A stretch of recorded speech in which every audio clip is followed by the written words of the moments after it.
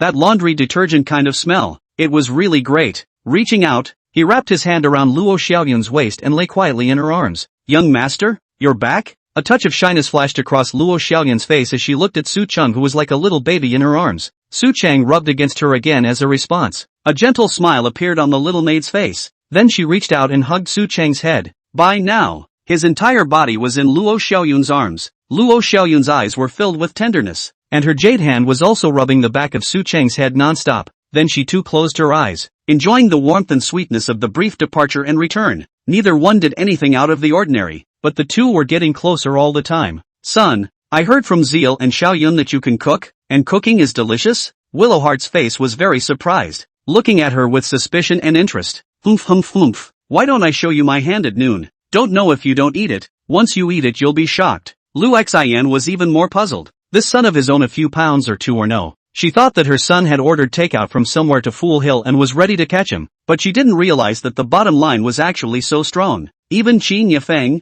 who was on the side, had a foxed face, knowing that even she, the multi-talented female president, didn't know how to cook. Su Cheng actually knows how to cook, and also cooks very well? She doesn't believe it. Willowheart didn't believe it either. Su Cheng, on the other hand, glanced at the two of them disdainfully. Humph. In that case I'll show you just how horrible a 6-star chef's cooking is. Xiaoyun, Sheer, you and Mom go watch TV with Moonfrost first. Mom, Sister Moonfrost, brother's cooking is really good. Wait a while and you'll believe it. That's right. Young master is really good. Cooking is delicious. And young master's piano playing is also very good. Zhao Xie and Luo Xiaoyun praised Su Cheng in unison, as if Su Cheng was the most powerful person in the world. Looking at the two men's boarded-up appearance, Lu Xian and Qin Yuefang were also somewhat convinced and gradually began to look forward to it. And while Su Cheng was serving up the prepared meal, I can't believe it's so good. The two men spoke in unison. Incredulous. Chapter 59, My neglected maid has finally returned. It's delicious. Qin Yefeng picked up a piece of beef and put it in her mouth, her face filled with shock. It was literally the best, most delicious thing she'd ever eaten. Even the 5-star chef inside her Qin family in Magic City couldn't make it as good as Su Cheng's, right? How the hell did he do that? Even Lu Xian, who was next to him, was just as shocked. His son's cooking skills were really ridiculously good. Eat more if it's good. Su Cheng smiled faintly, then picked up a piece of meat and put it into Qin Yuefang's bowl. The latter also didn't care at all and couldn't wait to pick it up. It's really good. Qin Yefeng covered the side of her mouth with one hand, closed her eyes, and said in an extremely satisfied manner. But just as she opened her eyes she realized that almost everyone in the room was looking at her. What's going on? Qin Yefeng put down her chopsticks with a reddened face, somewhat shy. It's nothing, don't even look, just eat. Lu Xian smiled and snapped, and there was more than a hint of fondness in her eyes as she looked at Qin Yuefang. Qin Yefeng was a bit puzzled and just wanted to continue picking at her rice. Zhao Ziel's little head came up. Sister Moonfrost just ate the dish that brother pinned for her without hesitation. Zhao Ziel's voice was so small that only the two of them could hear it. Qin Yefeng's little face reddened in a flash. It's still true. Why had she just eaten the meat Su Cheng had pinned without hesitation? She had never eaten a dish pinned by another man before. Even the dishes her dad chucked at her were frowned upon. But she actually ate the dish Su Cheng had pinned straight away? Could it be that he really liked Su Cheng? Steam appeared to be surfacing from Qin Yefeng's head, and the feeling of lying in bed with Su Cheng earlier and being held in his arms rose again. After a hasty meal, the crowd went back to their respective rooms to sleep, and Luo Xiaoyun was naturally brought back to her room by Su Cheng. Qin Yuefang kept pacing in her room, nodding her head one moment and shaking it the next, her face all tangled. Should we go or not? She really wants to go to Su Chang's room now, and wants to be held in his arms, and sleep together. But she was so shy. How was she supposed to talk about such things? Is it going to be like what Hill said before again? Aha! That's right. Hill's right. She clenched her fists, and after gathering her courage, she stepped out of the room and came to the door of Su Chang's room. The power that just surged up instantly disappeared in half. So shy, would he be laughed at if he knocked on the door and went to him like that? What about just pushing the door in? Speaking of which, Su Chang and Luo Xiaoyun seem to be in that kind of relationship, right? If he pushes the door directly, they will hate himself if he is doing that kind of thing, right? Qin Yifeng's heart steeply sank. She shook her head. She couldn't go on like this. She had to work up the courage. She took out her cell phone, stood in front of the door and opened the photo album, designing that picture of Su Chang holding herself as her desktop, with a blush on her face. Knocking on the door, he paused where he was and didn't dare move again. Humph. Has my derelict maid finally returned? Seeing that it was Qin Yuefang, Su Chang's face also smiled and quickly jumped down from the bed, then picked her up in a princess hug. What are you doing? Su Chang used his foot to bring the door shut before placing Qin Yifeng next to Luo Xiaoyun. What do you think I want? Sleep. Su Chang gave her a kiss on her forehead and then pinched her face. Luo Xiaoyun closed her eyes and shrunk between the two men pretending to sleep, her slightly trembling eyes betraying her. Su Chang's head was placed on Qin Yifeng's head, while Luo Xiaoyun's head was pressed on top of his chest, and the three of them huddled together to sleep. He was able to hold both in his arms with one hand. So cozy. One of Qin Yuefang's hands also hugged over and placed it on Su Chang's waist, gently rubbing it through his clothes. Her gaze lifted upwards. Looking at this man's face, Qin Yifeng felt that she really liked Su Chang. Regarding Chen Shaowen's matter, although there was no sign pointing to Su Chang as the one who did it, Qin Yifeng felt that it was him, and he did it for himself. Or else what kind of person would dare to make a move on Chen Shaowen and do it so ruthlessly? Coupled with Su Chang's initial comment about a bloodbath, wouldn't that indeed have happened if she hadn't come to be her maid? There was also the fact that Su Chang was very nice to himself, and had just spoken to himself as soon as he came in, for fear of embarrassment, right? And pretending to come to bed with a strong hold. A sweet smile rose on Qin Yifeng's face. Abracadabra. Qin Yifeng gently kissed Su Chang's neck, then rested in his arms and closed her eyes. When Su Chang woke up again,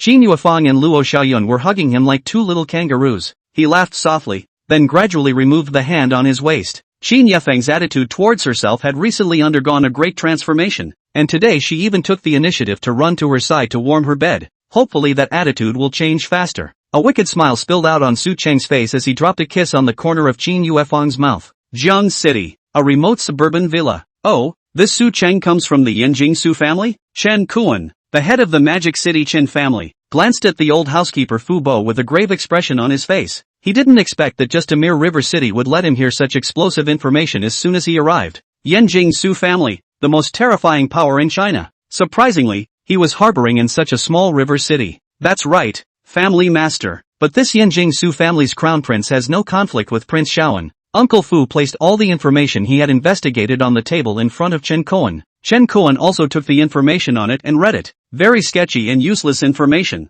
Yanjing Su family's crown prince, which is so good to check. He sighed softly. If Qin Shaowen's death was related to this crown prince of the Yanjing Su family, then he could only give up. It was impossible for him to offend a behemoth like the Yanjing Su family for the sake of the already dead Qin Shaowen. However, at the moment, this matter may not be related to the Su family. Where's Qin Yuefang? Did you find out where the little girl is? A cold light flashed under Chen Kuan's eyes. Chen Shaowen could be said to have died for Qin Yuefang. If it wasn't for her, how could Shaowen have come to Jiang City? And how could he have died? I've found out. Qin Yifeng should still be hiding in a villa with a very large number of bodyguards. Our people could only observe the necessary path out of the villa from a distance and did not find any traces of Qin Yifeng coming out. Of course, don't rule out the possibility of her sneaking out mixed up in the car, but I think that should be very unlikely. Fu Bo gradually opened his mouth, a trace of scorn radiating from his eyes. The super experts brought from the Magic City had lost several of them while investigating that villa. I really didn't expect the Qin family to hide so deeply. Chapter 60, The Fat Pig's Love Enemy Comes. Keep checking for me. I don't believe that old thing Qin Jiangwo can put much effort into her. Chen Kuan was furious. That Su family's crown prince he didn't dare to mess with. Could it be that he couldn't afford to mess with the Qin family's Qin Yuefang? If necessary, you can take coercive measures and directly break into the villa to snatch the Qin Yuefang out for me. Hearing Chen Kuan's words, the butler Fu Bo became anxious on the spot and directly knelt down next to Chen Kuan. No, family head, the people we brought with us had lost quite a few just from surveillance before. If we really go and forcefully rob Qin Yuefang, I'm afraid we won't be able to compete. What did you say? Their Devil's Capital Qin family is still at our mercy in Devil's Capital, but after arriving in this city, my Chen family is afraid of her instead. What kind of reasoning is this? Chen Kuan slapped his hand on the table. The butler Fu Bo's words made him very dissatisfied. His own age was already not young, and this Fu Bo was even older than him. Being so cowering and worried was still the same Uncle Fu who had once followed him around and pioneered for the Chen family? I see that you're really old, so don't bother with this matter anymore.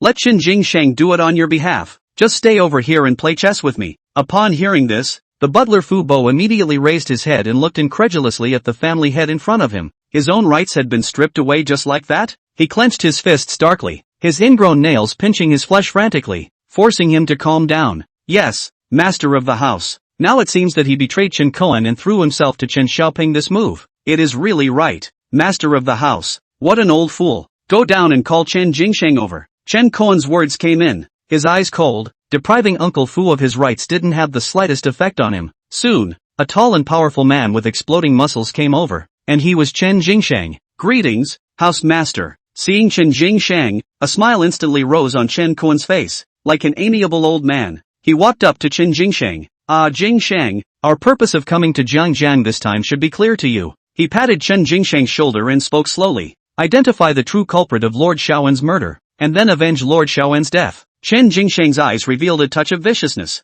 and his murderous aura was spreading outwards. It's obvious that he's killed people, and only a few more. Good, I'll give you a mission now. Go inside a villa and arrest someone. Arrest Qin Yuefang out to meet me. This is her portrait. Chen Kuan took out his cell phone and pulled up Qin Yuefang's photo, placing it in front of him. No problem. There's no time to lose. I'll make sure to capture her to meet you within today. If the family master does not have any other orders, Jingsheng will take his leave first. Chen Jingsheng clasped his fists and was very respectful. Well, go ahead. After Chen Jingsheng left, Chen Kuan sat very uneasily in his chair, and he always had a very bad feeling in his heart. It was as if Chen Jingsheng couldn't come back from this trip. Could it be that the Qin family really has a very terrifying power in this way? No, it can't be. If the Qin family really had such a terrifying power here, how could they possibly allow other families to encroach on the Qin family in the Magic City? Chen Kuan, Chen Kuan, how come you are also the same as Fu, that old thing? Chen Kuan's face showed a touch of bitter smile. Half reclined on the chair and closed his eyes. Chen Kuan's side of things didn't affect Su Cheng at all.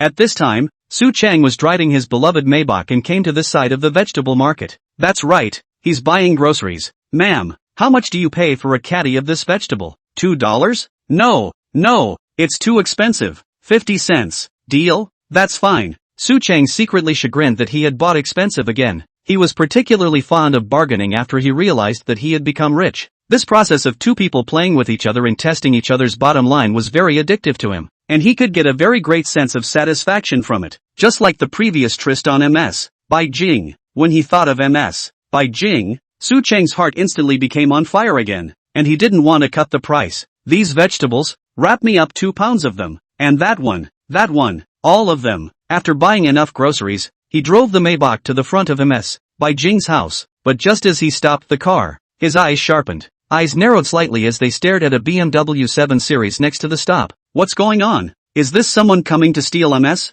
Baek Yong from herself? He rang the doorbell. Almost immediately, MS. By Jing came out to greet him along with Xiaolingxi, and behind the two, there was a grown man, probably in his 30s, looking at him with a smile. Makoto, you're here. MS. By Jing was the first to speak. There had never been a moment when she could be so grateful for Su Cheng's arrival. It was really this man in the back that was so annoying. Su Cheng gently nodded his head before he shifted his sight to the man in his 30s. Sister Jing, who is this? He smiled. This was the first time he had encountered a situation where there was a love rival like this, and it looked like it was still coming for MS. By Jing. He's a former high school classmate of mine who got my address out of nowhere and suddenly came running. MS. Bai Jing took the dishes from Su Cheng's hands while whispering to him about the situation. Su Cheng gently nodded his head. So it was like this. After a casual greeting, a few people walked into the house. Uncle, I see that there is a BMW 7 Series outside. Did you drive it here? Su Cheng spoke up, casually opening the topic. As soon as Li Ming heard his words, an arrogant smile appeared on his face, bringing the fat beside him to shake with it. That's right, young man. Work hard and you'll definitely be able to drive a car like this in the future. Li Ming was very proud of himself and even reached out his hand to try to pat Su Chang twice on his shoulder as a sign of encouragement. But how could Su Chang be touched whenever he wanted to? If it was Xiao Lingxi or MS. Bai Jing, it would be fine. Even an older obese man like him wanted to touch Su Chang? Su Chang directly stood up and turned his head to walk next to Lingxi. Lingxi, you go up and play the piano first. I'll help Sister Jing get rid of this fat pig. Put. Fat pig, that's an apt description. Then you must protect my mom or I won't spare you. Lingxi glared at him fiercely and turned around to go upstairs. The two men's voices were extremely low, and the conversation was not heard by Li Ming. Uncle, what did you just say? I didn't hear you. I drive a Maybach. A wave of playfulness on Su Chang's face walked over to MS. Bai Jing and then sat down. This action looked very jealous of Li Ming, as he had just tried to sit next to Bai Jing, but unfortunately, she had dodged him. Just because of this action of Su Chang sitting next to MS. Bai Jing,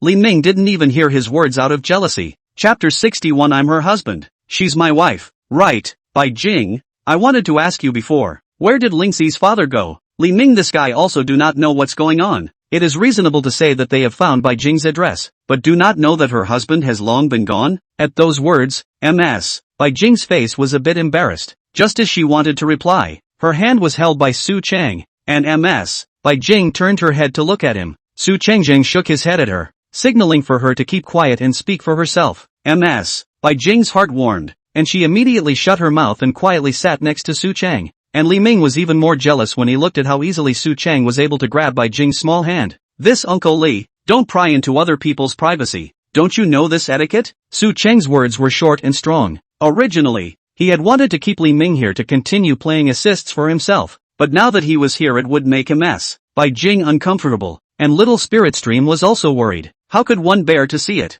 Oh, I'm just asking. Li Ming was a bit dumbfounded. He still wanted to dislike him back, but he didn't expect that when he casually asked a question, this little brother directly jumped out and disliked himself. The attack is still so strong. This Uncle Li, I don't know what you're here for. If you have something to say, just say it. Su Chang spoke again. If he answered that it was fine, he himself would let him roll now. I just came to see Bai Jing. Suddenly I remembered her. We even did the same class in high school. Li Ming wiped his sweat and said smilingly, high school classmate? That was 800 years ago. Sister Jing is afraid that she has long since stopped recognizing you. If it's alright I advise you to hurry up and leave. I don't want to make a move to kick people out. Su Chang laughed coldly and stood up directly, looking at him condescendingly, his eyes full of disdain and coldness. Seeing that this little brother was not polite at all, Li Ming was also enraged. I'd like to ask, I wonder what kind of relationship you have with Bai Jing. Little brother, grabbing someone's hand for no reason. Don't you know that a man and a woman are not related? And what does it have to do with you if I come to visit Bai Jing? Who the hell do you think you are? You're so broad-minded. Li Ming similarly stood up, but he was also not as tall as Su Chang, and he still had to look up at Su Chang when he stood up. You ask what is my relationship with MS. Bai Jing? I'm her husband. She's my wife. What do you think our relationship is? Hearing these words, MS. Bai Jing next to her was also instantly dumbfounded. Her face instantly turned red, her eyes slightly trembling. She lowered her head down, and without retorting, she stood up and held Su Chang's hand. She was really not expecting Su Chang to say this, husband-wife or something, but also too, MS. Bai Jing did not dare to think about it again. You say you are Bai Jing husband? I don't believe it. You're old enough to be her son, right? And you say you're her husband. Li Ming was annoyed. She couldn't believe that Bai Jing would like someone who was a dozen years younger than her. But once he saw Su Chang next to Bai Jing who let him hold his hand, he froze again. His ears reddened and his head slightly lowered, just like a little daughter-in-law. Li Ming was mad with jealousy. He had never seen Bai Jing look so delicate and had never held her hand before. Looking at Su Chang in front of him, he hated him so much that his teeth simply itched. But suddenly, he was relieved. You say you're her husband and you are? Maybe you're some relative of Bai Jing. Maybe she still watched you grow up. A hint of a smile appeared on Li Ming's face. How could Bai Jing allow a stranger a dozen years her junior to hold her hand? But what if this stranger was her sister's son? Wouldn't it hold? Looking at Su Chang and Bai Jing's slightly dazed appearance, Li Ming felt that he had discovered the truth. Oh, I got you right. Young man, it's good to know how to protect a woman, but a mature woman still needs a stronger man to protect her. When you find the woman you love, then offer that protection to that person. Li Ming slightly shook the bangs on his head and showed what he thought was his most handsome side. Pust. Su Chang was really unable to hold back his laughter. You're such a sprinkler. I told you I'm Bai Jing's husband, and you said I'm her relative's kid. Fine. Since you don't believe me, I'll simply prove it to you. Su Cheng suddenly loosened his grip on Bai Jing's hand, and instead was placing this hand on her waist, turning her gently around and bringing her into his arms. Bai Jing's breathing accelerated slightly and became rapid, feeling the blazing heat that landed on her waist. Her face was as red as a peach blossom blooming in early spring, with a few hints of tenderness in her brows. Even the air around her seemed to have become ambiguous. Bai Jing's hand grasped Su Cheng's corner of the coat, as if she wanted to open her mouth to say something. Her lips moved, but in the end, she just pursed her lips, her face all flushed as well as nervous, and did not open her mouth. The next moment, Su Cheng's mouth plucked those delicate, flower-like lips. His other hand was also on the back of Bai Jing's head, keeping her body stable. Both of them seemed to be so engrossed in it that they didn't care about Li Ming next to them anymore. And they also forgot about Lingxi in the piano room upstairs, just kissing in oblivion with only each other in their eyes. Ha ha ha ha. This time, the kiss seemed to be extraordinarily intense, and before long, Bai Jing couldn't help herself and began to breathe in the fresh air. Li Ming stared wide-eyed at the two people who were passionately kissing each other at the side, and his heart felt as if it was dripping blood. Surprisingly, it's true, this little boy was really Bai Jing's husband. It wasn't some relative's kid at all, and Bai Jing was really in love with someone a dozen years her junior. Su Cheng gave Bai Jing a moment's rest, one hand stroking up her face that was gradually getting hot and moist from sweating. He didn't open his mouth to speak to Li Ming. He only had this charming and moving Bai Jing in his eyes. How could he waste his time warming up with a beautiful woman because of a big fat pig? Su Cheng wiped Bai Jing's sweat for her, then once again leaned over and tried to kiss her, but was unexpectedly interrupted. You won't have a good outcome. Bai Jing, how could you? How could you fall in love with a man who was more than 10 years younger than you? Can he shoulder your and Lingxi's future? Only I can. I drive a BMW 7 Series outside, and a $2 million house, at $200,000 a year. Why don't you pick me? Li Ming's face was filled with malice, hysterically roaring in madness. Isn't he himself 100 times better than this bratty poor guy? Su Cheng's eyes swept him with an extremely icy cold look. $200,000 a year. Right, this guy's job don't want it. How dare he interrupt his own good show with Bai Jing. Bai Jing only remembered at this time that Li Ming was still there, and directly did not have the bottom to cover her face and shyly sat on the sofa. This is a Maybach key. This is a Lamborghini key. This is a Maserati key. This is a Bugatti. This is a Pagani, a Koenigsegg, an Aston Martin, a Ferrari. Is that enough to shoulder? If it's enough, get out of here. If you don't believe me, there's a Maybach parked right in front of the door. Get out and see for yourself. Chapter 62. We can't be here. Let's go upstairs, okay?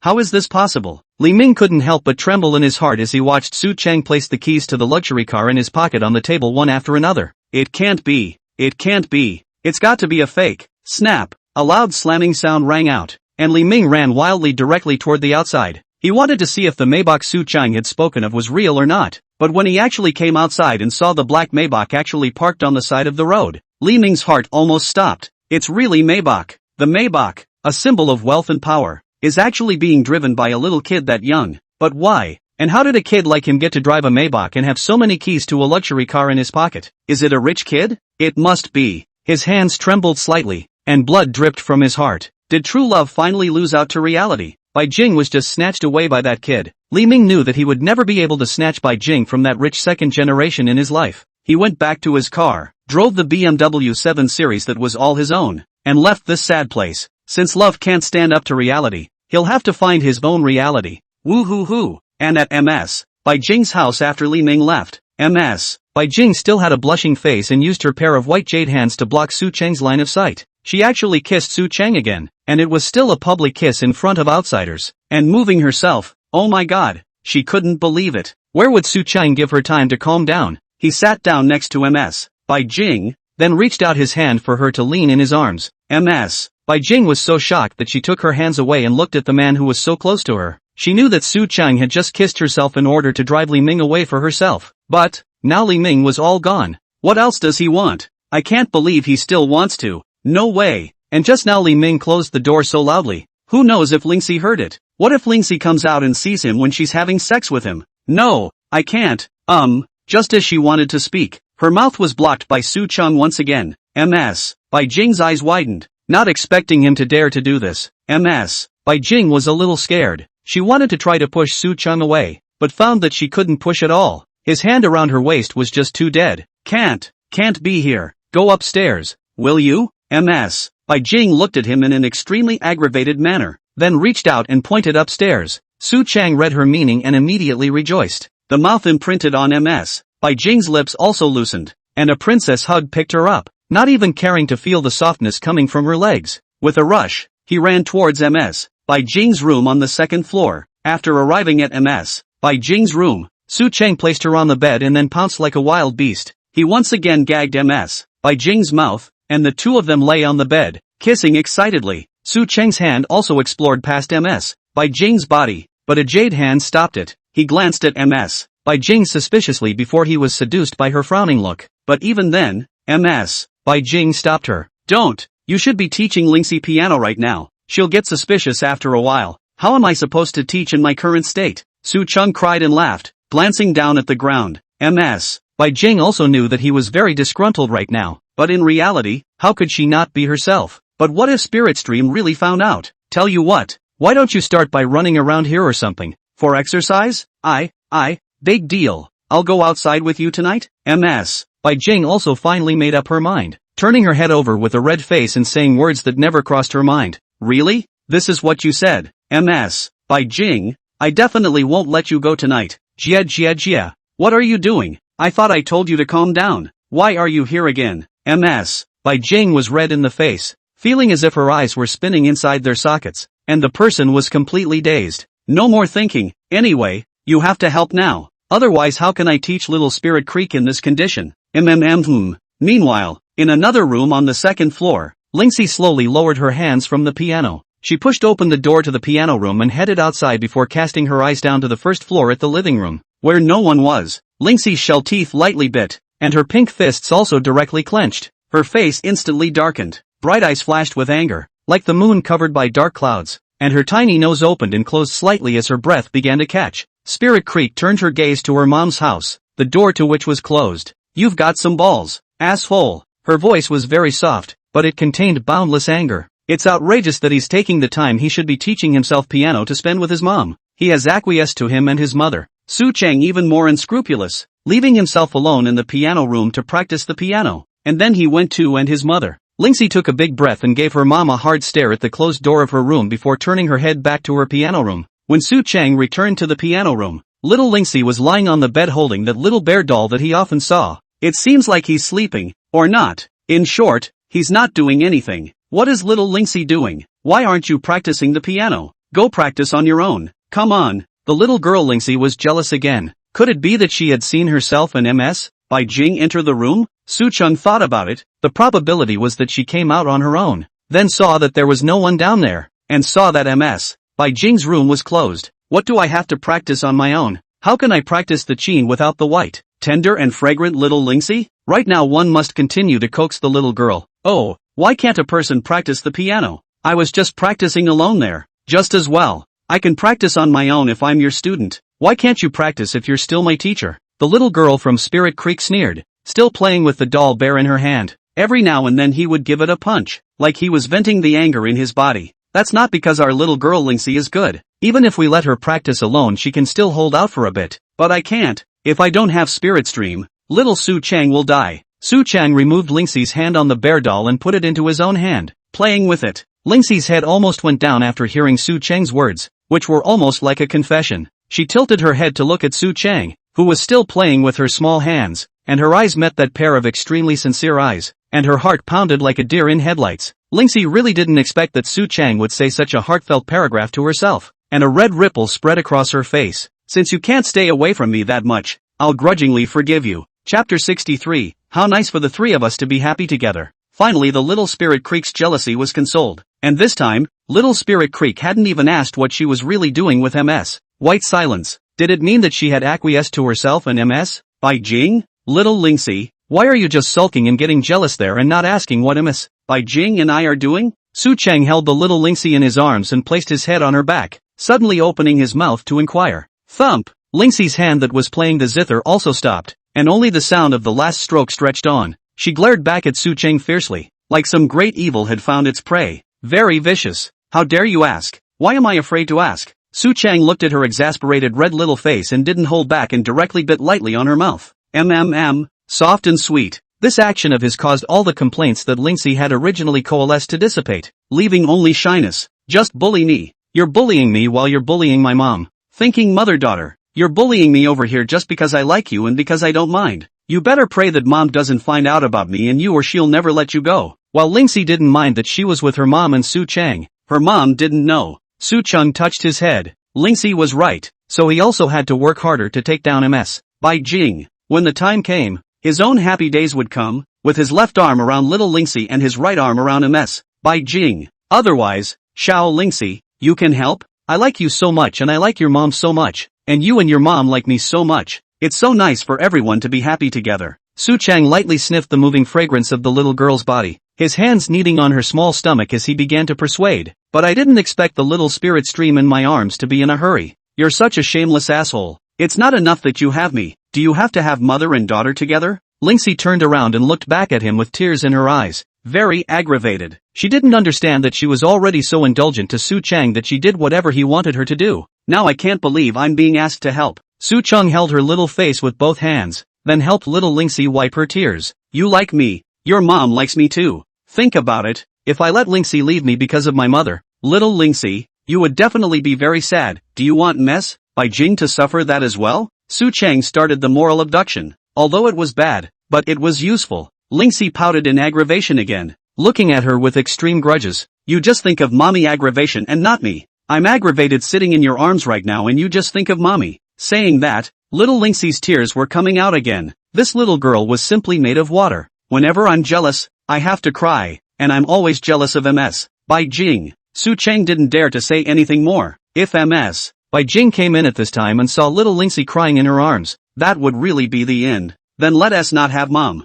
After that, the two of us, Xiao Lingxi and I, will live in a two-person world, and let that bad MS. By Jing who wants to break us up go wherever she wants to go. Su Chang feigned ferocity as he continued to wipe her tears with his fingers. The little girl's tearful eyes were misty, and he couldn't help but be tickled. And the fire that he had just managed to suppress at MS. By Jing's came back up. You roll not allowed to not want mom. Lingxi heard that Su Chang wanted to abandon MS. By Jing was anxious again and pouted. You're saying that you won't allow me to have a mother-daughter all in one on one hand, and you won't allow me to abandon MS. By Jing on the other. You're making it very difficult for me, aren't you? Su Chang's breathing became rapid, and he kissed the tearful corners of Lingxi's eyes in his arms, helping her to dry her tears. Lingxi closed her eyes, her long eyelashes fluttering slightly, and her face, which had just been crying, became flushed. Her heartbeat became fast again, pounding, and she wondered if Su Chang could hear it, but her gradually becoming ragged breathing had been able to indicate everything. You, anyway,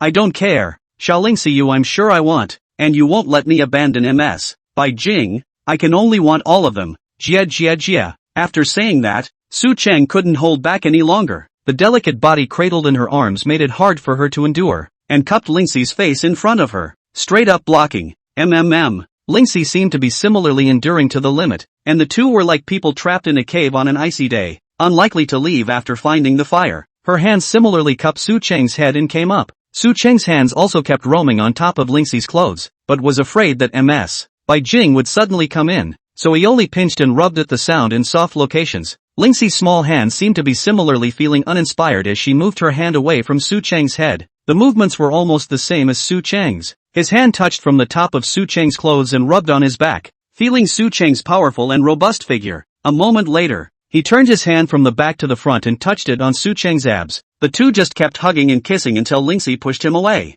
Water. Lingxi gave him a shy look before jumping down from Su Chang's arms, with beads of sweat still saturating her hair and her throat dry as if it were roasting on fire. She grabbed a bottle of water and drank tons and tons of it. Halfway through the drink he took a big gulp of fresh air and let it all out. I can't. Water for you. Lingxi looked at Su Chang somewhat sheepishly, handed him the water, and returned to sitting in his arms. You're a real little girl. Little Spirit Stream was treating herself like this at this time. Then at night, MS. By Jing would have to suffer a little more, and this was an exchange of equals. Su Chang took the mineral water she handed over, and drank it all. He was just as thirsty himself when he had just hugged and kissed little Lingxi. Drinking half a bottle of water kind of relieved it a lot. Lingxi lay in his arms shaking her little legs, her face full of happiness. Su Cheng thought about it, but he was going out with MS. By Jing in the evening anyway. Little Spirit Creek is sort of an appetizer before the main meal tonight. He picked up little Linksy and made her sit on his lap, leaning his head on little Linksy's back and listening to her play the zither. Let's go out to eat tonight. Su Cheng cleaned all the dishes and dinner plates that were left over from before and came in front of MS. By Jing and Linksy. Going out to eat? Eat what? The food outside isn't even as good as you're cooking, Linksy said with a skittish look as she sat on the couch propping her face up with her hands. Since eating Su Cheng's cooking, Linksy and MS. By Jing rarely ate out. Can't eat it, it's really not good. It's still best to eat Su Cheng's cooking at home. And I didn't say we wouldn't eat my cooking when we go outside. We can go have a picnic. Su Cheng wickedly licked his lips. Picnic. Open air. Tent. MS. By Jing. You are blessed tonight. Chapter 64. An exciting picnic night. Picnic. Wanna go? Want to go? Linksy was ignited by Su Cheng's proposal, and her eyes were sparkling. But a picnic requires a lot of preparation, right? Is it too late to go tonight? MS. By Jing raised questions. They seem to have nothing at home: tents, sleeping bags, cooking utensils and so on. And if you have a picnic, you also have to prevent mosquito bites and other things. The ground moisture, a lot of things have to be ready. Don't worry, Sister Jing. Today we three will go empty-handed. I've had things prepared. Su Cheng smiled faintly. These things still need him to personally prepare? Early let the group of bodyguards arranged everything. Sister Jing, want to go?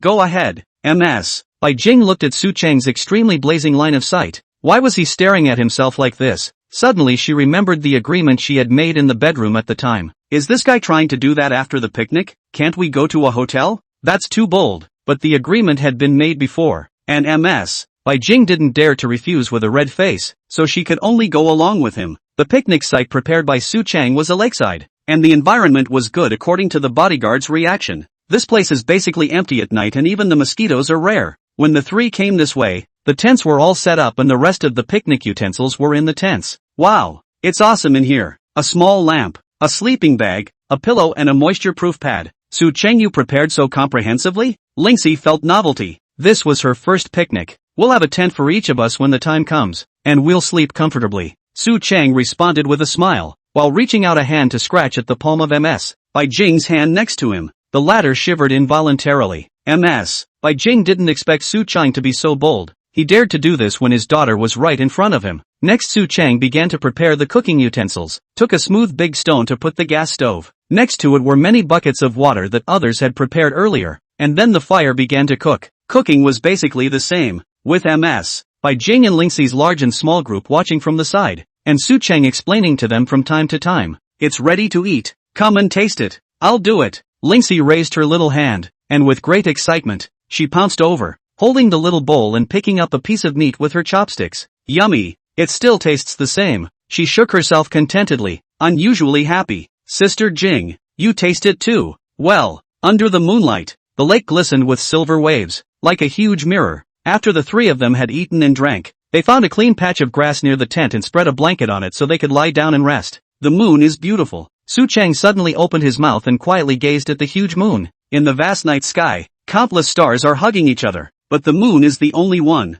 He is a man from another world who has found his true home here. A hand suddenly held him. Su Cheng's head twisted to the right. It was Linksy. Her face was a little red and she squeezed on Su Cheng's hand, and made a mouthful of like. Su Cheng smiled at each other and gave the same squeeze on her small hand, responding to Linksy with a like. Little Spirit Stream took the initiative to come over, but it was impossible to do anything more on this occasion. Unable to hold it in her arms and kiss it like before, Su Cheng thought about it, since Xiao Lingxi's side was taken care of. MS. By Jing's side couldn't be spared either. Unfortunately, you still have to take the initiative yourself. He turned back and continued to look up at the starry sky, while his other hand touched towards MS. By Jing's side, there was no convoluted journey. It was easy to take MS. By Jing's small hand in hers, MS. By Jing shivered and tried to break away, but failed to do so. Su Cheng's hand gradually turned upwards and clasped his fingers together, bringing MS. By Jing closer to himself. Xiao Lingxi's side was the same. The two of them clasped their fingers together,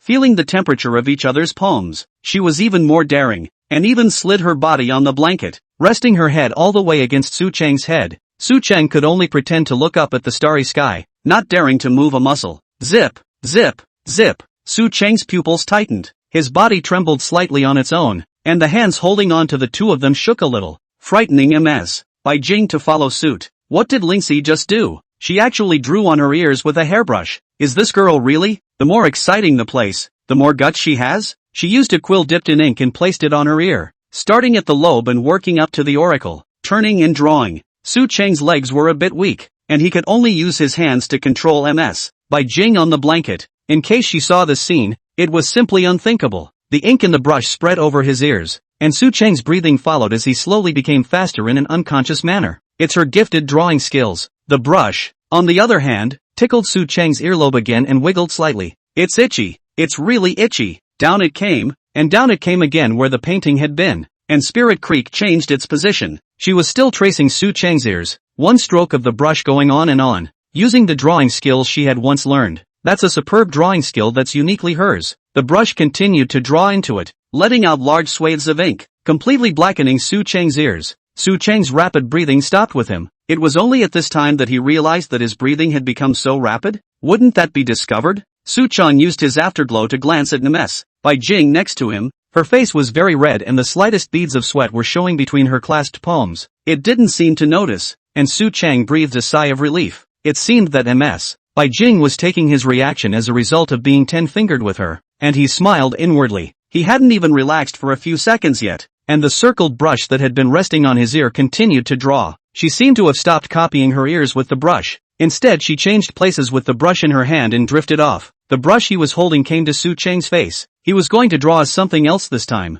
No longer just copying ears. She was going to draw on Su Cheng's face. The current Lingxi was like the best painter in the world, with the brush in her hand, and Su Cheng's face became her canvas. Dots of moonlight rubbed against the lake and hit it. Lingxi was able to barely make out Su Cheng's face, so drawing normally wasn't a problem. Between one stroke and the other, she first draws a circle, then a puddle of lake water. Su Cheng was simply about to collapse. It was as if he felt as if his entire face was going to lose consciousness and was full of ink. Chapter 65. This is the first and last time. After Lingxi finally gave up drawing on her ears, Su Cheng performed guitar for the two for a while longer. Unsurprisingly, he, who possessed divine instrumental talent, played and sang several wonderful tunes for the two. The light in the eyes of the little girl, Lingxi, who was watching constantly flickered, and with both hands folded, she looked at him with extreme admiration. Ms. Bai Jing was the same, her heart filled with admiration. As a young man, Su honestly is just brilliant, with a ridiculously high level of piano and guitar. He also gives massages, acupuncture, and cooks better than a chef in a restaurant outside, as if there's nothing in the world he doesn't know how to do. Xiao Chang, is there anything you're not good at? Ms. Bai Jing looked at him curiously. When Lingxi beside him heard this topic, her ears went straight, her eyes glowing as she stared at him closely. Lingxi was also curious. Could this man who was never confident to the point of being invincible have something he wasn't good at? If I have to say something I'm not good at, I'm not good at falling in love. Su Cheng pondered for a moment and looked at the two. Hearing Su Cheng utter such an answer, the corners of both Lingxi's and Ms. Bai Jing's mouths couldn't help but twitch. You're not good at relationships? It's almost a lie, isn't it? Could it be that you haven't been in love since you were a kid? It's impossible. Xiao Cheng, you're so handsome. Ms. Bai Jing was interested in Su Cheng's answer. She hadn't really seen any women next to Su Cheng, nor have I seen him on the phone with any female friends. Is it true that he's as bad at relationships as he says? Yes, Sister Jing, I've never been in love. Although many girls have handed me love letters since I was a child, I couldn't accept them, because I can't imagine what they like about me. Is it money, or is it the face? After all, I'm too rich and handsome. Alas, Ms. Bai Jing and Lingxi were instantly dumbfounded, having never seen such a roundabout way of praising themselves. But what Su Cheng said was indeed true. Haven't you ever met a girl you like? You're so rich and handsome. It shouldn't be possible for a girl to reject you. Ms. Bai Jing raised her doubts again, and it was clear that he was a veteran of love affairs just by the way he was testing himself. I did meet a girl I like recently, but she doesn't seem to like me, and every time I get close to her, she pushes me away, rejects it, and runs away. But we've gotten a lot better lately. She's finally willing to get close to me. Su Cheng's eyes narrowed slightly with intent, his gaze sweeping over Ms. Bai Jing's body without a second thought. Ms. Bai Jing's heart snapped. Wasn't he talking about himself? It was almost even if he was explicitly stating himself. So was Su Cheng confessing to himself? Or was he just hinting that he liked himself and was going to fulfill his promise at night? Ms. Bai Jing didn't know, so she just nodded lightly and didn't dare to ask again. Lingxi on the side was furious, although she had already known what this guy was thinking. But then he was so reckless in front of himself, confessing his love to his mom, So ungrateful. Lingxi took advantage of Ms. Bai Jing's inattention and twisted Su Cheng's waist, signaling that he was jealous again. Su Cheng laughed bitterly, but little spirit stream had to be put aside at this time. After all, although she agreed, Ms. Bai Jing didn't. I can only condemn little spirit creek first. Su Cheng similarly took advantage of Ms. Bai Jing's inattention and pretended to look down to pick up something and kissed the corner of little Lingxi's mouth. This is considered compensation. Don't be jealous. Su Cheng's voice was small, only to the extent that he and Lingxi could hear it, not daring to let Ms. Bai Jing hear it. Lingxi slightly skinned her lips and didn't do anything more, but she was actually quite happy. I didn't expect Su Cheng to take such a big risk and suddenly give a kiss to comfort himself. Still mouth to mouth. After another short walk, the three of them returned to the vicinity of their tents, the moon already deep in the sky. Looking at the time, it was almost approaching midnight. Since it's already so late, let's each go back to our tents and sleep. Evening quiet, sister. Good night, Lingxi. Good night, good night. After greeting, Su Cheng returned to his tent, picked up his cell phone, and sent a message to Ms. Bai Jing. Su Young, Ms. Baekjong, are you coming to see me or am I coming to see you? #bad joke. Su Cheng waited for a while but there was no response. Is Ms. Bai Jing pretending to be blind? Or is she trying to pretend to be asleep to avoid this one tonight? Su Young, Ms. Bai Jing, if you don't reply to my messages, I'm going to drill you directly into your 10 #smile. Ms. Bai Jing lay in her sleeping bag, looking at the message from Su Cheng on her phone, her cheeks blushing, and she sighed lightly. Baekjong, forget it. I'll go over to your tent. After sending the message, Ms. Bai Jing's little face reddened again. Was she actually going to give this little man the door? What a surprise! A pianist tutor encounter about a genius rich kid. Has she become the heroine?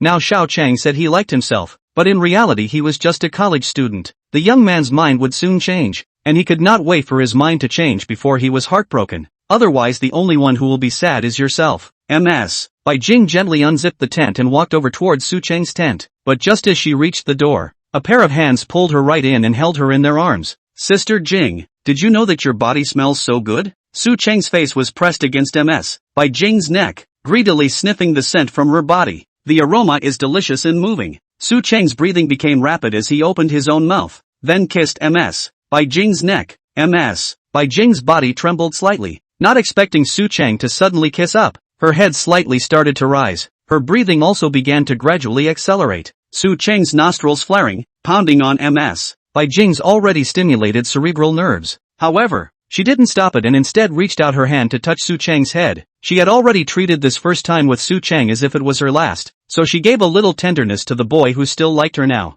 Ms. Bai Jing turned her head, looking softly and winkingly at the man who was about to make himself understand what it meant to be a woman. Where else could the current Su Cheng see Ms. Bai Jing in this state? Roaring softly, he directly pounced on her in the sleeping bag, took in Ms. Bai Jing's mouth, and her hands also began to roam at her belly, not daring to move, really not daring to touch. Ms. Bai Jing was also moved, and in the oblivious kiss, she put her hand on Su Cheng's back, then pinched and touched it, not daring to move again. I've got soundproofing in this tent, don't be afraid, give it all to me. Well, Chapter 66. Last time. This is really the last time. The battle continued until close to morning, and Ms. Bai Jing's pleasant voice as well as her delicate and light movements always inspired a new round of energy in Su Cheng. Every time after the energy was evaporated, the person who was like a water snake lunged again. Perhaps it was the years of abstinence that washed over Ms. Bai Jing all at once, and she ate it up. Won't leave him alone. But how was Su Cheng not the same? Ms. Bai Jing's body was like a synonym for taboo,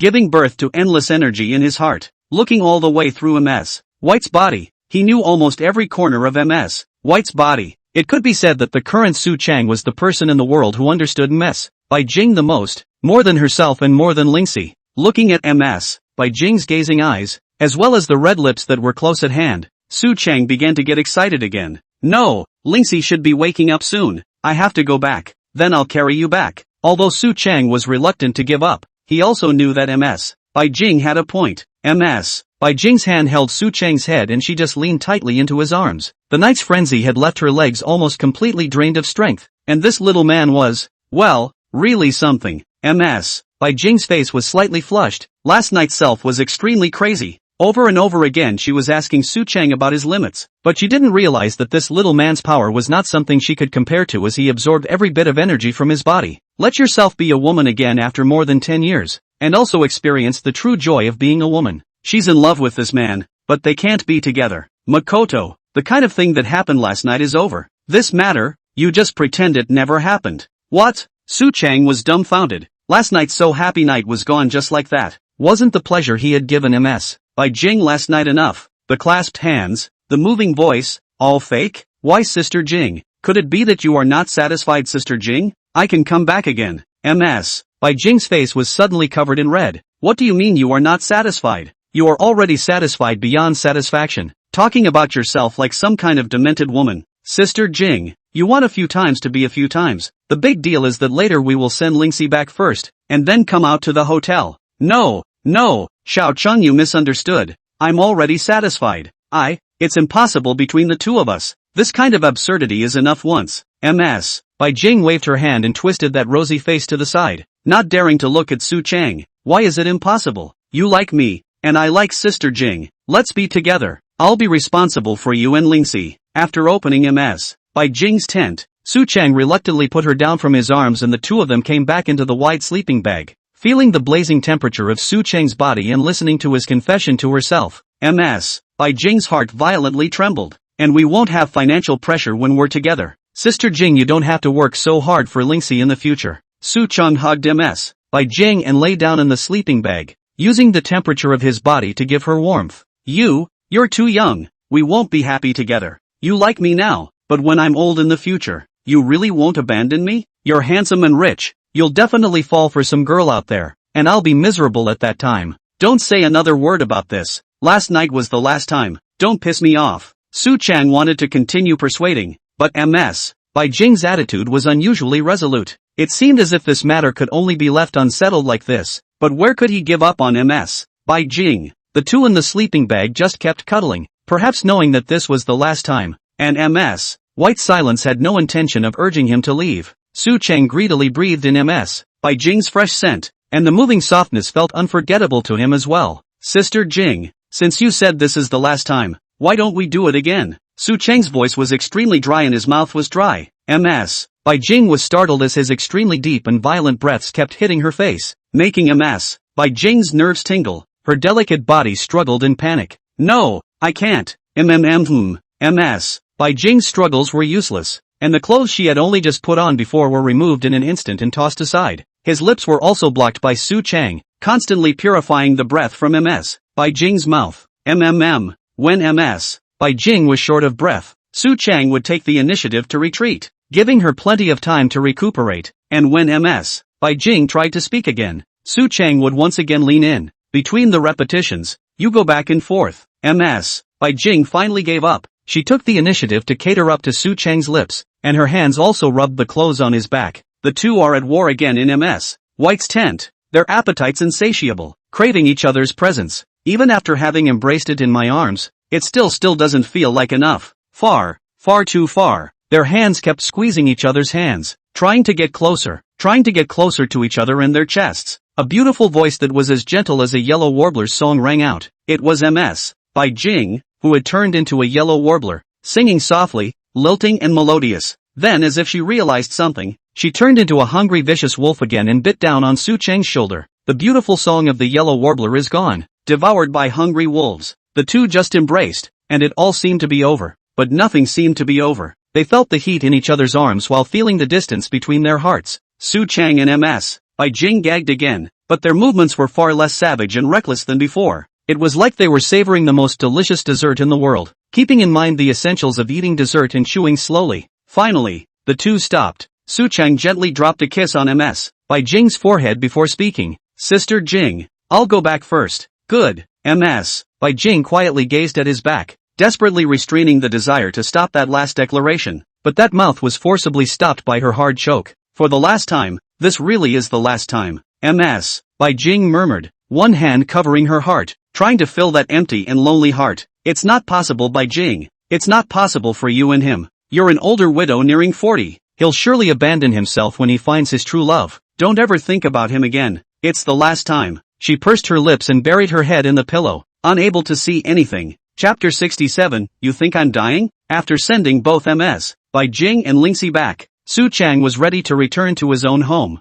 I thought that the relationship between the two would develop further after taking MS by Jing down, but I didn't expect it to come to the last time. It's a long way to go, and we still have to make plans. Su Cheng sighed lightly and drove his familiar Maybach back to the villa. Qin Yufeng and the little maid were lying on their own beds, still sleeping. Su Cheng went up from Qin Yufeng's side and hugged her into his arms from behind. Her body was very soft, and there was also a very rich and light scent. Su Cheng inhaled deeply, then placed his head on Qin Yufeng's shoulder and closed his eyes. However, Qin Yufeng in her arms slowly opened her eyes. She didn't look backward. Su Cheng's big hand was gently kneading on her belly, transferring heat, and the heavy breath from the shoulder, not blazing, but warm. The corners of Qin Yufeng's mouth gradually rose. Her face was like a peach blossom as a sweet smile hung on her face. Her delicate body couldn't help but slowly move backward, wanting to feel the body heat from Su Cheng's body even further. Sleep. Su Cheng noticed her movements and murmured a soft sentence. The hands holding on Qin Yufeng's small stomach pushed inward, and the two of them became closer, feeling that very warm and extremely secure body. Qin Yufeng was also satisfied. She put her hands over the two that had been resting on her small stomach and gently rubbed them together. Su Cheng's hands were different from hers. His hands were large, and when he touched them he could feel the sharp knuckles, and they were still hard, unlike her fingers which were softer. Soon, Qin Yufeng fell asleep again in this peaceful environment. The hand after falling asleep still covered Su Cheng's hand, refusing to let go. Inside a villa on the outskirts of Zheng City. What did you say? Jing Sheng hasn't contacted you until now. Chen Kuan's face was extremely shocked, and the hand that was originally placed on the edge of the sofa was withdrawn, and in front of him, naturally, was that elderly butler? Uncle Fu. Yes, milord. I suspect he may have. Uncle Fu opened his mouth. His face was also filled with astonishment. Chen Jingsheng completely disappearing while on a mission was something that had never happened before. Not to mention Chen Jingsheng's terrifyingly strong strength. Even in the Magic City he was a first-class expert. And how could he disappear in this tiny Jiang city? Unless, of course, there was a more terrifying presence in that villa. Could have been what? Are you saying he's already dead? I just asked him to kidnap Qin Yufeng. Chen Jingsheng still can't kidnap a tiny Qin Yufeng? Chen Kuan was also shocked and skeptical, his face filled with incomprehension. If this is the Magic City, even so, go to the Magic City Qin family to kidnap Qin Yufeng. There is still a possibility, but here is only Jiang City. Chen Jingsheng how can miss it? But right now Chen Jingsheng's loss of contact has said it all. He is most likely not missing. He is indeed dead. Uncle Fu didn't dare to take Chen Kuan's words for fear that he might have angered the cruel man in power. No images or anything like that? Where was he lost? Did he go near that villa? You should always know these things. Don't you tell me you don't know anything. Chen Kuan's words were cold, but his face was calm, as if it was an impending storm. Fu Bo was extremely alarmed and instantly fell to his knees, a symbol of the family head's impending wrath. He picked up his cell phone, opened the video image that someone had passed to him, and presented it to Chen Kuan with both hands. There are images that found Chen Jingsheng was heading to the villa where Qin Yushuang was, when he suddenly walked toward an alleyway, and then he was never seen again. Chen Kuan didn't say anything, just quietly took the phone and clicked on the video to watch it. Just as Uncle Fu said, Chen Jingsheng was walking to the villa where Qin Yufeng was, and his steps suddenly stopped. Then in a flash, he rushed inside a dark alley and never came out. Chen Kuan's eyes were a bit gloomy, looking left for a moment and then changing positions. Butler Fu Bo remained kneeling on the ground, not daring to speak. His old back was sore and aching, but he still forced himself not to get up. What do you think? This matter of Chen Jingsheng. Chen Kuan spoke up, some fear on his face, as well as hesitation and worry. I think he should have sensed the presence of an expert and chased after him. Maybe he got ambushed or something. Fu Bo raised his head and voiced his opinion. Well, but that's the strangest part, isn't it? Where does River City get its masters? Chen Kuan frowned. Now he had a great sense of unease. This matter was too confusing. Chen Jingsheng's disappearance might be an early warning to himself that if he dared to continue pursuing the matter of Qin Yufeng, he would be next. The Qin family is simply not that strong, and that would be the owner of the villa. Could it be that the villa belonged to that crown prince of the Yinjingsu family? I don't believe it. How is it possible for the devil's capital Qin family to hitch a ride with the Yinjingsu family? Uncle Fu, call all the people from our Chen family who came this way. But even Chen Jingsheng is. Uncle Fu obviously panicked a little. He was supposed to be an undercover agent for Chen Xiaoping over here. How could he give away his old life? On Jingsheng's side, it's him who took the initiative to provoke the people in the alley. So let's go to that villa and find someone. Arrest Qin Yufeng and leave. Chen Kuan's face was very ferocious. He must catch Qin Yufeng. Otherwise it would be hard to solve his heart's hatred. No way, family head. Duke Xiaoan died in Jiang City because he came after that Qin Yufeng. And now Chen Jingsheng is also dying 9 deaths because of Qin Yuefeng. We can't afford to be foolish anymore. You are the head of the Chen family. You have to think more about the Chen family. Butler Fu Bo knelt on the ground, tugging at Chen Kuan's feet with a handful of snot and tears. He really didn't want to die. Chen Kuan suddenly squatted his body down and looked down at the butler Fu Bo at his feet, stroking his head like a dog. When did I say I was going? But didn't you just say? The housekeeper Fu Bo raised his head tremblingly and looked at the family head Chen Kuan, whose face was like a spring breeze, and smiled brightly. You go and bring Qin Yuefeng back to me. Butler Fu Bo's heart instantly became as cold as if he had fallen into an ice cave. This was letting himself die? But why? Yes, family master. But what is even more stupid is to disobey Chen Kuan's order in front of his face. That is seeking death. You must be curious, right? Why did I ask you to bring back Qin Yuefeng? Chen Kuan had a smile on his face. Fubuki froze, listening quietly. Because I'm not dead yet. Bang! A loud crashing sound rang out as Chen Kuan lifted the butler Fu Bo's body, making him kowtow on the ground over and over again. You stepped on a horse and thought I was dying, didn't you? So you went and licked the stinking feet of my punk-ass son. Fu Bo's forehead and face were covered with bruises, and his vision gradually became blurred, almost fainting. Family master. I was wrong. I won't dare to do it again. His voice was broken and extremely weak.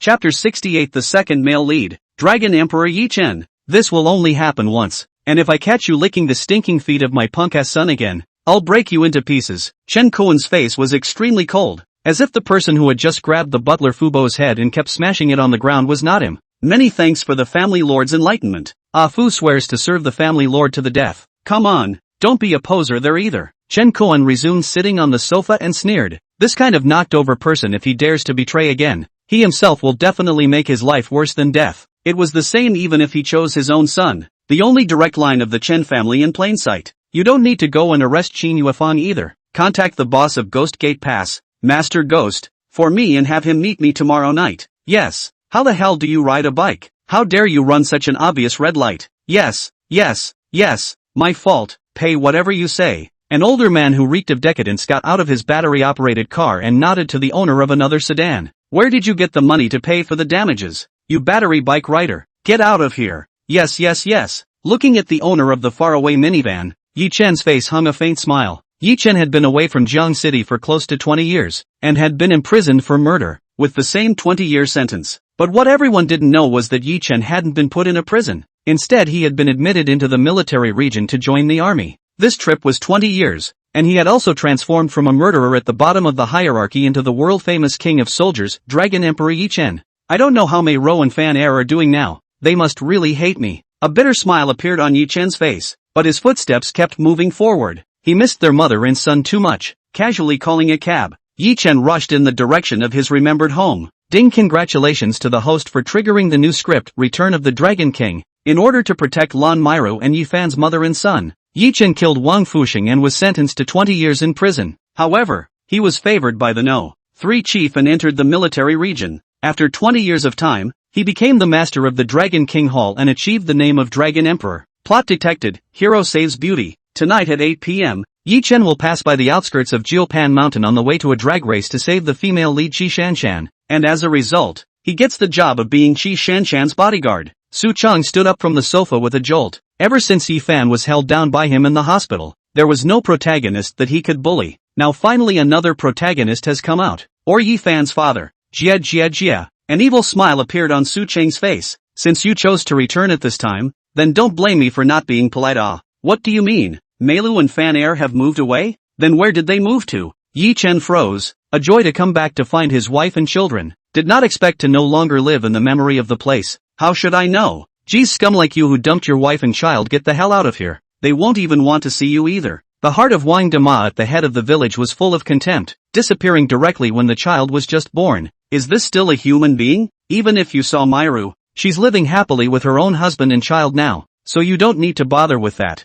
I'm ashamed to talk to you when it comes to people like you who hate dogs. Auntie Wang at the head of the village pointed at Yi Chen's nose and cursed, and Lan Meirou's difficult life at that time is still vivid in her mind now. No, it won't. Meirou is sure to wait for me to come back, not to mention she has Fanner. Even if she did take Van Elle and find someone to marry, it wouldn't be a very happy life. Hearing Yi Chen's words, Auntie Wang was even more angry from the head, picking up a walking stick and hitting towards him. People like you are really a birth, abandoning people Meirou to let her bring up a child. and now you still want people to have a bad life. Do you still have a conscience? Yi Chen hurriedly got up and dodged away, not wanting to speak to this crazy anymore. He turned around and ran. Seeing that crazy old woman Wang Dama did not catch up, Yi Chen was also relieved. But then his mood was heavy again. Mei and Fanny had moved away. Where would one find them? It was easy to find it by utilizing the power of the Dragon King's palace. But when he came back, he clearly said to give up the power of the Dragon King's palace. It would be a shame to contact them at this time. There's not much money left on me. Or else I'd better find a job first. The titular Dragon Emperor would be ridiculous if he starved to death inside the city. But where could Yi Chen's experience lead him to find an ordinary job?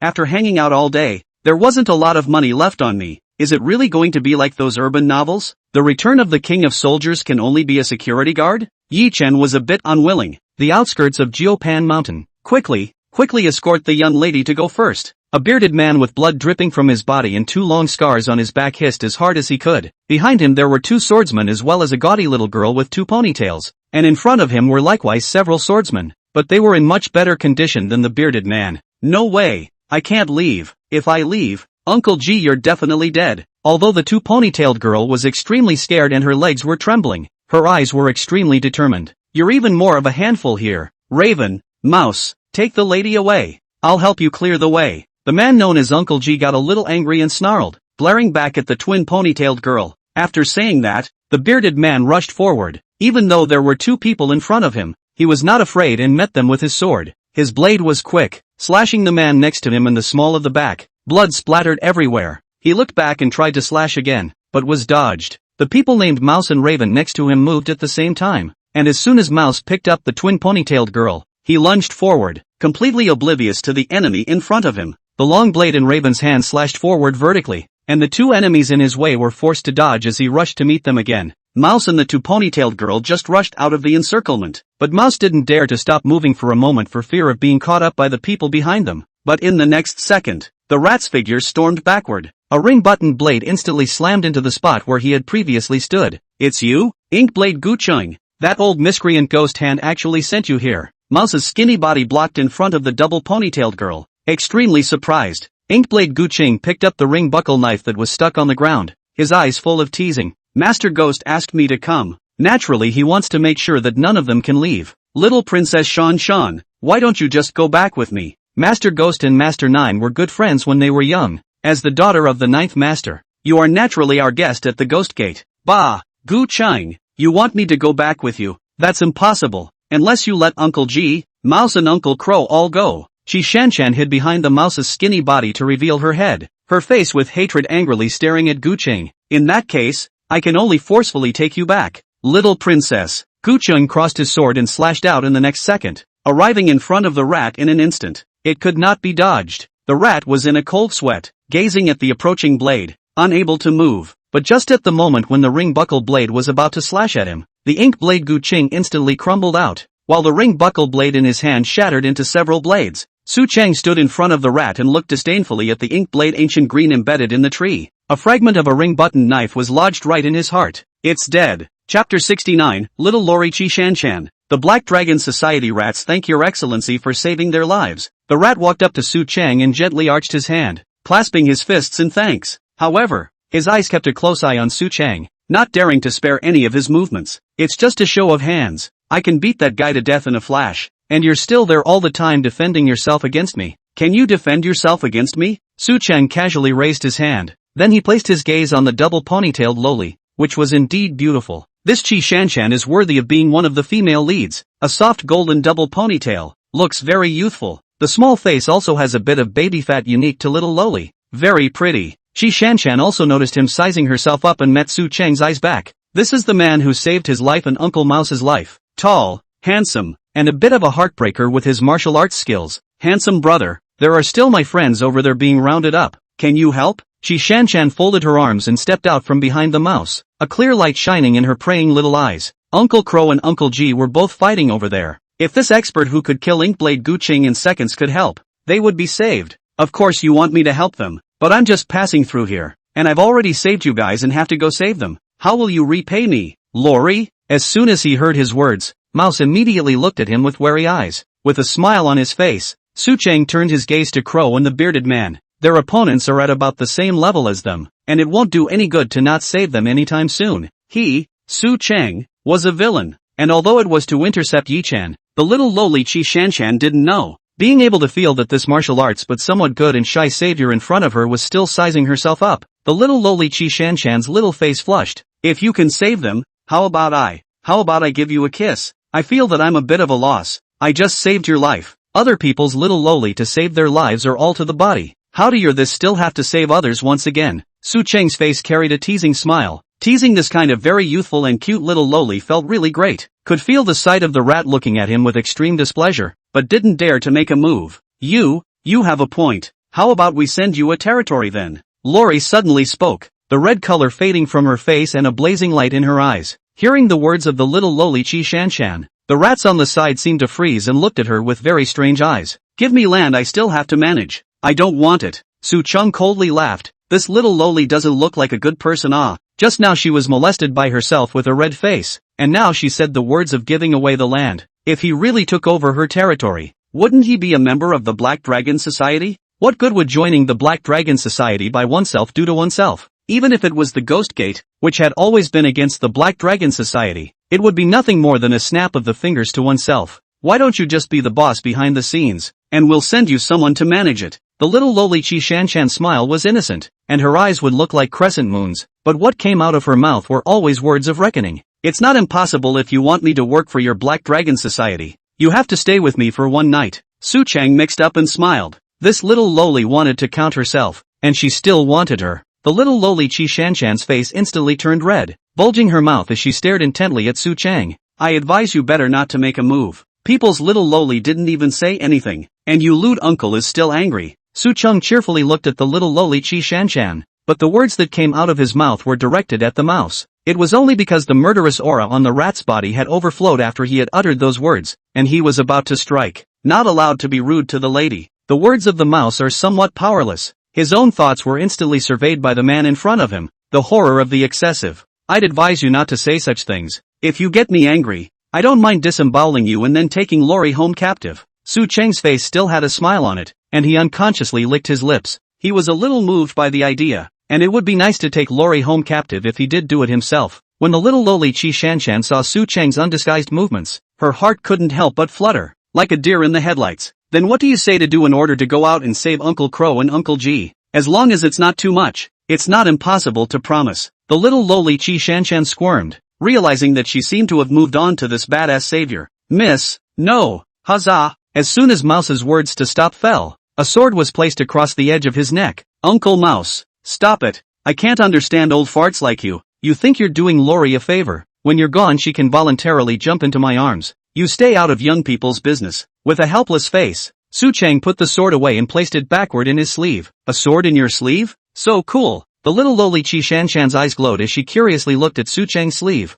Well, anything as long as it's not too much, is it? An evil smile hung on Su Cheng's face, and his line of sight roamed recklessly over the little lowly Qi Shanshan. I want you. No. Bang. Su Cheng blasted out a fist and smashed it into the rat's chest, directly pinning him to the tree. Uncle Mouse, don't worry, I've got it in my mind. I'm just teaching him a lesson. Who let him interrupt me? The little lowly Qi Shanshan looked at the mouse's side with some concern, and realized that he really wasn't in any serious trouble, and her mood improved. That's too much to ask for. I think it's better to take it slow. The little lowly had a red face, and the line of sight that was originally looking at Su Cheng turned away, not daring to look at him. Su Cheng was dumbfounded. He hadn't even made any conditions yet. How could he go overboard? Have you misunderstood? I haven't said the conditions yet. Su Cheng looked at the little lowly Qi Shanshan with a smile. The little lowly Qi Shanshan remembered. The handsome brother in front of him did say talk was interrupted by Uncle Mouse, and what he said was not that he wanted to own.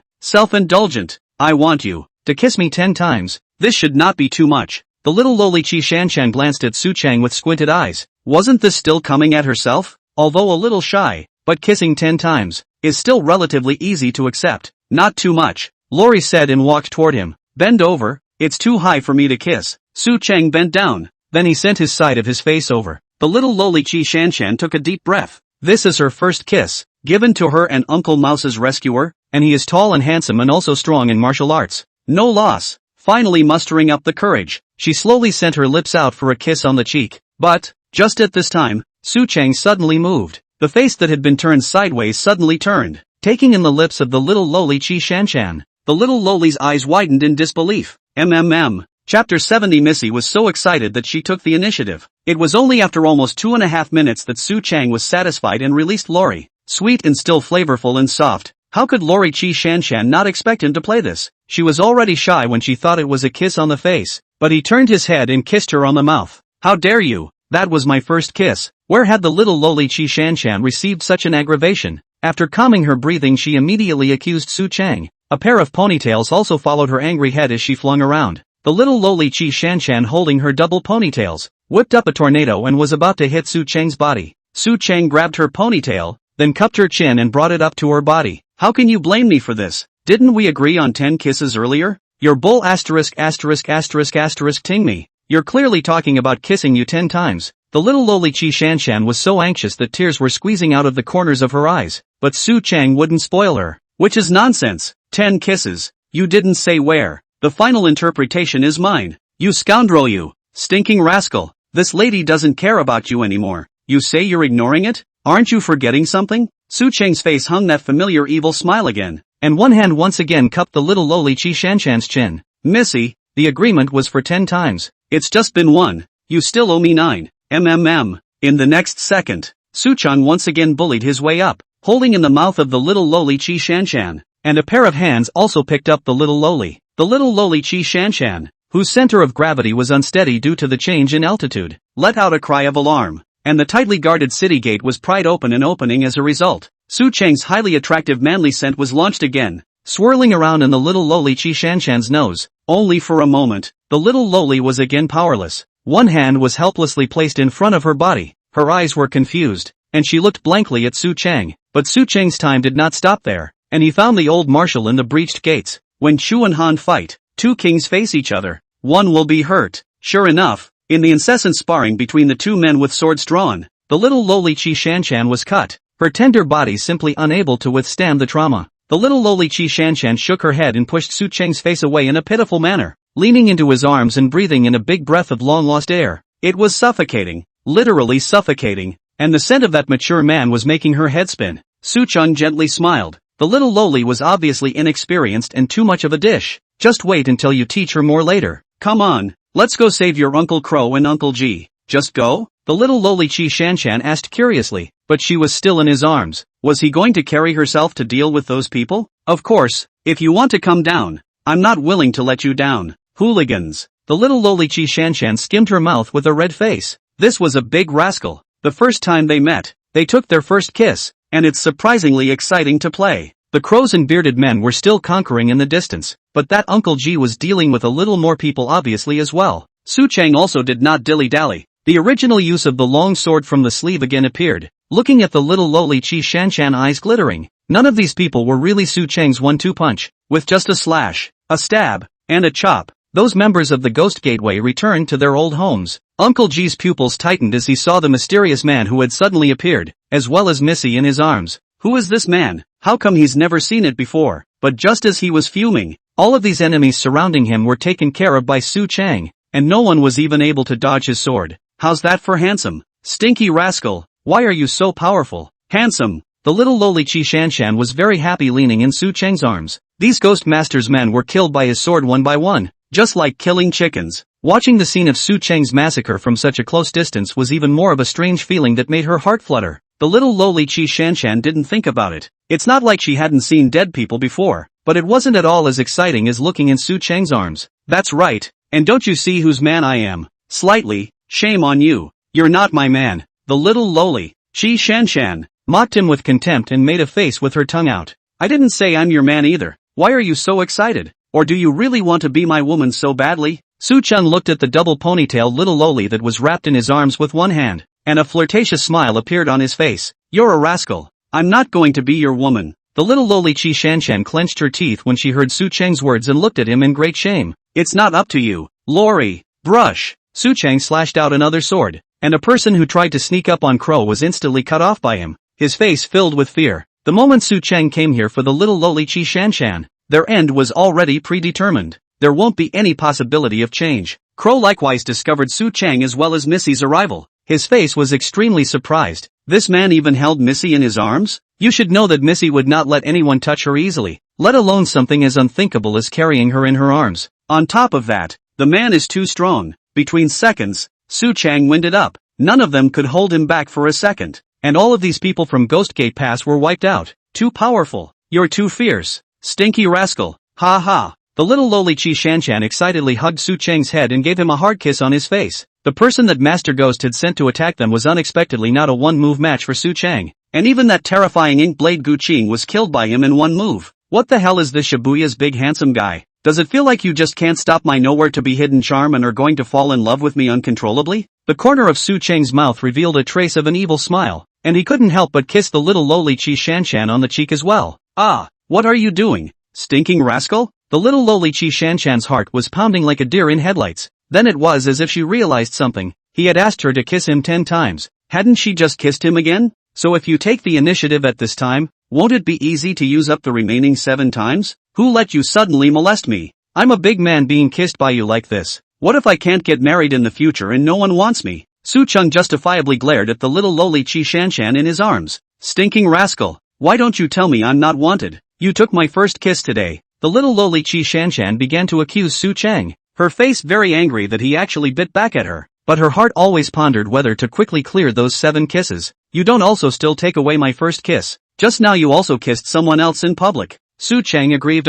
Mua. Taking advantage of the gap between Su Chang's words, the little lowly Qi Shanshan suppressed her shyness and flew and pecked twice on Su Chang's face. He still wanted to kiss a 3rd time, but was directly blocked by Su Chang's mouth. In the distance, the mouse, the crow, and the bearded man froze as Missy was abducted by yellow hair. Just now it was clearly Missy who was so excited that she took the initiative to kiss it, and then the two of them began to kiss deeply. Chapter 71. I didn't even ask for it. How can I count it? Ha ha ha ha. It was only after a long time that Su Chang and the little lowly Qi Shanshan separated their mouths. Each time it was a deep kiss, and Lori Qi Shanshan's breath control visibly tightened and became more sustained. And in the distance, the crow, the bearded man and the rat that had been nailed to the tree earlier were about to walk over when they saw the two finally stop. A woman is not a woman. I really didn't expect Missy to have such an active side. Who says it isn't? We've all watched her grow up, and we've never seen Missy interested in any man. It just feels like a ripe cabbage that's been hogtied. Mouse heard the two of them gabbling next to each other without saying a word. He didn't expect that mysterious man to be prophetic, and by the time he was gone,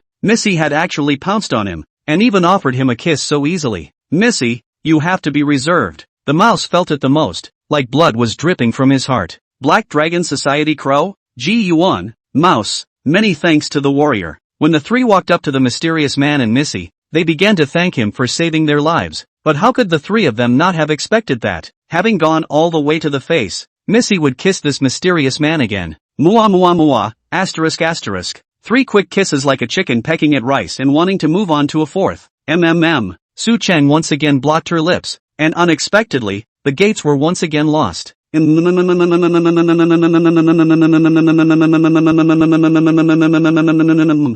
Qi Shanshan didn't know what was going on. Obviously this was the last time she expected to just get her breathing disordered. Instead, she was extremely careful to utilize the technique she had previously learned from Su Chang, placing the tempo very slowly and leaving herself plenty of breathing space. The little lowly Qi Shanshan's body paused for a moment, and in the next second, she stretched out a pair of jade arms to hug Su Chang's head. She had learned the skills Su Chang had taught her, and she could rest slowly for lack of breath. But this was the 10th time, so she couldn't be separated. Lori Zissender is a bit of a shedder. After a long time, until the little lowly Qi Shanshan's breathing was completely disorganized, she was forced to push Su Chang away. The little lowly Qi Shanshan's head was hanging down on Su Chang's chest, and her body didn't move at all, just breathing in the oxygen in the air extremely greedily. Black Dragon Society Ji Yuan, Crow, and Mouse thanked the warrior for saving their lives. The three stood side by side in front of Su Chang, clasping their hands in unison to thank him. Just take note of the saving of your life. No need for thank you gifts or anything, just look at your Missy. Su Chang doggedly glanced at the exhausted little lowly clinging to him in his arms before turning his head to look at the 3 people. 3, that's true, the most precious treasures of the Black Dragon Society have been abducted by him, and looking at him, he can't be an ordinary person. Your Excellency. Then there will be no more words of thanks. If there is anything that the Black Dragon Society can do to help, we, the Black Dragon Society, will go through fire and water. Ji Yuan arched his hand and said. Su Chang gently nodded. My name is Su Chang. You guys can just call me Su Xiao. As for your Missy, it seems to me that she is very reluctant to leave me. I'll drive her around for a while and I'll take her back when she wants to go back. Su Xiao. The three of them looked at each other in dismay. Crow and Beard were already stable people, although they knew that this matter was bad. But the strength of this Su Xiao in front of them was too terrifying. The mouse, on the other hand, was because he had just climbed out from inside the tree, plus the fact that this Su Xiao really didn't mean any harm to Missy. Rather than saying that Missy was interested in him, none of the three dared to open their mouths to stop it. Don't worry, your eldest miss this little carrot head look. I won't do anything to her. When she wants to go home I'll send you back. Su Chang casually waved his hand, and hearing Su Chang's words, several people's hearts picked up a bit, but Ji Yuan still stood out. If anything goes wrong with Missy, the Black Dragon Society will never let you go. His eyes were very serious and extremely stern as he warned Su Chang. Even though they weren't Su Chang's opponents, they still used the most distinctive attitude to show everything. As long as something went wrong with Missy, Su Chang was the enemy. Still dare to threaten me? Not a little bit of guts. For the sake of your Missy I won't bother with you. Let's go. Su Chang coldly looked at the bearded Ji Yuan and carried the little lowly Qi Shanshan and walked out. Shake grass. Equal smiley face. You said he killed Inkblade Gu Qing in one move. Then why didn't you warn me just now? Ji Yuan looked at the mouse with a horrified expression. What kind of a man was he putting up a fight with? One move to kill Inkblade Gu Qing. He was at most 50-50 with Gu Qing. Wouldn't he be able to kill himself with one move as well? The crow next to him was also incredulous. Killing Inkblade Ancient Green in one move. How strong must that strength be? Who made you speak so sharply? I didn't even dare to say harsh words. Besides, didn't you see that Missy herself was happy to go with him? I think you're really an old fart. You keep out of young people's love. The rat said righteously, and he even used the words that Su Chang had said to him on Ji Yuan. The bearded Ji Yuan was dumbfounded. Young love? But Missy was indeed very proactive. In front of the three uncles, she dared to initiate a kiss. Alas, just fearing that she would have become a woman by the time she returned. Where are you taking me? The little lowly Qi Shanshan lay in Su Chang's arms and asked curiously. He had grown up playing with his uncles from the Black Dragon Society, and it was the first time he had come out to play with people his own age. You'll find out later. Wow. She had just heard the conversation between Su Chang and the three uncles, so the current little lowly Qi Shanshan already knew Su Chang's name. Little Lori also really didn't want to leave Su Chang. 10 kisses had already been used up. There was a feeling of not wanting to leave. Su Makoto? Honest Makoto? Lori asked him, tilting her head. Well, what about you? What's the beautiful little Lori's name? Qi Shanshan. Both are the Coral One Shan. The little lowly Qi Shanshan did not refute Su Chang's title of her beautiful little lowly. Her heart was sweet. Qi Coral. Very nice name. It's Qi Shanshan. It's not Qi Coral. Qi Shanshan is just as good. Okay? Lori terrorized him with her teeth and claws open. But how could her cute look scare Su Chang? Rather, it was more like being cute in his arms. Su Chang looked so itchy that he didn't hold back and kissed the little lowly's face again. You're breaking the rules with this one. How can you still kiss me? And before you said you were going to let me kiss you 10 times. And I'm all done. The little lowly Qi Shanshan had a red face, covered the place she had just been kissed with one hand, and began to vocalize Su Chang. Foul rules? Su Chang laughed. He was the legendary Heavenly Destiny villain. Where were the rules with him? No, Lori, are you playing word games with me here? When did you get 10 kisses? Make it very clear. I want you to kiss me 10 times. I didn't even ask for it, so how can I count it? What? You cheated. Chapter 72, Falling Off a Cliff for Dragon Emperor Yichen. Lori Qi Shanshan was annoyed again. This guy even said he was playing word games with him, when it was clearly him playing word games with himself. What he said was clearly for him to kiss him 10 times. He had already kissed him, so how could it not count? But even the little lowly Qi Shanshan herself didn't feel that she, who had just fallen into a loss because her 10 kisses had already been used up, now didn't have half a bit of the sad mood of unwillingness to give up. Then you say, how many strokes are left now? Stinking rascal? The little lowly Qi Shanshan said in shame, while still using her hands to control her twin ponytails to hit and hit. You only have to kiss it 9 times. It's a good deal, isn't it? What? How could it be 9 times? You let me give you a kiss in the beginning, and you turned your head. That's 1 time right there. Then after that you kissed again. The little lowly Qi Shanshan simply crazy. Feelings have been kissed so many times. In his this is only counted once. Then wasn't he himself losing hemp? She began to list the number of kisses for Su Chang in detail. And in between, you kissed me twice more. Plus just now, there should only be 5 more times. The little lowly accuses Su Chang of being unreasonable while attacking him with her twin ponytails. This rogue plus rogue is simply too bad. Su Chang laughed, that teasing expression appearing on his face again. What a surprise. My little Lori, I'm so touched that you remembered our kiss so well, but why are you playing with words again? The rules clearly say that I want you to kiss me 10 times, so if I let you kiss me a total of once, doesn't that leave 9 times? How can my kissing you be confused with you kissing me? What? The little lowly Qi Shanshan exploded again when she heard her words, and she was like a frenzied golden hare, charging from side to side in Su Cheng's arms, frantically struggling, trying to escape from Su Cheng's arms. Snap! An extremely crisp voice rang through the air. Su Cheng shook his hand. The touch was very good, small and soft,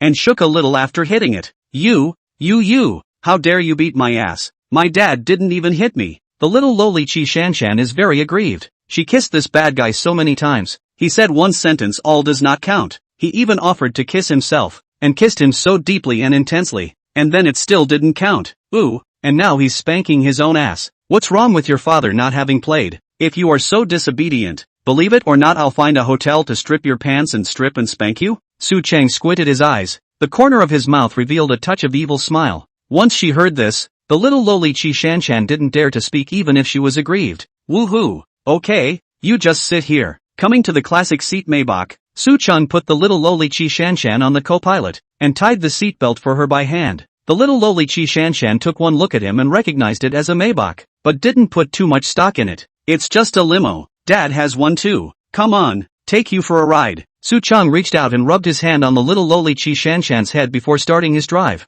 They had just been on the outskirts of the 9-Plate Mountain, and the real 9-Plate Mountain, as its name suggested, had 9 extremely winding sections. It also attracts a lot of drag racing enthusiasts, and the people who gather here run races. He had brought Qi Shanshan here now to thwart Yi Chun from winning this drag race. What's that one? A cab? This mudblood drove a cab to compete in a car contest? Crazy, if you ask me. This cab is ironically at the bottom of the list, believe it or not. Don't you call bull ********? Having just come over here, Su Cheng realized that the match had already started, and the crowd chattered about a cab that was, unsurprisingly, Dragon Emperor Yi Chen. How come all these male leads like to do something flashy? Yi fans 99 confessions, and this Dragon Emperor Yi Chen even cabs to compete in the car god competition. Bang, bang, bang, bang, bang, bang, bang, bang, bang, bang, bang, bang, bang, bang, bang. Su Cheng lowered the window of the car and a beautiful woman in a hot dress threw a wink at him. Little handsome boy, come to participate in the car god competition. But unfortunately the competition has already begun. You are late. Of course, I don't think it's too late if you want to have a wonderful encounter with your sister. It can't be helped. The good people have a date, so we'll talk about it next time. But this car god competition, even if you're late you should still be able to participate. Su Cheng stretched out his hand to embrace the little lowly Qi Shanshan. That's fine, but you're late to catch up with the group? How do you know if you don't try? As soon as the words fell, Su Cheng started the Maybach, clutched the gears, and stepped on the gas, all in one go. The roar of the Maybach's engine resonated around it like a terrifying beast growling low, and in the next second, the Maybach rushed out. He headed up the first section of the 9 pans, a place that was smooth and stress-free. You're not allowed to go to that woman. Just at this time, the little lowly Qi Shanshan opened her mouth to speak, her voice small and her face red. Ha, why don't you let me find it? Are you jealous? Su Cheng drove the Maybach with one hand and continued to power his feet while turning his head to look at Lori. Watch the road. Watch the road. Who says I'm jealous? I just don't think that woman is a good person. Maybe she has a disease in her. The little lowly Qi Shanshan was red-faced and hesitant, and she really found a good reason. As the first turn approached, Su Cheng's speed decreased rather than increased, and in close to half a second, he arrived at the second turn. The little lowly Qi Shanshan's scared eyes are white. How he bends without slowing down. With the Maybach's ultra-high maneuverability and his terrifying skills, Su Cheng quickly arrived at the 7th turn. The number of people who had been surpassed by him was already very high, but even now Su Cheng still hadn't seen Dragon Emperor Yi Chen's cab. Suddenly, he saw, around the bend ahead, the figure of a green cab. Su Cheng stepped on the gas under his foot, and the Maybach's terrifying performance was in full effect. But the male lead deserved to be the male lead. He drove this cab in an equally unusual way, and in the curves was equally not slowing down, leading Su Cheng by half a body length. Unfortunately, the car's performance was there, and Su Cheng easily passed him on the straightaway. Damn, what's wrong with this guy, chasing him so closely? Yi Chen's face revealed killing intent. He was only here to earn a little bonus. How is it that there are still crazy people who are not afraid of death who dare to rob with him? The section of the 8th lane was already very narrow and unusually bumpy now, and he himself would surely overtake the Maybach at the 9th turn if he kept up his full speed here. Everything was just as Dragon Emperor Yichen thought.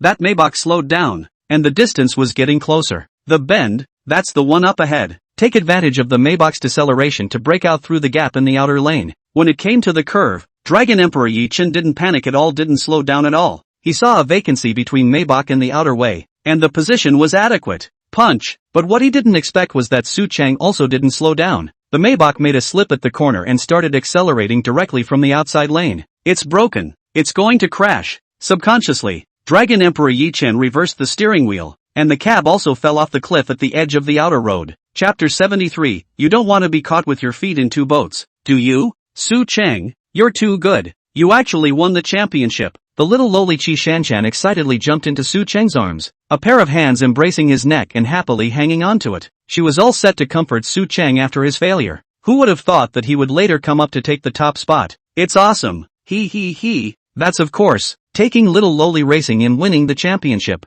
I wonder what reward there is.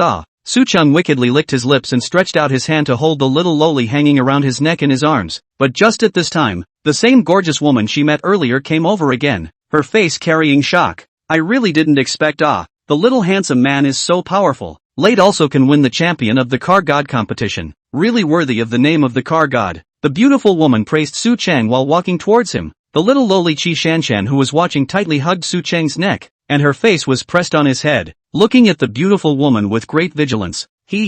Just a fluke. Su Cheng laughed shallowly, completely unconcerned about her compliments. I just don't know when is the next date, that little handsome boy said before. I'm very curious about it. The gorgeous woman sent a flying kiss, which was knocked away by Lori's outstretched hand. I don't think this barren little child can really be aroused. Don't you see that my figure is much better than hers? The little lowly Qi Shanshan's hostile eyes made this gorgeous woman also compare her strength, and she raised her leg in a seductive pose, but when she moved her eyes up, she realized that Su Cheng's eyes were blocked by the little lowly. That little lowly was directly in this man's arms, hugging and kissing him. The two of them were like glue, in love, forgetting to kiss each other, not putting the beautiful woman in their eyes at all. After a while, hearing the gorgeous woman leave, Lori tried to take her lips back, but it was rolled back on the way, and his head was grabbed by Su Cheng, changing up the angle. After a long time, Su Cheng gently let go of her. The little lowly's progress was just too fast. Was this a natural learner? The little lowly Qi Shanshan gasped loudly and hid her head in Su Cheng's arms, not daring to look into his eyes. This counts, as a reward for you. The voice was small and sounded even more endlessly seductive, murmuring against his own chest. Just as Su Cheng was about to speak, an extremely surprised voice called out to him.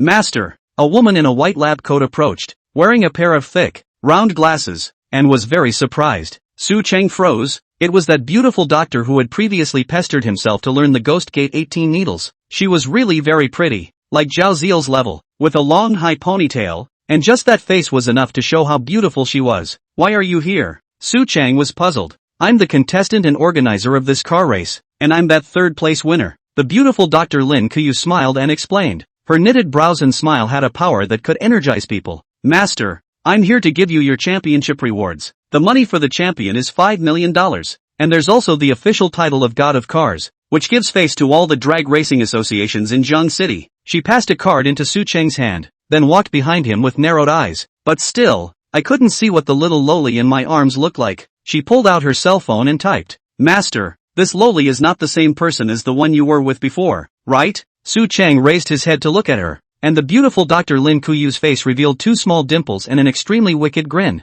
Master, you don't want to be caught with your feet in two boats. I really didn't expect. That persistent beautiful doctor was such an evil person, and even played the threatening bit with himself. The little lowly in her arms, Qi Shanshan, raised her head to look at Su Cheng and heard a girl greeting him, and it was still Su Cheng's disciple. She wanted to turn around in Su Cheng's arms and look back to see what his female disciple looked like, but it was stopped by Su Cheng. Good girl, don't move. Well, the little lowly Qi Shanshan was now very tired, and when she heard Su Cheng's words, she quietly lay down in his arms. Seeing this, the beautiful Dr. Lin Kuyu's face became even more evil. Master liked the little lowly in his arms so much, so wouldn't he have to be obedient? Come on, give me that god-awful stitch. Let's talk about it after we have a problem. Let's leave a contact first. Su Cheng slowly spoke, a light smile on his face. She wanted to worship herself and threatened herself with the fact that she was with the little lowly Qi Shanshan. But, who can be sure that they are the hunters? Jia. Below the cliffs of Jiupan Mountain,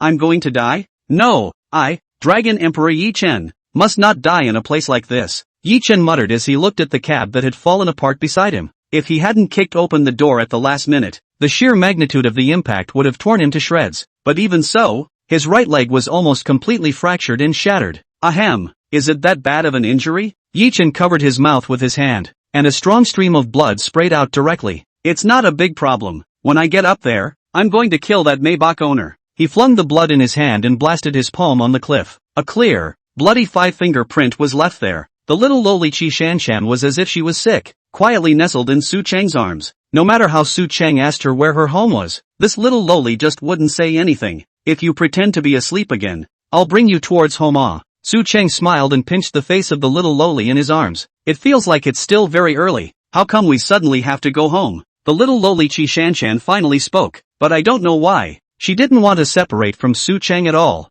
Lying in Su Cheng's arms is really so comfortable. Oh. Su Cheng read her mind and dropped a kiss on her forehead. Lori doesn't want to part with me so much. Call your family, we'll stay out here a little longer. The little lowly Qi Shanshan didn't avoid it either, quietly watching his face getting closer and closer. It was really comfortable. It was too reassuring to lie in his arms and not want to be separated at all. Good. This peaceful atmosphere and environment made the little lowly Qi Shanshan not even want to say a word of rebuttal, not explaining the words that she didn't want to separate from Su Cheng. But there was still some fear in her heart. This was way beyond the doorstop Dad had given her.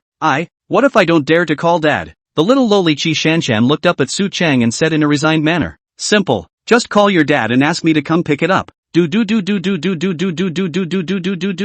Finally the call connected, and the little lowly Qi Shanshan handed her cell phone to Su Cheng. Hello? Hey, dang. Chapter 74, Lori wants to see the stars. Hey, dang. Qi Jiu's eyes widened. Then he looked at Ji Yuan next to him and blinked. He seemed to have misheard him. How his daughter's phone was answered by a man. The man? Hey,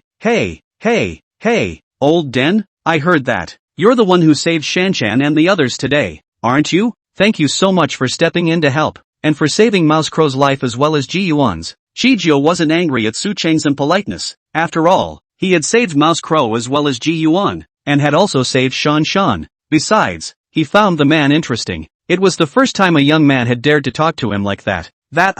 It doesn't matter. It wasn't like I wanted to save them. It was mostly because Sam asked me to. Sam? Hearing Su Cheng's words from across the room, Qi Jiu couldn't help but clench his fists. He dared to call Shan Shan by her name. Thanks anyway. May I ask why the phone is in your hand and where's Sam? Sam. She's asleep in my arms. Wow. As soon as Su Cheng's words fell, the cup that was originally held in Qi Jiu's hands instantly fell apart in pieces, and the tea leaves and water flowed out from it. Boss, calm down. Calm down. The three people next to him immediately arrived in front of Qi Jiu when they saw this, but their faces all had a look of stifled laughter and gloating. I forgot to get to the point just talking. Sam told me she doesn't want to go back for a while, so I'll take her outside and hang out for a while longer. Qi Jiu narrowed his eyes and a very ugly smile appeared on his face. Can you put Sam on the phone? Put you on the phone. Hello? Dad. It's Sam. As soon as they heard Qi Shanshan's voice, the emotions of the people present settled down. Although they didn't know what was going on with this girl, at least the people were safe. And listening to Qi Shanshan's tone,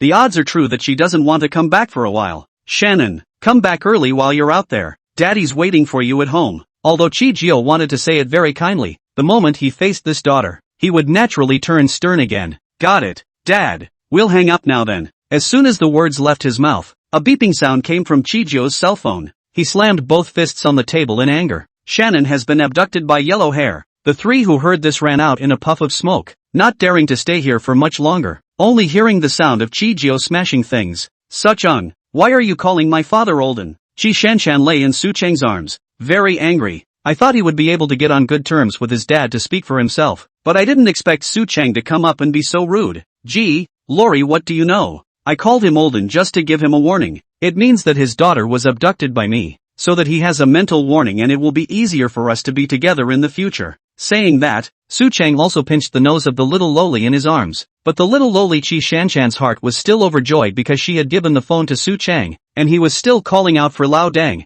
as if she was fighting against her father with him. You want to be with me? Lori suddenly inquired, confusion and anticipation in her eyes. Right, otherwise why would I bother to save your uncle and them? I'll save you and then go home as a pressurized lady won't do. Su Cheng gently smiled and sent a piece of candy into the little lowly's mouth. Then why did you send me back tonight? You're not supposed to be taking me to your house, or to a hotel, she said as she savored the taste of sugar, milky and sweet. Saying that, the little lowly Qi Shanshan's little face reddened, but still gazed straight into Su Cheng's eyes. She felt that there was no problem with her thinking if Su Cheng really came at her, why didn't she take herself to the hotel? Especially when he had to specially send himself back at night. He wasn't even coming for himself. Was he coming for the Black Dragon Society? Why else would he show up at exactly that time? Save us and then take me alone. Thinking about this, Qi Shanshan's heart panicked a little, trying not to think about this, but completely unable to control it. You want to go to a hotel? Then of course I'm happy to, but I don't want to take you to a hotel the first time we meet, because if that happens, it might make you feel like you're a lightweight yourself. Besides, I really do treasure you. Su Cheng could see the very strong uneasiness in the heart of the little lowly Qi Shanshan. She had always been wary of herself in her heart, right? Thinking that she was also rushing the Black Dragon Society. He gently pecked the corner of Lori's mouth in his arms. Little Lori, to tell you the truth, Su Cheng is also the only son of Su Badian of the Su clan. That is, the only son of the richest man in Zhang City, and I also have an even more terrifying identity. Coupled with this horrible force of mine, you should easily be able to think that the Black Dragon Society can be destroyed at the snap of a finger for me, Lori, and I'm coming for you. The corners of Su Cheng's mouth rose, an evil smile appearing on his face as he gazed at the little lowly Qi Shanshan in his arms. Yes, is that right? He's only here for himself, and he cherishes himself so much that he doesn't take himself to the hotel. The little lowly Qi Shanshan's face turned better with the naked eye, and an innocent smile appeared on her face once again. She didn't care what Su Cheng was really the only son of the richest man in Zhang City,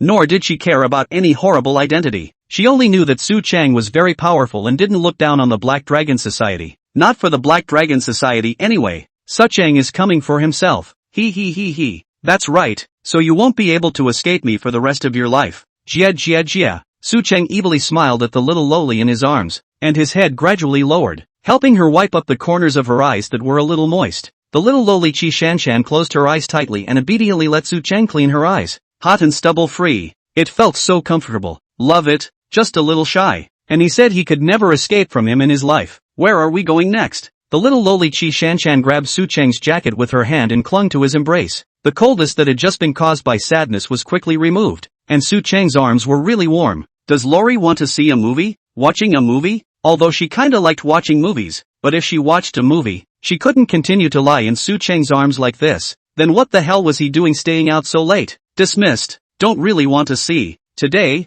the little lowly Qi Shanshan pillowed in Su Cheng's arms and gently shook her head. But in a flash she thought of a good idea. Or let's go stargazing. The little lowly Qi Shanshan looked at Su Cheng with two glowing eyes, her eyes looking hopefully. If they went to look at the stars, they would be able to look at the stars while lying in Su Cheng's arms. Hey.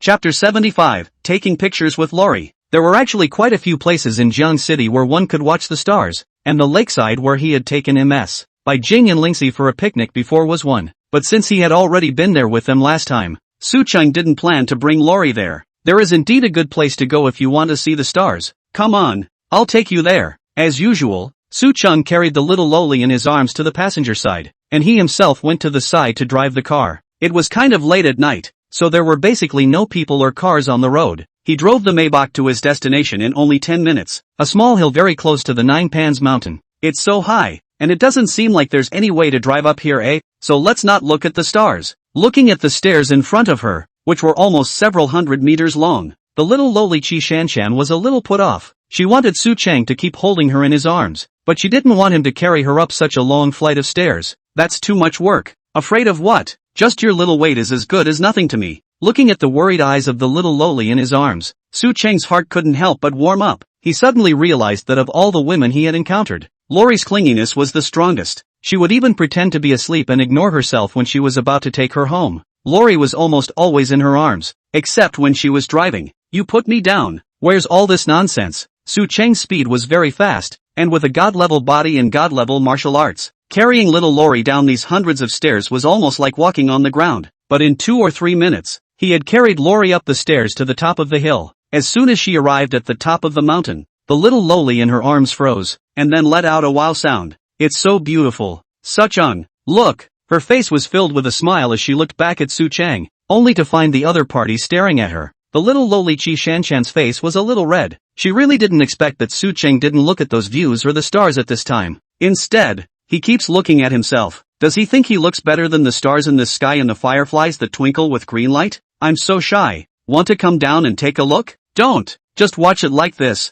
We'll just happen to be watching it together. As soon as she heard that Su Cheng was going to put herself down, the little lowly was anxious again. She really didn't want to separate herself from his embrace. She didn't want to let his hands move away from her body. Su Cheng listened to her advice, and he actually didn't want to put this beautiful little lowly down from his arms. There was only one cliff in this place, while the surrounding area was surrounded by grass. Countless glowing green fireflies appeared and disappeared, drawing Lori's eyes all the way over. Sucheng, let's go over there and look at the stars. The little lowly Qi Shanshan looked back at Su Cheng while her finger was pointing over the cliff. The sight lines there are very open and you will see more stars and maybe the moon. Listening to little Lori's guidance, Su Cheng also walked towards the side of the cliff with a better view. A long silver river came into view, countless stars twinkled and blinked, and a moon stood above the Milky Way in the distance. It's so beautiful. It's really the first time I've seen such a beautiful view. Lori was very content to look at the uncountable stars in the Milky Way, her eyes sparkling. The most important thing was that the person who came with him,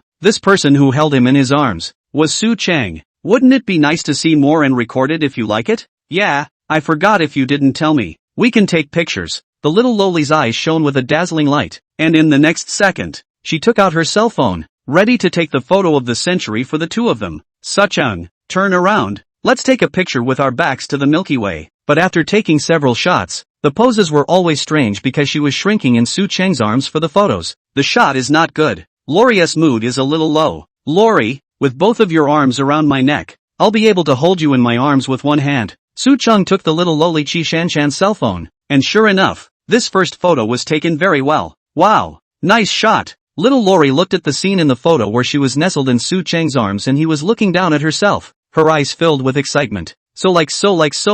She's going to frame the photo of the century and mount it across from her bed so that whenever she wakes up the first thing she sees is it. Looking at the expression of the little lowly in his arms who was in love with the photo, her mouth grinning like a flower, Su Cheng's heart was just as warm. You're satisfied with one picture? Want a couple more? Want. Little lowly's hand holding Su Cheng's neck became tighter, and the distance between the two became closer. She pressed her head against Su Cheng's face, feeling Su Cheng also leaning his face against her head. The corners of her mouth subconsciously rose. Hey, ka chow. A picture is taken again. Lori took the phone and was very pleased with how close the two were in this picture. The intense closeness was very comforting to her. More shots, this time like this. The two took who knows how many pictures under Lori's guidance. With each picture taken, Lori would pick up her phone and scrutinize it. Then the corners of her mouth would grin like a crescent moon. How about another shot? I actually wanted to take this one before. The little lowly Qi Shanshan squirmed and said, her face turning red along with her. Listening to her command, Su Cheng raised his cell phone. Mua, ka chow. A picture of a little lowly hugging Su Cheng's neck and then taking the initiative to kiss on his face was taken. Hey. The little lowly Qi Shanshan giggled as she looked at herself in the photo. Her lips imprinted on Su Cheng's face, and she could tell that Su Cheng was a little surprised. While her own face was red, it was clearly premeditated. This one's a reward. Your reward for helping me call dad. Seeing the playful yet teasing look cast by Su Cheng, Lori was also quick to explain, but in reality that's something even she doesn't believe. She just wanted to take a picture of herself kissing Su Cheng, that's all. As for whether to use it as cell phone wallpaper, computer wallpaper, or wallpaper, that's all something to think about later. Hey, little Lori, it seems like you really can't leave me in the future. Su Cheng playfully pinched the little lowly's nose and said with a teasing smile, Humph, how do you know it's me who can't stay away from you? Like you said before about the kissing rule. What does your inability to leave me have to do with my ability to leave you? Am I right, Suchong? The little lowly Qi Shanshan responded with the same teasing in Su Cheng's arms. He said he was the one who couldn't stay away from him, although there was that slight possibility of that outcome. But the greater likelihood was still that he couldn't leave himself. Why would Su Cheng hold himself in his arms for a whole day if he could leave himself? Hey, I don't know where this little lowly of yours gets the ability to be so arrogant. Jia, a voice rang out. But the little lowly's hand holding Su Cheng's neck didn't let go, but instead wrapped her arms tighter. Chapter 76, Masked Woman Bingling. The two of them stayed on this cliff for a while longer, and only after feeling that little Lori was a bit sleepy was Su Cheng ready to send her back. This little lowly was really clinging to him. Even if he asked her to lie down on the cliff and look at the scenery, she wouldn't come down. It was as if he was making Su Chang's arms his home. But I didn't realize that after getting off the mountain, Lori didn't want to get off of him again. The thought of being separated from Su Chang soon made her very uneasy and scared. Su Chang, will you come back for me? The little lowly Qi Shanshan looked up at him with great uneasiness in her eyes, like a kitten about to be discarded. Su Chang pecked lightly at the corner of her lips. You don't want to run away. Don't forget. Lori, you still owe me 9 times. Better think of a way to make me use those 9 times. He had an evil smile on his face, but the words he said made Lori feel very relieved. Now Lori didn't care at all about those 9 times. The two of them had kissed each other an unknown number of times, even if it was a lot of kissing. But Su Chang was willing to use these 9 times as a bond between the two, and she was really happy. And you talk about those 9 times. Kissing me I don't know how many times. The little lowly Qi Shanshan arrogantly hummed before continuing to lean her body against Su Chang. Come on, let's get you home and meet your dad. That old den. On the way. No calling my dad olden. The little lowly Qi Shanshan lit up her pink fist in Su Chang's arms and gently rubbed Su Chang's face. Inside the Chen family villa on the outskirts, Chen Koan was chatting with a somewhat withered old man who appeared to be around 50 years of age. This old man had put himself so low that no one would have thought that he was the boss of one of the 3 major underground organizations in Zhang City, the Ghost Gate, Master Ghost, and behind Master Ghost, there stood an equally masked person with a petite physique who appeared to be a woman. Family Master Chen, may I ask if there is any more detailed information? Master Ghost opened his mouth, but in reality, his face was very grave, and the other party promised to give him a chance to hook up with the Chun family in Magic City. Ask yourself to kidnap someone for him. Nope. Chen Koan sipped a cup of tea, completely indifferent to the outcome, as if even if the Ghost Master failed it had nothing to do with him. This is actually true. What does it matter to him whether or not Master Ghost can succeed? Hearing Chen Koan's words, Master Ghost's face became even more ugly. He was able to become the boss of Ghost Gate. His mind and strength were even more unparalleled. Master Ghost could tell that the family head from the Mordorchin family in front of him was trying to use himself. The person he was trying to kidnap was definitely not an ordinary person either, and was probably a behemoth that he couldn't afford to mess with. Otherwise, it wouldn't have made the terrifying head of the Mordorchin family arrive in person, without even finding out a single bit of useful information. If he took on this kidnapping, it would probably lead to the end of the Ghost Gate and his own death and loss of life. But, if he succeeded, then there would likely be only one of the 3 major underground organizations in the city, and with the power of the Chen family in Mordor, he could very easily eliminate the other 2. Then, whitewash. He would no longer have to live under this dim and infinite ghostly gate, but instead he would be on his ghostly master's path to the sun, go into the business world and make the leap to become a successful entrepreneur in that business world, instead of the head of a gangster that he is now. Clan Master Chen, I, Ghost Gateway, will tie that girl up in front of you, and I still hope that when the time comes, Clan Master Chen won't forget today's promise. I believe you can do it, otherwise I wouldn't have looked for you. Chen Koan's face revealed an extremely affable smile. Very kind. The withered old man, Master Ghost, gently arched his hand and turned to leave with the masked woman at the side. Master Ghost, you're taking the Ghost Gate to the dead end. An extremely cold, frost-like voice rang out in the air, and it was the masked woman who spoke. Don't be afraid. If there's no mistake, Gu Qing should have already brought that Qi Shanshan girl back. With that girl Qi Shanshan, I'm not afraid that daughter slave Qi Jiu won't help. For the words uttered by Master Ghost, the masked woman felt stupid from the bottom of her heart. Because something that could make the head of the Chun family in Magic City take the initiative to come and ask for help was simply not something that their underground organization in Zhang City could help with. It's a devastating disaster at every turn. She really didn't believe that as smart as Master Ghost couldn't even see this. In order to annex the other 2 major underground organizations, in order to clean himself up, he has completely disregarded the ghosts. And the words that Master Ghost had just uttered were instantly slapped in the face, and he hadn't even thought of it when he was chatting with the Chun family master earlier. How come Gu Qing hasn't contacted himself now? Master Ghost's face was very ugly, showing heavy doubts and incomprehension on his withered, wood-like face. He took out his phone and called Gu Cheng, and after a ring, no one answered. Master Ghost took a deep breath and called a different phone number, and this time it connected. Master Ghost, where's Gu Cheng? Did he go back? A hint of anticipation appeared on Master Ghost's face, fantasizing about the last possibility that Gu Qing was just asleep or that his cell phone wasn't with him. But the answer of the officer opposite completely spoiled the expectation. No, Master Ghost, Gu Qing hasn't been back since he went out. The Ghost Master's hand suddenly dropped. His heart has a number. The probability is that Gu Qing has failed, and it is likely that the person is already gone. Let him go with so many people and merely kill that rat crow in Ji Yuan and bring Qi Shanshan back. Surprisingly, Gu Qing still failed and his life was all there. Waste. Master Ghost cursed angrily. then got into the rear door that the masked woman had opened. The plan to force Chi-Jio to go with him to kidnap him had fallen through, and now he could only kidnap the little girl by himself. Ice Ling, can you do it if this matter is left to you? Master Ghost suddenly spoke up, casting his gaze on the masked woman driving the car. I can't do it if the person being kidnapped is on the same level as Kuan Shen, or has that kind of super expert around. The cold words of the masked woman, Ice Ling, came through, as if she didn't have any feelings and was just stating the facts. Ghost Master's heart also gradually cooled down. Chen Family Master cannot even find out the person. How can there not be that kind of super expert around? Gu Qing was already dead, and there was directly one less expert he could use around him. If you want to accomplish this, it looks like you'll have to leave it to Ice Ling. Ice Ling, you go ahead with this, whether it works out or not. The agreement to help out one last time is used up. If you survive, you won't have to go back to the Ghost Gate. I'll give you your freedom. Master Ghost's voice sounded very hoarse, and his already withered figure was hunched over. Master Ghost, who was only in his 50s, looked like an old man on the verge of dying. Good. The masked woman, Ice Ling, merely responded briefly. The person was as cold as her name, as cold as an ice cream flower in winter. She didn't seem to care at all if she could do this or if she survived this kidnapping. Just a quiet drive. After the kidnapping, she's free. Chapter 77, if you don't mind, it's okay to stay overnight.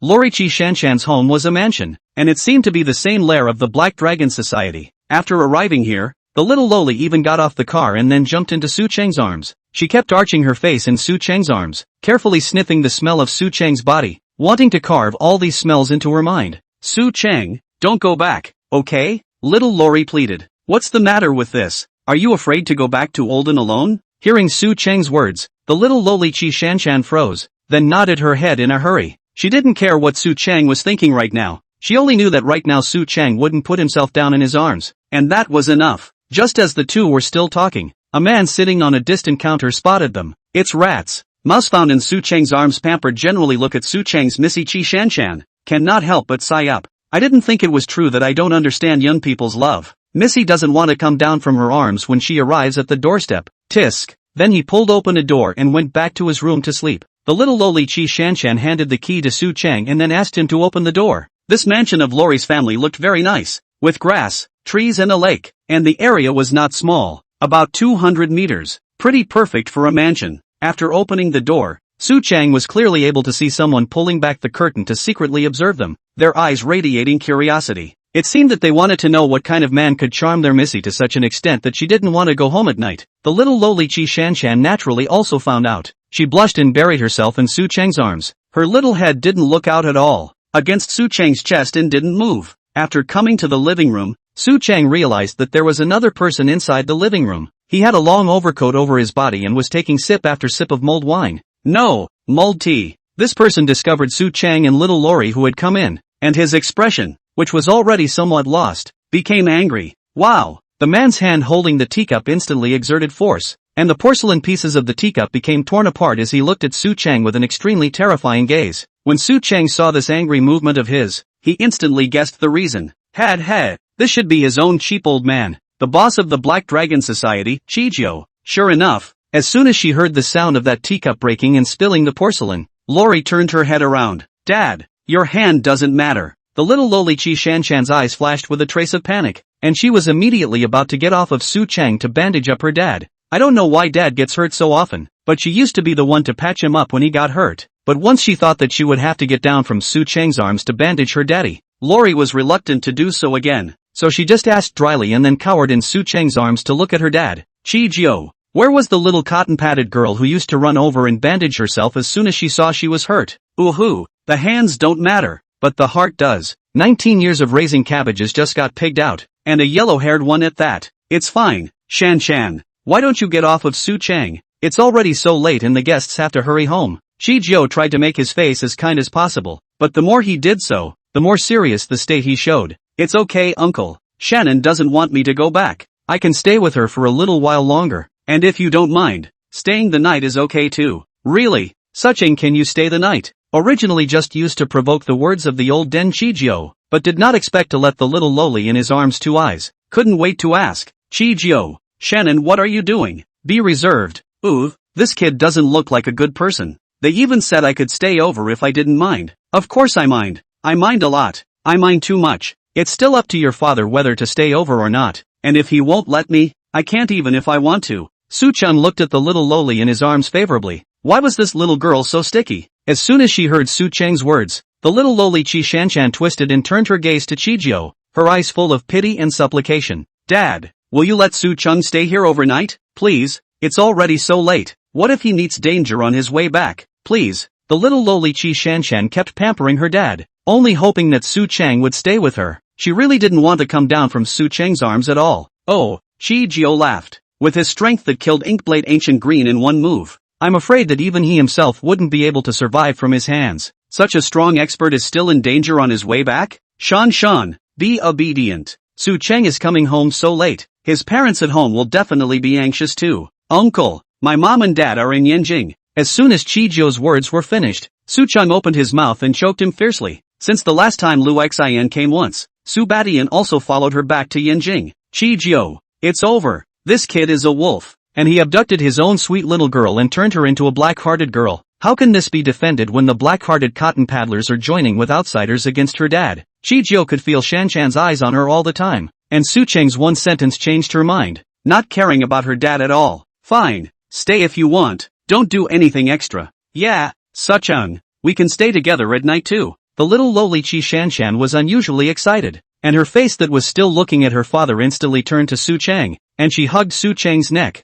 face to face and unusually happy. Chijio, although he said that he told Su Cheng not to do anything extra, but he couldn't help his daughter's crazy white giving Alas, with a light sigh, Chijio felt that he had aged a few dozen years, and completely lacked the gallantry that he used to have when he was hacking away at people with a knife. Okay, I'll cuddle you to sleep tonight if you like.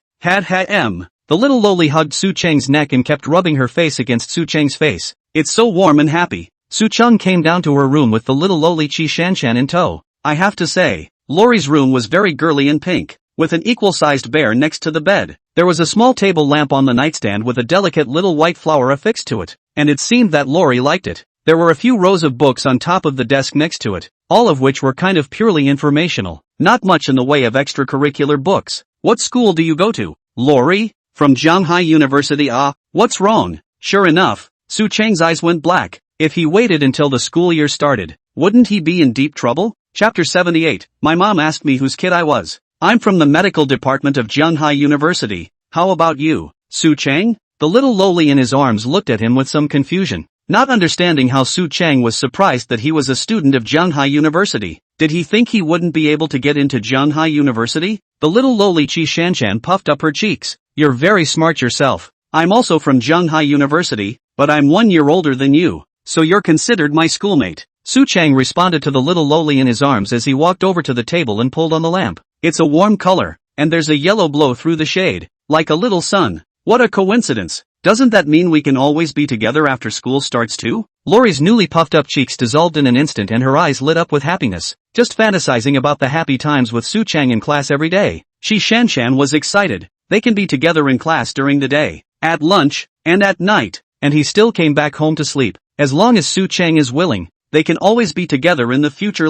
What nonsense. First of all, let's not talk about the fact that we're not in the same grade and we don't have classes together. What makes you think I must go to class? Su Cheng scraped the arms of the little lowly nose. This girl Sticky himself is sticky into what kind of What would Lori become if she saw herself with another woman? Forcibly lock yourself up to be with her? What's with the sickly feeling? Su Cheng laughed. Aren't you going to class? Why Little Lori instantly became frustrated. The blueprint she had just broken in her mind of going to class, eating, and showing love with Su Cheng instantly shattered. Of course I have my own business to attend to. For example, going to the night to flirt with Wu Xinlan and Xiao Zhuting, staying at home with Luo Xiaoyun and Qin Yuefang, or going to Lingxi's house to keep the empty-nested MS. By Jing Company. Where does he find the time to go to school? The little lowly Chi Shanshan anxiously wanted to ask him what was going on, but again, she thought of something and didn't open her mouth to ask, just lost and continued to shrink in Su Cheng's arms, clinging to him, not wanting to leave a single gap. Yes,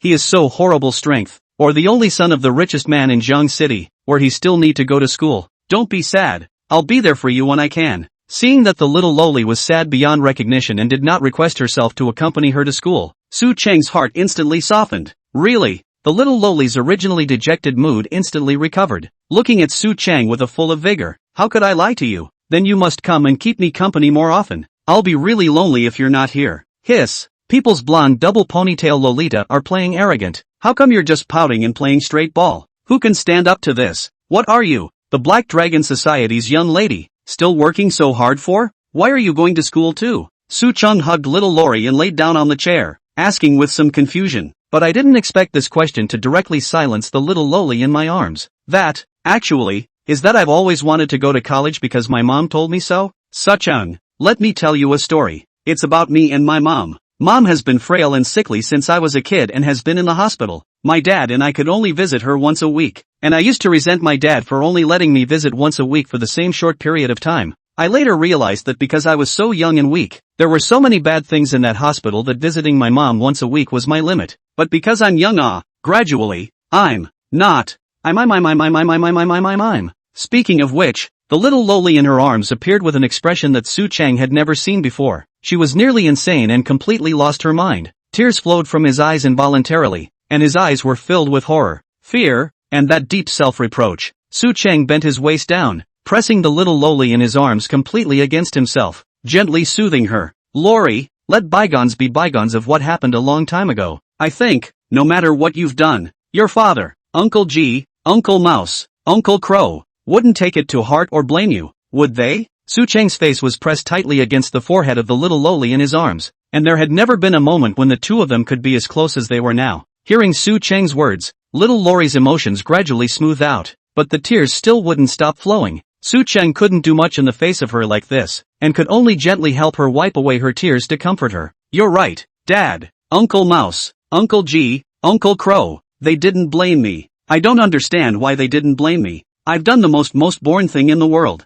and I'm sorry to my mom and to everyone who's been good to her. I'm a real sinner. The more the little loli said, the more serious it became, and Su Chang couldn't help but be scared to death when he heard it. What on earth could this little loli have done to bring herself to such self-loathing? Did it pull out her mom's oxygen tube? I had to go to the hospital to see my mom for a little while every week because I was so young at the time. In the beginning, every time I went to see my mom, I was happy. But then, as my mom's health got worse and worse, I didn't dare to visit her. I didn't want to see her body wasting away and turning into an inhuman, ghostly appearance. My mom read my mind and she asked my dad to take himself there once every 2 weeks. But if you go once every 2 weeks, Mom's body changed even more outrageously. She shaved off her hair and her eyes became dim. She didn't even recognize herself until one time she went to visit her by herself. My mom is asking me whose kid I am and why I'm so cute. I was really intimidated. I got scared and I ran away. 2 weeks later, instead of taking me to the hospital, my dad took me to my mom's funeral. The little loli's eyes were red and she didn't dare to speak anymore.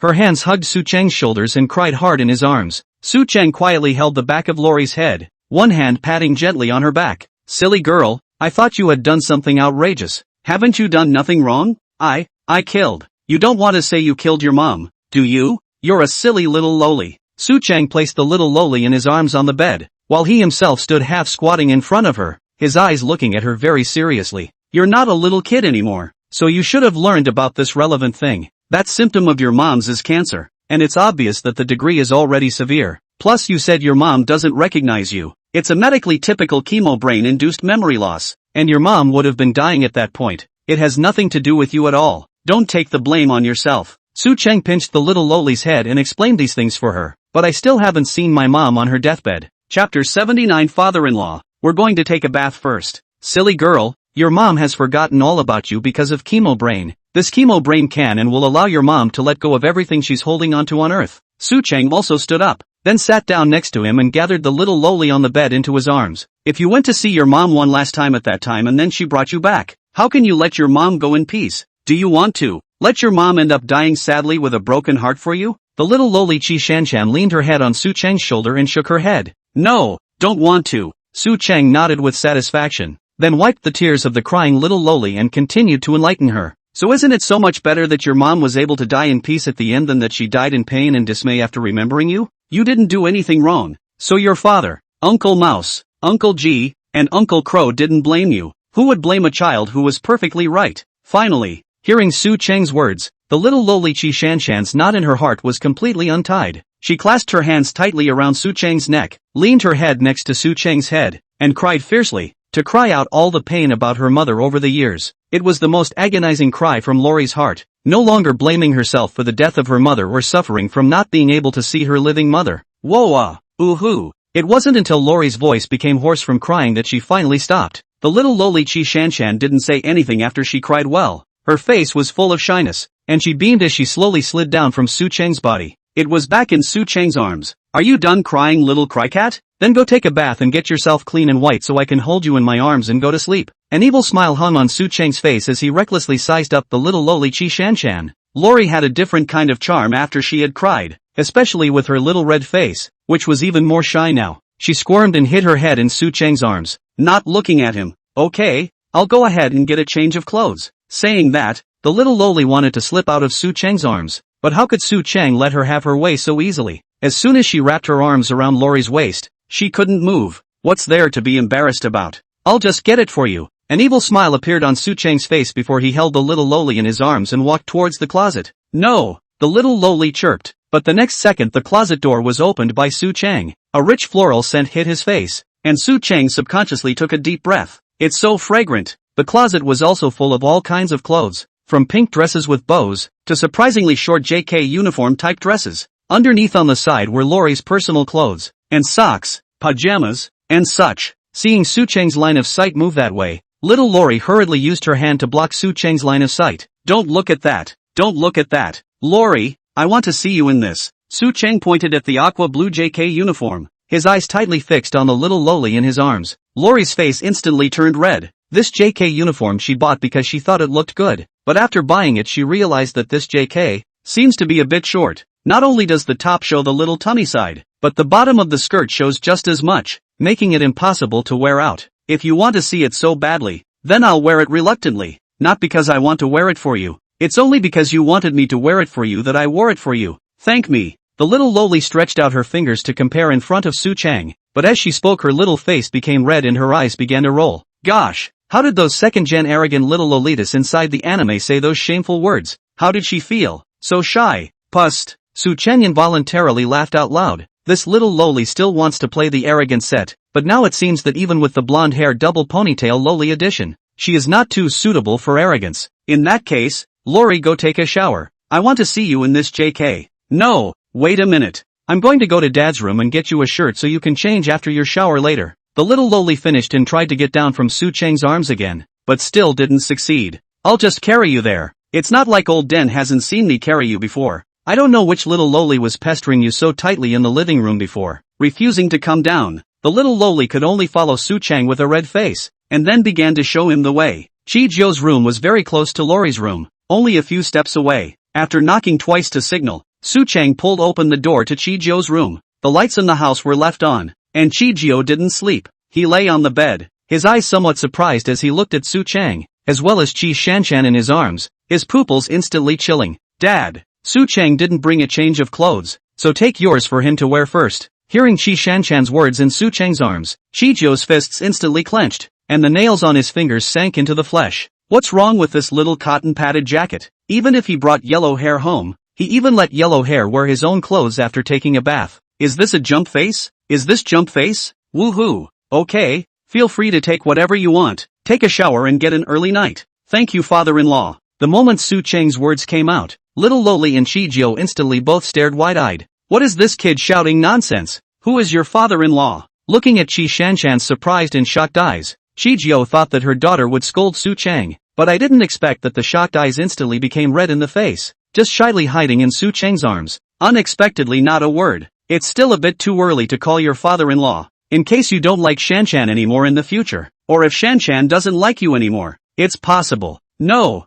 Dad, I won't dislike Su Cheng in the future. The little lowly Qi Shanshan's reaction was even more urgent than Su Cheng's, and as soon as she heard her father say that she wouldn't like Su Cheng in the future, she hastened to explain. Father-in-law, I'll always like Shanshan from now on as well. We'll go take a shower first. After saying that, Su Cheng even lowered his head and kissed the little lowly's forehead before turning around and pulling the door shut and leaving. This you? That's arrogant. If he didn't know that Su Cheng had the strength to kill Ink Blade Gu Qing in a single move, Chi Jiu had to go through 2 moves with him. But Su Cheng's force is so horrible, he can't fight. His own daughter also helps people and is awesome for nothing. Oh, dear. Wait a minute. What did that guy just say? We're taking a shower? Are you going to shower with Sam? No, don't. That kind of thing is not allowed. The change of clothes are all taken. So are you going to wash first or am I going to wash first? Lori looked up at him with innocent eyes. Soo-chung unconsciously swallowed his saliva, his eyes gazing straight at the little loli in his arms. Are those the only two options? But I only have this one tub and shower in the house, eh?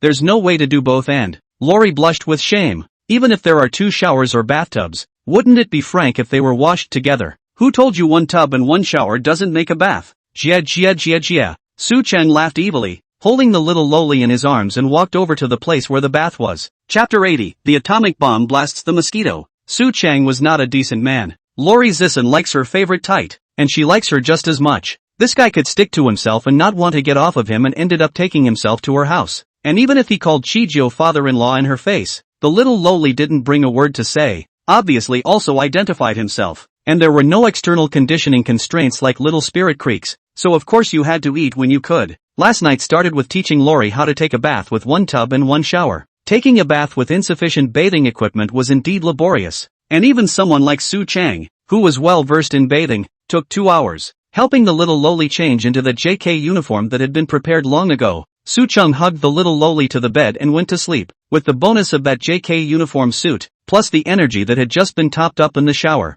this battle was even more shocking. It was almost 9 o'clock the next day before Soo-chung slowly opened his eyes. The little loli Chi Shan-chan was still sleeping, with a sweet smile on her face, still clinging to Soo-chung in her sleep. After placing a kiss on the little loli's face, Soo-chung put the little hand on his body to the side. But I didn't expect the sleeping loli to be in such a hurry that she seemed to have sensed that something in her arms had escaped, and she actually chased after it again. Soo-chung, it's okay to be clingy when you're awake, but you're still so clingy when you're asleep? Sighing lightly, Soo-chung simply turned back and hugged Lori, waiting for her to wake up. If he woke up and couldn't see himself, he might be sad. Tadako, how much emotional value do I have now? He hadn't drawn a prize in a long time. Ding, the host currently has a female master's emotional value of 117,000.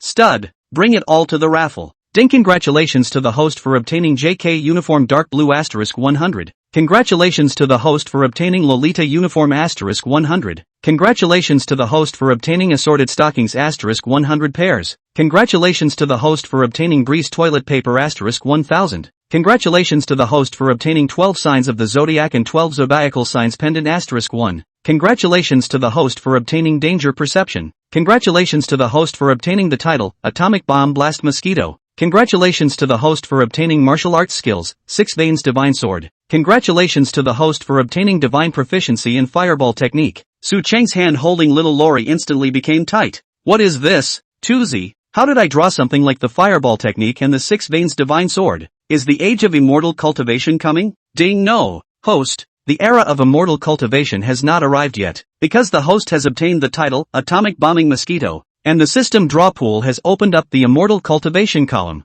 Soo-chung, as awesome as it sounds, it doesn't actually seem to be working. He already had a god-level body and god-level martial arts, so as long as there were no immortal cultivators, he would definitely be invincible. But it's not bad to get yourself started on the path to immortality in advance. Looking at the quiet and elegantly sleeping little loli in his arms, Soo-chung gently pecked at the corner of her mouth and continued to sleep. He wanted to see when Lori would wake up. It wasn't until close to 1 in the afternoon that Lori finally woke up. Seeing Soo-chung, whose eyes were still closed next to her, a sweet smile appeared on the little loli's face. She was really with Soo-chung. She really became Soo-chung's woman. So happy. Hey. The little loli Chi Shan-chan looked at the cheek that was close at hand and reached out to rub her hand on the corner of his lips, her eyes full of tenderness. Soo-chung is so good-looking. The lines on his mouth are so smooth and the end is slightly upturned, showing the good mood in his dreams. What was he dreaming about? Did he dream about himself? Lori thought quietly that surely she would dream about herself. After all, the two had only. Last night,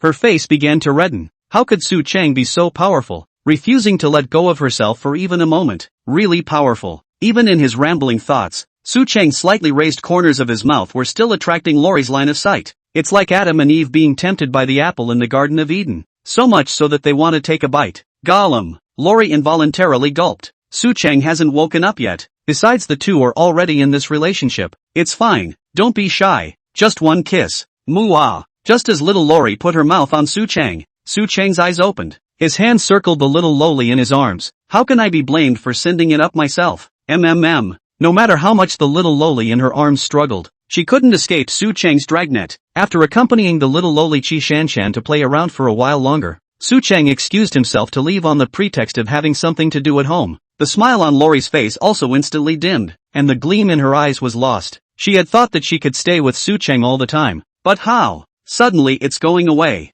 Don't want Su Chang to go off. I'll be with you tomorrow, okay? But I don't want to be separated from you for a second. Su Chang's heart violently trembled. How could this still go? Forget it, MS. White silence, forget it. Little Spirit Creek. I had an emergency today and couldn't make it to teach you how to play the piano and cook for you guys. Then don't go. It's not a big deal anyway. We'll stay home with you. Su Chang rubbed the head of the little loli in front of him. How to say that he had turned her into his own woman. It really wasn't too good to turn around and leave without accompanying her more. Yeah, the little loli Qi Shanshan wanted to jump into Su Chang's arms as soon as she could, but due to the pain in her legs, she didn't stand still and was going to fall. Su Chang hurriedly assisted her, and then he wrapped the little loli into his arms. So excited. Does it make you so happy that I'm not leaving? Well, it was really fun. The little loli hugged Su Chang's head and gave him a hard kiss on the cheek to show her feelings. Su Chang sighed softly in his heart. How to fix it if it's so sticky? It seems that we have to find a way to change this sticky characteristic of hers.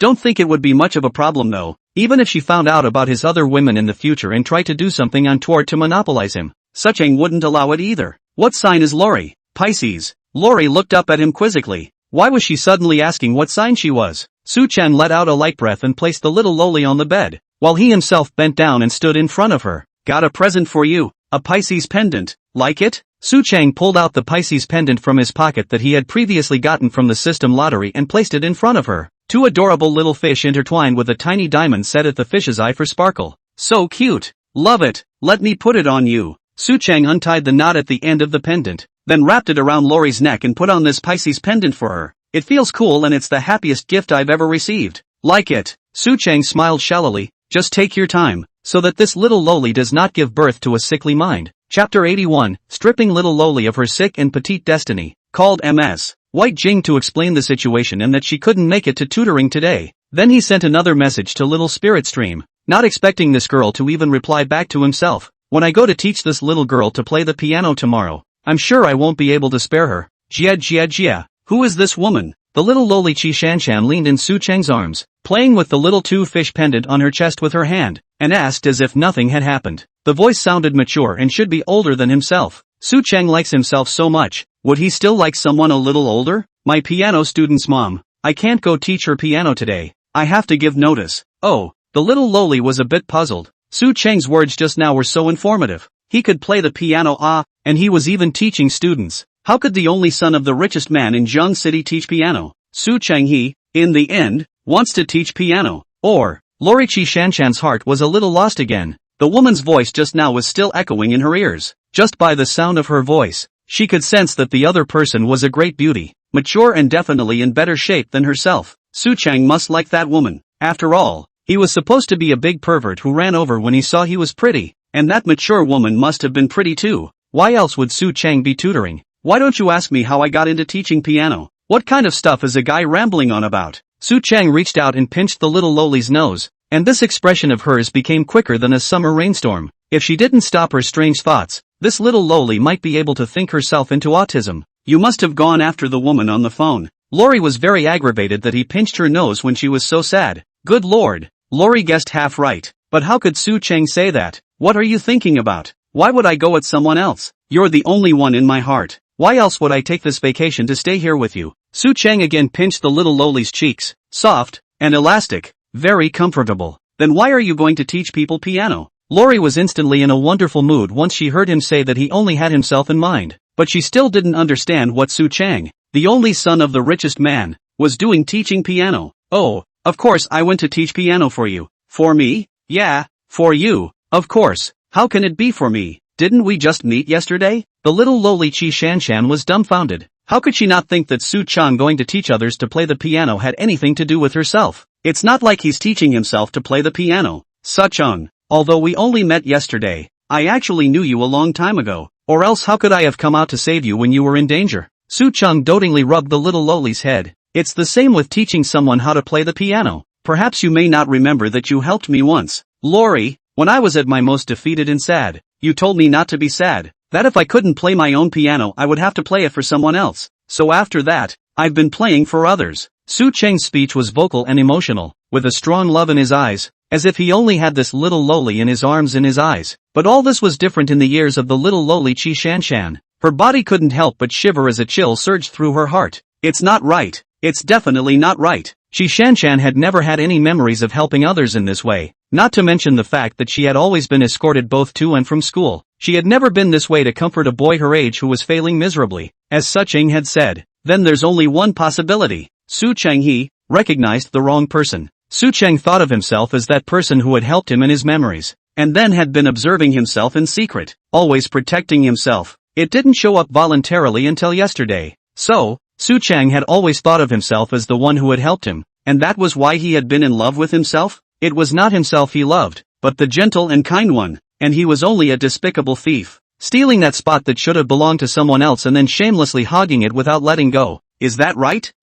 I don't really remember. The little lowly Qi Shanshan's face put up a fake smile, but her heart was in agony as if a gash had been torn. It doesn't matter if I don't remember, as long as I do, that's enough. Anyway, I'm not going to let go of you. After all, I like you so much. Su Cheng's heart is very clear. Want to let this little lowly change that kind of incomparably sticky habits, prevent her from becoming a sickly girl, must be a strong medicine, only by continuously destroying the little lowly's heart in this way, so that she couldn't be filled with power. Could this little lowly be taken in peacefully by her side? Live a life where all people are happy and joyful. So, now you can only first aggravate the little lowly. Who let you have that kind of sickly petite characteristics of it? Su Cheng dropped a kiss on the little lowly's forehead and leaned his head against her face, making it even more intimate. But the more intimate he got with these actions now, the more the little lowly Qi Shanshan's heart broke, and she now really thought of herself as a despicable thief. But it was really warm, and even if the light wasn't emanating for her own sake, she was eager to take in the glow.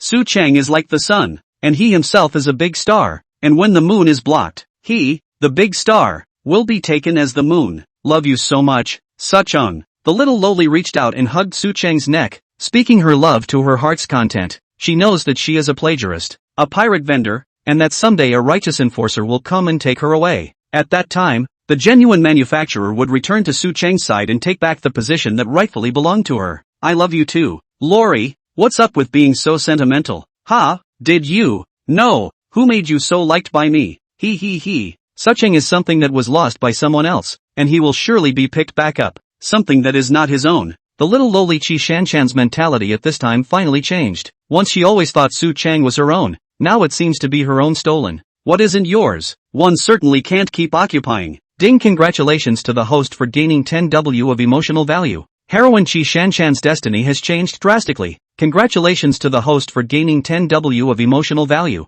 Congratulations to the host for gaining 20W of emotional value. Ding! Congratulations to the host for divesting the hostess Qi Shanshan of her sick and delicate destiny. Congratulations to the host for gaining 30W of emotional value. Sure enough, Qi Shanshan was a total sicko, and the little lowly had to be given a taste of loss. Getting this little lowly to voluntarily reduce her possessiveness of herself was the only way to weed out her sickly attributes. Chapter 82 Heroine Iceling. Do you want to come to my house? Accompanying the little lowly until close to the evening, Su Cheng went back from the Black Dragon Society's lair. Although the little lowly was reluctant to leave, she could only obediently squint her eyes and watch Su Cheng leave. Old Deng Qijio, on the other hand, looked at Su Cheng with a face of indignation, with eyes that couldn't wait for him to never come back here again. But how could Su Cheng do as he wished, and made an agreement with Lori that he would come to play with her in a few days? Where did the stinking beggar come from? Don't lay on my doorstep. It's interfering with my business. Here's $10. Just find some other place to lay your head and get something to eat or drink. Dragon Emperor Yi Chen glanced at this young man who had walked out of the store,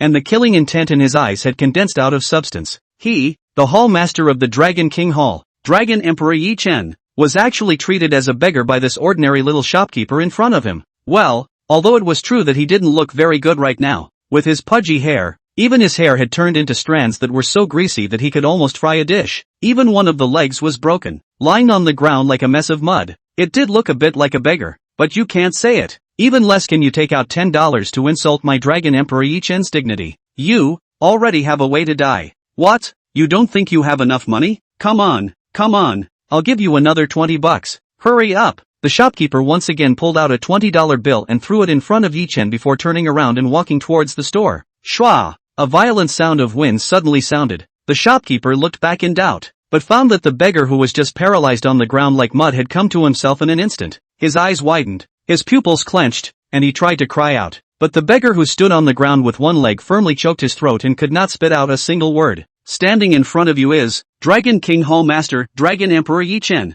Dragon Emperor cannot be insulted. Remember this in your next life. Yi Chen's eyes were icy cold, and his hand around the shopkeeper's neck began to exert force, only releasing his hand as the shopkeeper's struggles faded away. Pada! The shopkeeper's body fell to the ground, no longer breathing, and Yi Chen didn't look at him again, but turned his head and walked along the road. It was just killing an ordinary person. Dragon Emperor Yi Chen's reputation was one that had been fought out on the battlefield, so he didn't care at all. Ding! Congratulations to the host for unlocking the female lead. Ice Ling, one of the three major underground organizations in the department of the city of Ghostgate Ghostmaster's strongest assassin. In the original plot to carry out the assassination mission to get acquainted with the Dragon Emperor Yi Chen, to help him kill many of his strongest rivals. Now, due to a change in the plot, Iceling carries out the final mission laid down by the Ghostmaster of Ghostgate to kidnap Qin Yuefeng. At this time, Su Chang was driving his classic Maybach on his way home, but he didn't expect the system's voice to suddenly ring. The brakes under his feet tapered off as well, bringing the car to a stop. System, check Iceling's location for me. Position marking is in progress. Position marking is successful. In the next second, a red dot appeared clearly and distinctly in Su Chang's eyes, and even marked out the bearing and distance in 3 dimensions. He licked his lips darkly. Qin Yuefeng is also her own woman anyways. This Bing Ling is going to come and kidnap her without saying anything. It's a bit too much. Completely disregarding himself as the owner of Qin Yuezhuang. Since he had come, he had to leave something behind. According to the information marked by the red dot, Iceling's location was right on the rooftop of a neighborhood, which was some distance from her villa. It seems that this Iceling doesn't intend to go down today, and is just familiarizing herself with the ground conditions and making observations. Soon, Su Chang quietly arrived at the door of the rooftop of that neighborhood. A rooftop closed, no loiterers allowed sign was surprisingly placed in front of the door. It could have been put there by the icicle herself after she came in, or she could have just picked the lock and come in. But it's also easier to do things on your own. Su Chang gently pushed open the rooftop door and walked in. Iceling was originally observing the surrounding road with her binoculars, but she was completely surprised that someone would come in at this time. She hung the binoculars on her chest and turned back to the youth who had pushed his way onto the rooftop and entered. This glance could not help but make her freeze. It was handsome, really handsome. She had never seen such a handsome person at the Ghost Gate. How did such a handsome man suddenly come here? After pushing open the door, Su Chang obviously froze as well. He seemed to have completely missed that there would be other people on the rooftop. You must be disfigured. Otherwise why would you be sitting on a rooftop wearing a mask at night? After a long time of silence, Su Chang gently opened his mouth, then walked over to the side of the masked woman, Bing Ling, and sat down. Icing, if you can talk more. Am I disfigured if I wear a mask? If you ask me, a disfigurement is not a big deal. You should not feel that your life is hopeless just because you are disfigured. There are too many other beautiful things in the world. I see you're still a girl. Lying behind a computer and hanging an avatar as an anchor isn't too much better than jumping from here. Su Chang sighed while glancing at Bing Ling's chest with his afterglow. It was there but not much. Is that what all such forceful women are like? 7 is also an airfield. Bing Ling finally realized that the handsome youth in front of her was treating herself as a woman who wanted to commit suicide because of her disfigurement. Still consoling himself. Rather a kind man. But then why is he here? What about you? Why would you want to come to the rooftop? The Iceling woman asked Su Chang rhetorically. Originally she just wanted to observe today. She didn't want to make a direct move. So why don't you just have a little chat with this guy? Iceling's voice was also very nice, sounding that cold and icy feeling, but mixed with a hint of kindness. Idly nothing how to come to the rooftop. Of course it is to feel that life is not interesting. Come to sit for a while. Speaking of this, Su Chang's expression was infinitely bleak, but it also seemed to carry the kind of spontaneity that forced him to not care. Iceling's heart followed with a slight tremor. This man, what kind of story does he have? Why would he show this expression? Don't talk about me, talk about you. You sound so nice and have a nice body. If you go online as a virtual anchor, life is beautiful. How can not think to run to the rooftop up? Su Chang pulled out a can of beer from his pocket and threw it onto Bing Ling, taking one himself and opening it to drink. Iceling's cheeks turned a little red, because the gaze of the man in front of her was so intense that she was actually observing her body straight on. Disfigurement. I also feel no fun. Iceling forced the heart of the strange, cast his eyes to the side of the beer-drinking Su Chang. Go along with his words, say it. Disfigurement is just a disfigurement. No big deal. My family is rich. I can take you to the top hospital for plastic surgery. Want to come? Iceling's eyes looked at the man in front of her in surprise. Was this handsome man so kind? She had never met anyone who was so good to her. Unfortunately, one is not disfigured. It's all a lie to him. Chapter 83, even if you're disfigured, I want to see it. No need. Iceling slowly spat out 2 words. Her heart was a little hard. She did not want to deceive the kind man in front of her. But, if it wasn't for that, how did one explain being on the rooftop now? At those words, Su Chang looked at her with some surprise for a few seconds, then turned back to drinking his beer. Forget it if you don't want it, seeing as you don't have a strong desire to jump down from here. Or let's talk purely about it. What's your name? Ice Ling. Ice as in ice. Ling as in override. And you? Su Chang. Su of awakening. Chang of honesty. I am a very honest person. Su Chang? This name seems to have heard it somewhere. Very familiar. But one definitely didn't recognize the man in front of him. Did he have the same name? You just said you were rich. Why are you here? Iceling asked with some doubt. She was now very eager to understand this gentle and handsome and kind but able to show infinite sadness man. How could there be such a contradictory person? What had Su Chen gone through in his body? Money? Money is of no use whatsoever. Even if I have rich assets. Even if my family has a lot of money. That can't buy love. Su Cheng slowly drank a mouthful of beer, and that extremely sad expression appeared on his face again, his eyes looking into the distance as if he was looking at someone. For some reason, Bing Ling's heart was also a little sad. Just by looking at Su Cheng's eyes, she couldn't help but want to hug him. In fact, she did. Bing Ling reached out her hand to gather Su Cheng into her arms, then quietly held him. I don't blame you. That woman is not a good judge of character. You are kind and gentle. It's the woman's loss if she can't see you. Suchung. I haven't even told you what happened, and you've already brainstormed it? It's over. You can only cry before you say anything. The atmosphere is here. Su Cheng in the next second flung Bing Ling to the ground, hugged her waist and cried hard. Ice Ling's body tightened, and a peach blush flashed across her white as snow cheeks. It was the first time I had ever been held in a man's arms, and the first time I had ever been given a man's arm around my waist. Feeling very hot. Is there such a big difference between a man's body temperature and a woman's? But even so, Bing Ling still forcefully endured the strange feeling and shyness on her body, and couldn't stop patting Su Cheng's back in her arms, soothing this man who had suffered a love injury. Only after a long time did Su Cheng come out of Bing Ling's arms, still breathing deeply on her, a rich yet refreshing smell, yet with a spicy chill. He didn't even want to come out of Ice Ling's arms, a little out of sorts. I'm sorry to make you laugh. It's okay. Su Cheng smiled somewhat awkwardly and did his best to play the role of a man who was hurt in love and still couldn't control his emotions and cried bitterly. You just said that it was that woman's loss if she couldn't see me. Why did you say that? Su Cheng's eyes held a hint of curiosity. Because when you went up to the rooftop, you were comforting me. You wanted me to try to stay alive, recommending me for anchor jobs.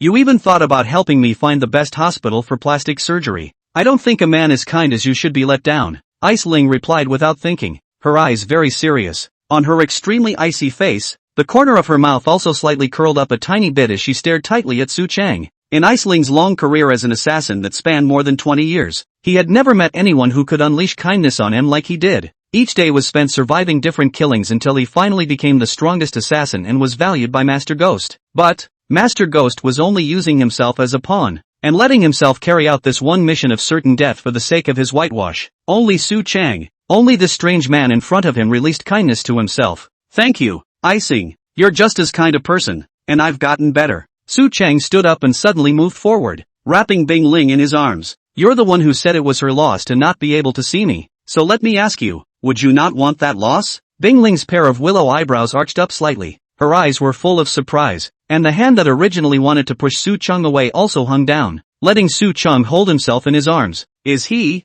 confessing to himself? Yes, it's definitely a confession. That he would fall for a woman who was disfigured in his eyes. She was a little afraid that once she pushed Su Cheng away, this gentle and kind man would have his heart broken again. But, should I accept this confession from him? I've never been in love before. Not to mention that Su Cheng was just a man he had just met for the first time. I'll think about it. Iceling responded carefully. She really didn't want to destroy this heart that had just been soothed, but she couldn't agree to Su Cheng so rashly. It was even more irresponsible to him. Yes, I knew you'd never say yes. No, I didn't say no. Hearing Su Cheng's downcast tone, Bing Ling's ice-cold face instantly appeared with a flash of urgency. If Su Cheng went back to that look she had just had when she was sipping her beer, she would never be able to forgive herself. I think it's moving too fast if I just say yes straight away. After all, we've only just met. That would be a bit presumptuous of me. Ice Ling, I'm sorry. Su Chang smiled to himself. On the surface it looked like he agreed with Bing Ling's words, but that expression already said it all. No,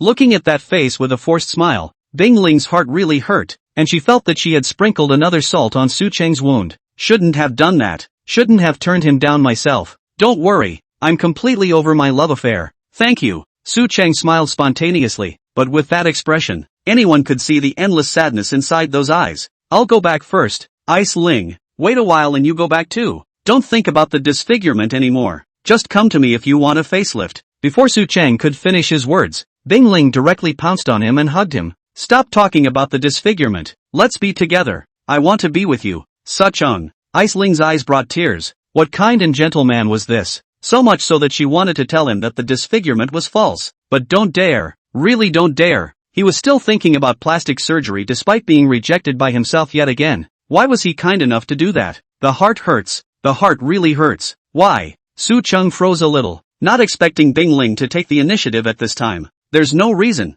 With that gentleness and kindness of yours, any woman would want to be with you. There was also the fact that the eyes that contained endless sadness, she really didn't want to see it again in Su Chang's eyes. Thank you, Icing. Su Chang pulled away Bing Ling's hand that was hugging him, then gazed at her face quietly. What's wrong? Nothing, just want to see your face. Even if it's disfigured, I want to see it. With that, Su Chang used his hand to uncover the mask on Bing Ling's face. Chapter 84. Otherwise, let's have a game. No. Bing Ling instantly became anxious and knocked away Su Chang's hand that wanted to take off her mask. Why? I don't care if you're disfigured. I just want to look at your face. I don't want to show you. Ice Ling's heart fluttered violently. Why? Why did he not care at all about a disfigured face? Could it be that in his eyes, he wouldn't care no matter what he looked like or how disfigured he was? Well, you don't want me to see it, then I won't. Su Chung touched the back of Bing Ling's head and quietly felt her breath. As her name suggests, she is like an ice cream flower blooming on earth, with the same fragrance and freshness as that. Thank you.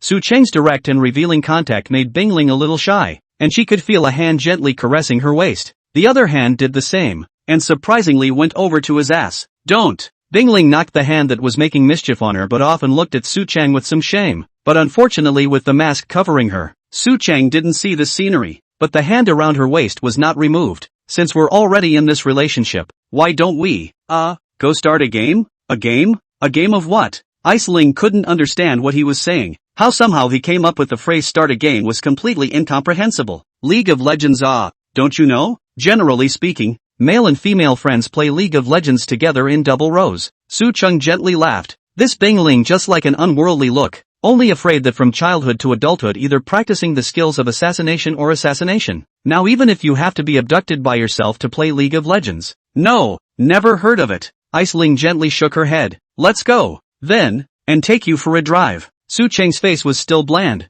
but it was possible to see the hint of sweetness in his eyes, very deep. Feeling that blazing eyes, Ice Ling iceberg-like expression or gradually born shyness, gradually lowered his head. This guy is not hidden at all. This kind of affectionate gaze was not annoying to Ice Ling, and a slight joy was born in her heart. It was indeed a blessing to be liked by this man, but in reality it was not so in Su Chang's heart. He was still thinking back to the two women at the family cottage. It looks like I won't be able to go back and sleep with the little maid and Chinyafeng again today. I don't know if the two nieces have missed themselves at home. It can't be helped. All kinds of things outside are just too busy. Next time find time to spend more time with them. Su Chung drove his Maybach all the way to the entrance of an esports hotel. After getting out of the car, Bing Ling looked at him a little strangely. She was not uninitiated. When men bring women to hotels like this, they come to bully them. Ice Ling had killed many such men before, and even had men killed by her in the process of bullying women. Could it be that Su Chang was trying to bully himself the same way those men bullied women? Come on, let's go start a game. Su Chung walked next to Bing Ling and held her hand as he walked inside the gaming hotel. Bing Ling was a little hesitant, but she didn't reject him. If he was really trying to bully himself, it was useless. Su Chang couldn't beat her. The front desk was a little sister, and when she saw Su Chung holding Bing Ling and coming in, there was a hint of ambiguity in her eyes and a hint of playfulness. Get a gaming room. Good for double rowing for an open game of League of Legends. Good handsome. This is your room card. The room also has a free-to-use anti-sweat sleeve. If you play the game when you are exhausted you can use the anti-sweat sleeve. The receptionist girl also gave Su Chang and Bing Ling a meaningful look. Ha. Su Chang laughed. Playing Hero League still use sweatproof cover? Is afraid of sweating out the mouse broken finished? It doesn't matter. He has plenty of money at home. If the mouse is broken, just update it. After arriving inside the room, Su Cheng wanted to pickpocket Bing Ling to the gaming chair. Are you trying to bully me? Bing Ling suddenly opened her mouth. Her gaze had a hint of coldness, although she did have a good feeling towards this man, but it was impossible to let him crush and bully her. What am I bullying you for? And that one wasn't really bullying. Su Cheng froze a bit. Didn't he say it was a good idea to start a game? Come on and start a game of League of Legends. Ice Ling was silent, but the expression on her face remained unchanged. She didn't trust Su Cheng at this time. Have you never known what League of Legends is for? How can you call a double row thing bullying? At best, it's not bullying when two people have different skills and one might stress the other and make her cry. Come over here. I'll get you a League of Legends double team play instruction to watch. And you'll get it. Su Cheng smilingly wrapped Bing Ling's waist and made her sit on the gaming chair, while he himself sat next to her and leaned against her. After thinking for a while, Su Cheng clicked on a double-row instructional video called Little Elder Song. This is MS. Shout Song. Just take a look at her double-row teaching and you'll understand. Su Cheng gathered Bing Ling into his arms, and as the video continued to fast forward, Bing Ling's face finally changed. Turns out it really wasn't bullying her, and it looks like playing League of Legends double-teamed is a joy. Ice Ling looked at the video of the little pale lady with a happy and joyful face and couldn't help but be a little impressed. It was nothing like she had ever seen before during an assassination. It seemed that Su Cheng really hadn't lied to himself. Double-rowing League of Legends would indeed make people happy, and it did confer happiness and joy on the double-rower. It's not enjoyable to just watch little MS. Song's video. Let's start a game as well. Good. I'm playing Ezreal this time. It's time to show my real skills. The two stayed up all night playing, only getting out of their gaming chairs and going to bed near morning.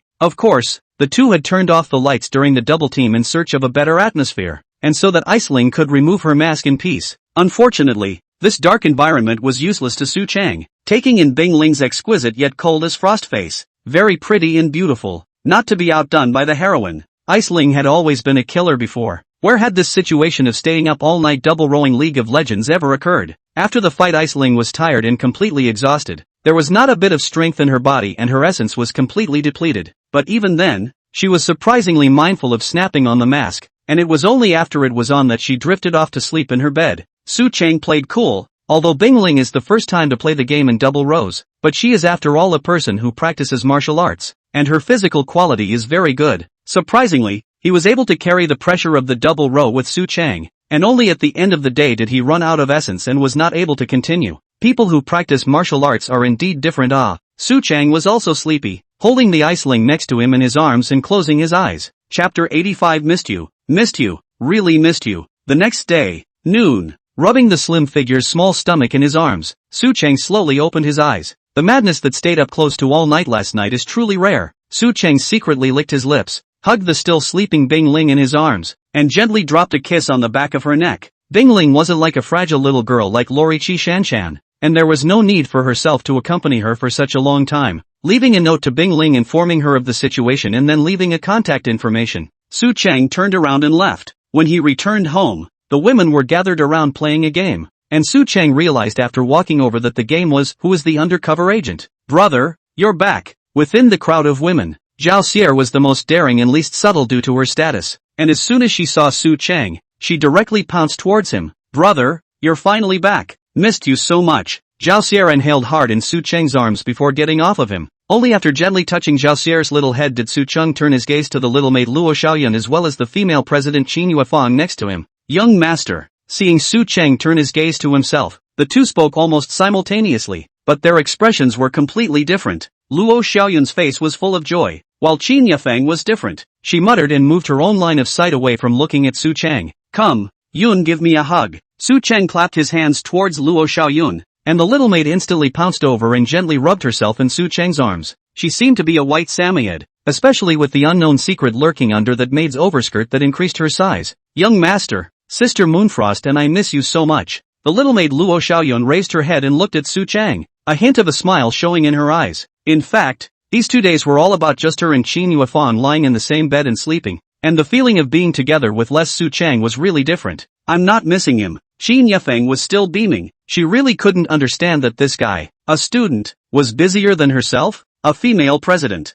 It's been 2 days in a row since they've been back. Doesn't he realize that there are 2 maids waiting for him alone at home? If you say you don't want to, you don't want to? Su Cheng's face put on that evil smile again as he lowered the little maid in his arms. Then a princess hug lifted Qin Yuefang up so that she could rest her head on her shoulder. Ah! Qin Yuefang did not expect Su Cheng to suddenly give himself a princess hug, and a cry of surprise came out of her mouth. Knowing that even Zhao Ziel and Luo Xiaoyun didn't get this treatment just now, how did he give himself a princess hug alone? Subconsciously, she then turned her gaze to Luo Xiaoyun as well as Zhao Xie next to her, and was relieved to find that both of them were smiling. Come on, how can my royal bed-warming maid not want to be herself when I'm not home? Su Cheng looked at Qin Yuefang in his arms with a teasing smile on his face before he gently slapped her on her buttocks. Well, how dare he beat his own ass? Qin Yefeng's face was blushing, and beside her, Luo Xiaoyun and Zhao Xie were still watching, so she buried her face in Su Cheng's shoulder and didn't look at anyone. Pa! But what Qin Yefeng didn't expect was that Su Cheng actually gave his ass another blow. You're getting ahead of yourself. Missed you, really missed you, wanted you to hurry back and sleep together. Qin Yefeng was afraid that he would slap her but once again, and lifted her head up to look at Su Cheng with a face of petulant anger. That's more like it. Su Cheng laughed, then gently lowered his head and dropped a kiss on the corner of Qin Yuefang's mouth. Visible to the naked eye, Qin Yefeng's face reddened.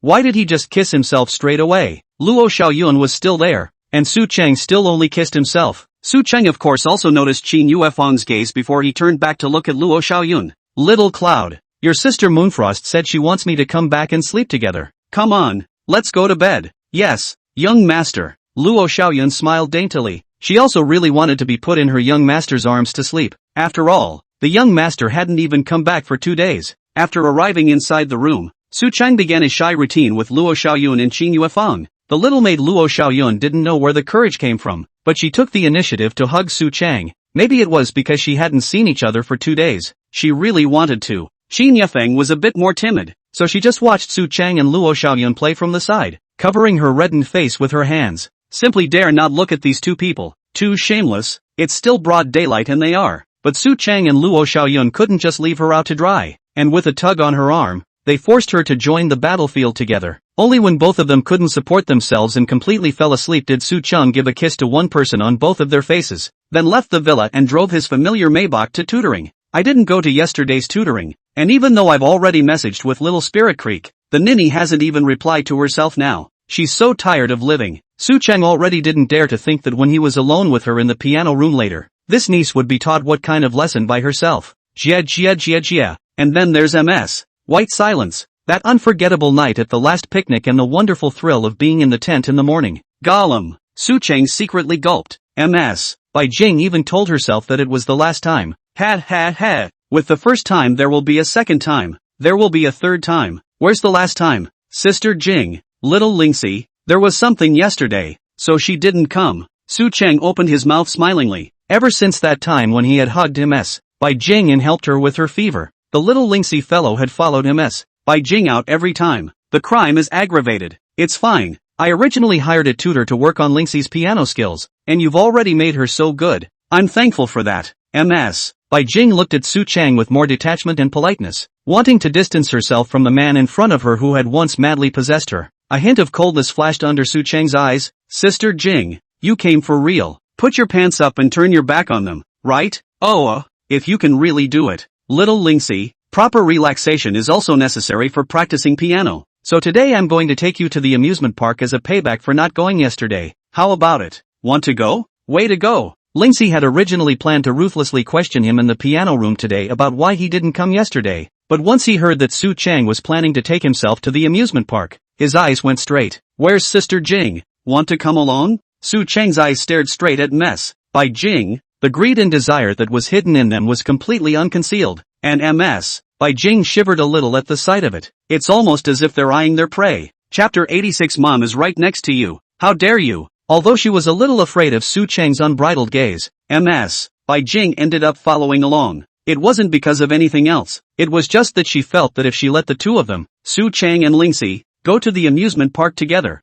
wouldn't that be like a date? She didn't want Su Cheng to date Lingxi. Let's get going then. Let's pick Roundabout Playground as the location. I've seen good reviews of the place online. Roundabout. I wanted to go there a long time ago, but never got the chance to. That's just as well. The three of us will have some fun and relax today. Su Cheng glanced at Lingxi next to him. Her face was very excited and she kept shaking her head in the passenger side. MS. Bai Jing, on the other hand, sat in the back row, simply because when she got into the car, Lingxi rushed into the passenger side without hesitation. She didn't get involved in Su Chang and Lingxi's conversation and just quietly looked out the window. That the two of them could be on such good terms was something she hadn't expected. And it looked like her daughter didn't hate Su Chang either, but on the contrary liked him a lot. But, in the end, she had had sex with him once. If her daughter and Su Chang were together, how would she be able to handle herself in front of these two people? Ms. Bai Jing was a little unnerved. That time if you can resist Su Chang's temptation is good. Your own ghostly jealousy of your daughter.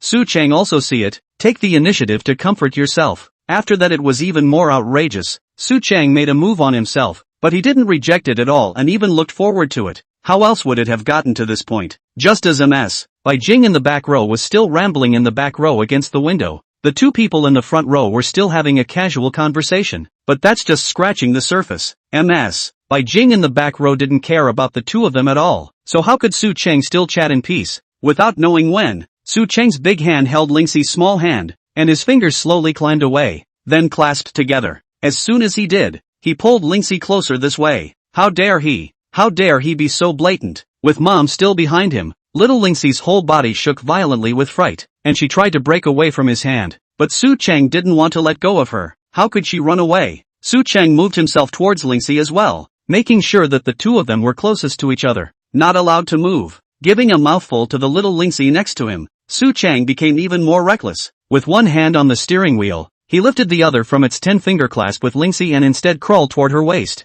Ha! Lingxi suddenly let out a yell, frightening Su Chang, who hastily withdrew his hand and placed it on his lap. She did the same herself, covering her mouth with her own hands in a moment of panic. Why are you suddenly screaming out? What's wrong? Spirit Creek? Ms. Bai Jing's doubts had indeed come, and she no longer looked out the window. Instead, she turned her gaze to Lingxi in the co-pilot's seat. Mom, it's okay, I think I just saw a good-sized dog. Dogs? How can there be a dog in this place? You're looking at it wrong. And what's so surprising about a dog? Ms. Bai Jing smiled gently. Lingxi was still the same curious and lively little girl as before. Seeing a dog could surprise her. Lingxi also stopped talking. Seeing that she managed to fool her mom, she hid herself inside and glared viciously at Su Chang with a blushing face. Noticing Lingxi's gaze next to him, a touch of evil intent appeared on Su Chang's face, although he could tell that Lingxi hadn't done it on purpose just now. After all, it was a handful of benefits that were gone. What's more, Lingxi was even so arrogant now,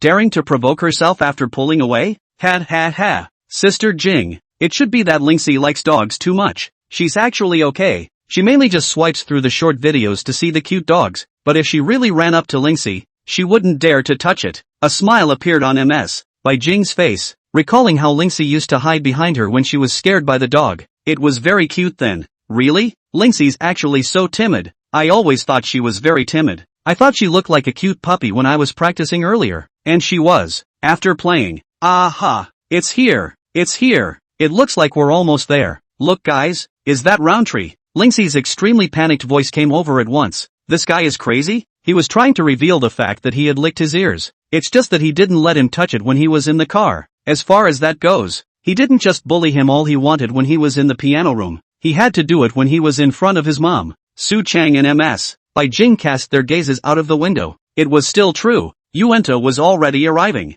It's pretty lucky to let this ninny off the hook first. After finding a random place to park, the trio gave their tickets and walked in. One had to marvel that Yuenta was worthy of being one of the largest amusement parks in China. And just by looking at the map, one could perceive the number of programs inside. Come on, what are we going to play first? Carousel. Carousel. Lingxi turned back to point at the nearest carousel, her eyes glowing. She found carousels exciting from her old days on TV. Then let's go. Seeing that Ms. Bai Jing on the side didn't have much to say, Su Chang didn't object either. Anyway, today is just to accompany the two to hang out together and develop their relationship in the meantime. LOL. The main event is still to come. In the next time, Su Chang accompanied the two girls to play the carousel twice. Lingxi, this niece, seemed to really feel that the carousel was very exciting. In addition, what a big hammer, roller coaster, bumper cars, similar things three people have played a lot, and on the 4D theater in the back. Su Chang's trio certainly didn't fall behind, taking advantage of Ms. Bai Jing looking at the screen with a look of awe. His hands were not honest again. How could Su Chang let Xiao Lingxi go so easily? The latter was still looking at the screen just like Ms. Bai Jing when Su Chang's hand was like a snake, wrapping towards her. She was startled and her first reaction was to cry out, but she was gagged by Su Chang with his hand beside her. He had already suffered a loss once in the car. How could he suffer the same loss a second time? Even when Su Cheng's hand had been removed from his mouth, Lingxi didn't dare to open her mouth to speak to him. Mom's right next to her. What if she's found out? Who told you to scream out when you were just in the car? Now hold it in. Su Cheng's face was filled with an evil smile, and one of his hands began to move as well. Explore relentlessly on the body of Little Spirit Creek. By the time the 4D movie finished, Lingxi had no strength at all. Her face was red and her eyes were weak. She hid herself on Su Cheng's side of the room, not letting her mom see her strange appearance for fear of revealing herself. This movie is pretty good. Look at how excited it is for Lingxi. Her face is red. Lingxi's original weak look instantly disappeared, trying to keep herself in a normal appearance. And this guy came again. That's true. Ha ha, but this movie is really quite good and I'm excited to watch it. MS. Bai Jing looked at the red-faced face hiding next to Su Cheng with a smile in her eyes. Sure enough, her daughter also thought this movie was good. Okay, next to the last item, The Haunted House. Chapter 87 MS. Bai Jing, you don't want to be found by your daughter. Sure you want to go to the haunted house? Otherwise don't go. Lingxi hid next to Su Cheng and squirmed to open her mouth, her eyes constantly flickering, not daring to look directly at MS. Bai Jing. Just now, inside the 4D theater, Su Cheng dared to do that kind of thing to himself in a dignified manner. If this goes inside the haunted house, what's going to happen? He'd have to do this and that. We're here, so let's go in and take a look. MS. Bai Jing smiled softly. She actually kinda wanted to visit the haunted house. She'd been to a haunted house before, only that had been more than a decade ago, and was curious to see what a haunted house would be like now. That's right, Little Spirit Stream. Chinese culture is profound. Come all the way here. How can you not go in and take a look? Su Cheng looked at Xiao Lingxi next to him with a teasing smile on his face. He knew exactly what this niece was thinking. Only this time, the haunted house was not for Little Spirit Creek, but for MS. White silence. Jia. Well, since you all say so, let's go in and take a look. Little Spirit Stream looked embarrassed, but she didn't dare to push back any further. Her body had that feeling of powerlessness again. Fear ing. Roundtree's haunted house is for one group at a time, so by the time the three of them go in, there will be no other guests in the entire haunted house. After explaining the situation to the staff, the three of them walked together toward the haunted house. As soon as they entered the haunted house, the pounding darkness came at the trio. It's so dark, I can't see anything, Lingxi muttered. One hand had already taken Su Cheng's arm next to her. She had not fully recovered her strength and was shaking a little. The same goes for MS. Bai Jing, whose original positive mindset changed in the face of this darkness. How it was so dark. Her hand also pulled towards Su Cheng's arm, wanting to assist him to walk forward together. Yikes! Before Su Cheng could even make a move, little Lingxi suddenly hugged him and almost hung onto him.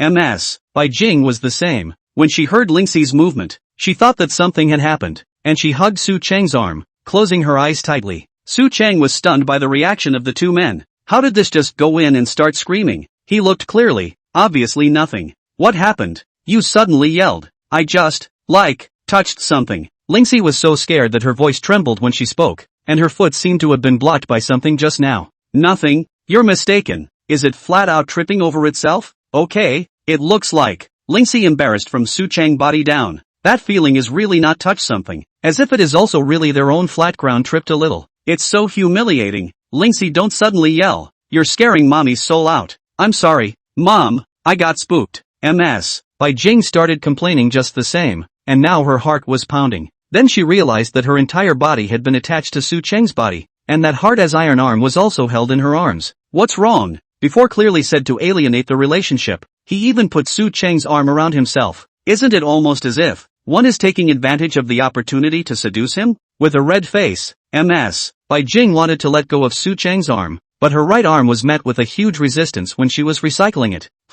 She was a bit strange and tried to cast her eyes on Su Cheng, but it was too dark to see anything. She jerked her hand again and still couldn't get it out, but just at that moment, the arm that was pulling MS. Bai Jing moved, and she could feel that it seemed to be sliding down her arm, then grabbed his hand and dug it through the gap in the center, eventually, interlocking his fingers. What does this little pervert want? Why is he suddenly holding his hand? Didn't we already talk about pulling back before? MS. Bai Jing's complexion was a bit flustered. She really didn't want to have anything to do with this man anymore. Flop, flop, flop, flop, flop. In the extremely quiet darkness, almost the only sound that could be heard was the footsteps of a few people groping their way slowly forward. MS. Bai Jing didn't know if Su Cheng next to her could hear her heartbeat, which had a sound like booming thunder. MS. Bai Jing, You don't want your daughter to find out about our relationship either. Su Cheng's voice was very, very soft as he exerted force with his left hand and pulled Ms. By Jing to his eyes, his mouth coming up next to her ear to open his mouth. This guy is threatening himself. Ms. By Jing blushed in shame, forcing herself to endure the strange temperature coming from those ears. She didn't dare to open her mouth, fearing that she would make some kind of noise that would draw Lingxi to discover the two's movements. Don't worry, Ms. By Jing, as long as you don't resist, I definitely won't do anything extra. I'm content with just holding hands. Saying that, Su Cheng also moved the two's clasped hands, guiding Ms. By Jing's hand in front of her mouth, and lowered her head for a kiss. Well, Ms. By Jing instantly covered her mouth with her other hand, and the strange sensation coming from that hand made her whole body shiver a little. This guy, he's crazy. Lingxi was right next to him. How dare he do such a thing to himself? Ms. By Jing gritted her teeth in shame and anger, and after stabilizing her emotions, her other hand directly twisted towards Su Cheng's waist, but her movements were clearly seen by Su Cheng, so how could she do it? Su Cheng simply let go of the hand that was clasped tightly with Ms. By Jing's fingers, and as soon as he did so, he went around her back, instead reaching her waist first, with a forceful embrace to this side. Ms. By Jing was wrapped into her arms and pressed against his chest. Ms. White Jing, so eager to throw yourself in the ring? Ha! Because he had wrapped her directly in his arms, the two of them were closer together, and Su Cheng also lowered his head to murmur in her ear, feeling the heated and firm chest in front of her. Ms. By Jing's little face directly reddened again, close, so close that one seemed to be able to feel the tiny fluffy hairs from Su Cheng's body tickling one's ears. She wanted to escape from Su Cheng's arms, but the hand that was leaning on her waist was like a tight hoop making her unable to move. What are you mad? Ms. By Jing's voice was even lower. It could be said that she didn't dare to speak at all, very afraid of being discovered by Lingxi. Ms. By Jing, do you think we should do something exciting while we're at it? Su Chan looked down at Ms. By Jing, who was clinging to his chest, and attached his ear to her ear. You dare? Ms. By Jing blushed in shame again. Her murmuring voice was trembling. This man's body was so hot that it made herself hot now. She could feel Su Cheng's strong idea that he really wasn't joking. He was going to treat himself here. Ms. By Jing's own breathing began to quicken. Ha. Guess what I dare. In the next second, Su Cheng lowered his head and gagged Ms. By Jing's mouth. Chapter 88 Sister Jing, do you realize? Su Cheng just kept gagging Ms. By Jing's mouth like this and didn't let go until a long time later. He loosened the hand around her waist and retook Ms. By Jing's small hand. Ms. By Jing also lost her strength and quietly leaned on him, allowing Su Cheng to carry herself away. While Su Cheng's other arm had been held in little Lingxi's arms, the little girl looked around warily and followed him step by step forward. He had just tasted Ms. By Jing's flavor, and of course Xiao Lingxi couldn't be spared. He wrapped his right hand around Xiao Lingxi's waist and turned her around. One leaned into his arms and lowered his head just as he was about to kiss her. Squeak! A sound of wooden boards rubbing together suddenly rang out, and Su Cheng also raised his head in a hurry, no longer kissing little Lingxi. It turned out to be the mechanism inside the haunted house. He had forgotten that he was still in the haunted house now and was thinking about Ms. By Jing and Xiao Lingxi left and right. Su Cheng was somewhat speechless. At this time, Ms. By Jing also slowed down, hearing the commotion. Both of them hugged him,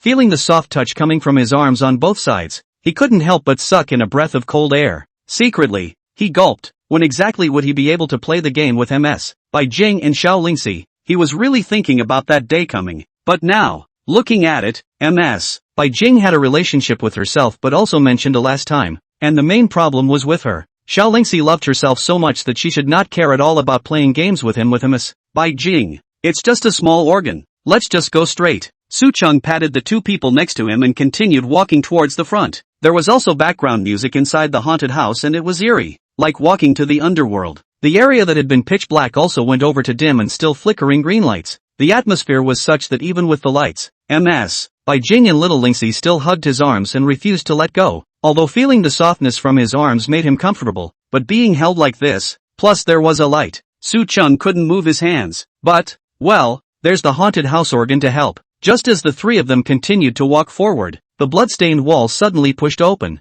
and a white Afghan suddenly appeared on Lingxi's face. Ghost! Little Lingxi was startled and pulled her legs out to run, not even caring about Su Cheng and Ms. By Jing behind her, completely taken aback by the apparition that had just suddenly appeared in his face. A surge of energy ran forward. Ms. By Jing was also startled, but because she had just slumped in Su Cheng's arms, she was now completely powerless. He could only hold Su Cheng's arm in death. looking at the ghost in front of him with a horrified face. Su Chang saw very clearly that the ghost had been ejected by the mechanism on the wall, so just ignore it. MS. By Jing, are you taking the initiative once you see that Lingxi is gone? Su Chang completely ignored the ghost and turned back to look at MS. By Jing, who was holding her arm tightly. Her face looked very cute because of her fear and terror. Plus she had just lost her strength in Su Chang's arms, and now she still had a hint of flirtatious tenderness. You? What are you talking about? Don't you dare accuse me. MS. Bai Jing also found out that the apparition behind Su Chang was just an ordinary organ, and although she was a little scared,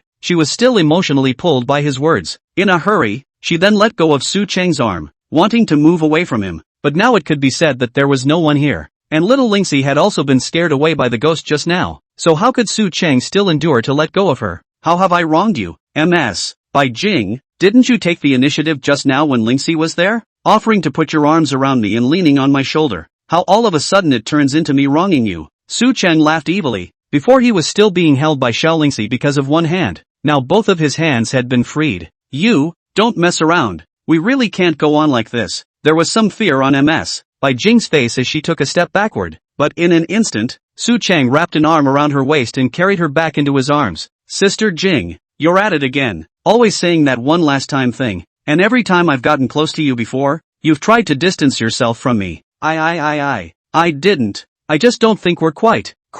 MS. Bai Jing was already in a state of complete confusion. She could only feel one of Su Chang's hands wrapped around her waist, while the other hand was cupping her chin, which was very hot. It was like the kind of action the two had done so often before, and it wasn't enough when they were just in the dark. Was he going to do that to himself again? Su Chang smiled. This state of MS. Bai Jing felt like she didn't know anything. It was like this when she had a fever before. Not quite what? It's not quite right. After all, there's too much of an age difference between us. It would be more or less the same if it was you and Lingxi, but I'm just too much older. After forcibly stabilizing her mind, MS. Bai Jing could only allow him to pinch her chin and look up at Su Chang. Su Chang involuntarily laughed softly twice. Then the hand that was wrapped around MS. Bai Jing's waist fired up, causing her to press tightly against his chest. Sister Jing, you're not going to say something like last time, that I won't like you or something like that, are you? You. Feeling the warm breath coming from the man in front of her. MS. Bai Jing's face had completely blossomed with peach blossoms. She was able to feel that infinite love for herself coming from Su Chang's body, as well as that terrifying and fiery body temperature. It's really hot.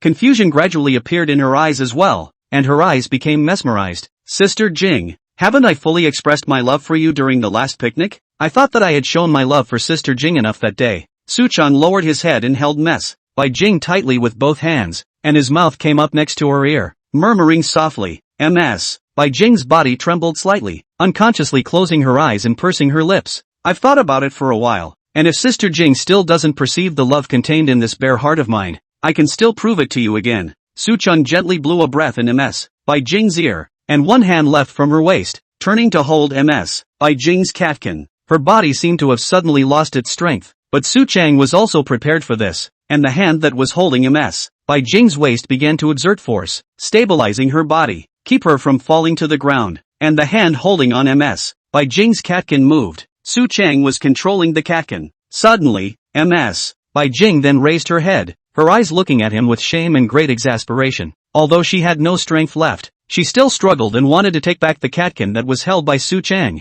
but Su Chang would not let her have her wish. He deadlocked the catkin, not letting it move a bit. Sister Jing, do you perceive that I can show you all my love like I did at the picnic before? Chapter 89. If you do this kind of thing again, I'll call the police. Bai Jing's eyes were all unbelievable. Was this guy really crazy? In a haunted house, Su Chang even dared to do such things. Isn't he afraid of being discovered? He's not afraid that there's surveillance inside this haunted house. Finding that she couldn't retract her hand no matter what, Bai Jing simply let Su Chang hold her catkin, but her face had completely turned red and she gave her face away, not daring to look at Su Chang's face again. Su Chang, are you crazy? Bai Jing gritted her teeth. If she had known that this would happen, there was no way she would have followed along to the playground today. He would rather let Lingxi go on a date with the two of them. Su Chang, then follow them here. Sister Jing, am I crazy? Haven't you felt enough? Su Chang's hand was still holding on Bai Jing's catkin, and his face came up to her. But where did Bai Jing dare to look at him at this time?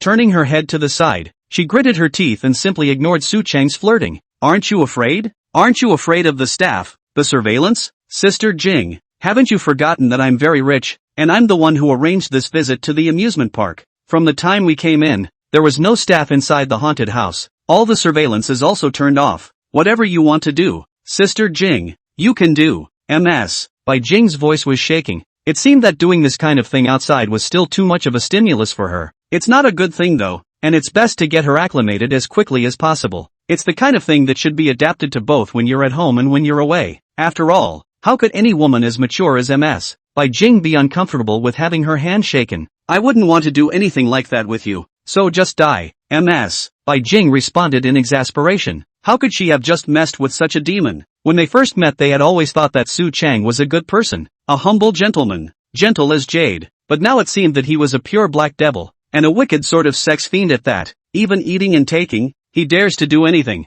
Sister Jing, do you know how much the words you uttered hurt my heart? Su Chang's hand holding MS. Bai Jing's catkin secretly exerted force. No, don't. MS. Bai Jing lost her strength all of a sudden. Her breathing started to become faster, and her face was lying on Su Chang's shoulder. It was too hot. How could this person's temperature be so high? The face of those hands holding his catkin could be described as boiling hot. The temperature of Su Chang's hand was too high, and his own hand was infected with heat. Sister Jing, now you should understand how much I really like you. Just like before at the picnic, Su Chang's face was buried in the strands of MS. Bai Jing's hair, smelling that fresh scent from the shampoo, which was very charming. MS. Bai Jing had also lost her strength, and just quietly lay on Su Chang's shoulder, closing her eyes and not thinking about anything. She was afraid that if she kept on rambling, she would even become no longer like herself, becoming a transformed, strange person after Su Chang's transformation. She didn't want to put her mind on this demon anymore. He was literally going to drag herself into hell with him. MS. Bai Jing,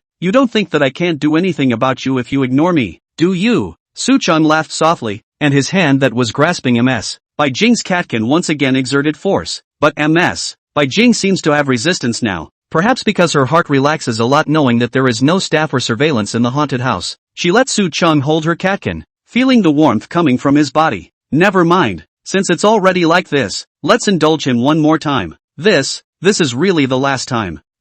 If it happens again, I'll call the police. Okay, Sister Jing, for the last time, I promise I won't lay a finger on you back there. Su Chang's evil smile surfaced again as MS. Bai Jing pressed her head against herself, her catkin still under her control, speaking in a dainty voice as well. It was almost as if he was trying to seduce himself. It was so unconvincing. He controlled MS. Bai Jing's catkin gripped tighter, carefully letting her feel his love for her. 10 minutes later. Cough, cough, cough. MS. Bai Jing sat on a small table to the side, covering her mouth and coughing incessantly. What is wrong with her? How come she suddenly coughed so hard? She was pissed off by Su Chang, right? Because the coughing was just too exaggerated. There was residual saliva spilling out next to her mouth, and Su Chang took out a tissue to help her wipe it off. Sister Jing, what's wrong with this? Suddenly coughing so hard. Drink some water. Su Chang took out a bottle of mineral water from his pocket and handed it to MS. Bai Jing, but I didn't expect MS. Bai Jing to be ungrateful, as she snatched the mineral water and glared fiercely at Su Chang before she drank it. It was only after drinking the water that MS. Bai Jing's state finally got better. She jumped off the table, her legs unconsciously a little weak, not much strength about to fall. Su Chang reached out and gathered her in his arms. Next time, absolutely do not do anything like that, or else I will really call the police. MS. Bai Jing nestled in Su Chang's arms and raised her head to look at this man with two sides, all warnings in her eyes. Su Chang laughed. Sister Jing, which kind of thing are you talking about? Is it the thing at the last picnic, or the thing at the haunted house today? Those two are not the same. I can do both. Shameless. MS. Bai Jing shyly punched Su Chang's chest with her small pink fist, perhaps because of the lack of strength, or perhaps because he couldn't be bothered to exert himself. Su Chang didn't feel a thing. No more talk, whether it's the last picnic or today's haunted house. I'll call the police no matter which thing you do to me. MS. Bai Jing revealed a resolute look. There was absolutely no way she would let Su Chang make a move on her again. If there was really a next time, she would really call the police. Su Chang secretly licked his lips. Do which thing will be the police? This is to let himself do both, ruthlessly proving his love for her, right? What a setup for MS. Bai Jing. LOL. But his facade remained business as usual. Why? Sister Jing, last time you said I might not love you. I think I've proved it to you today, right? Proof?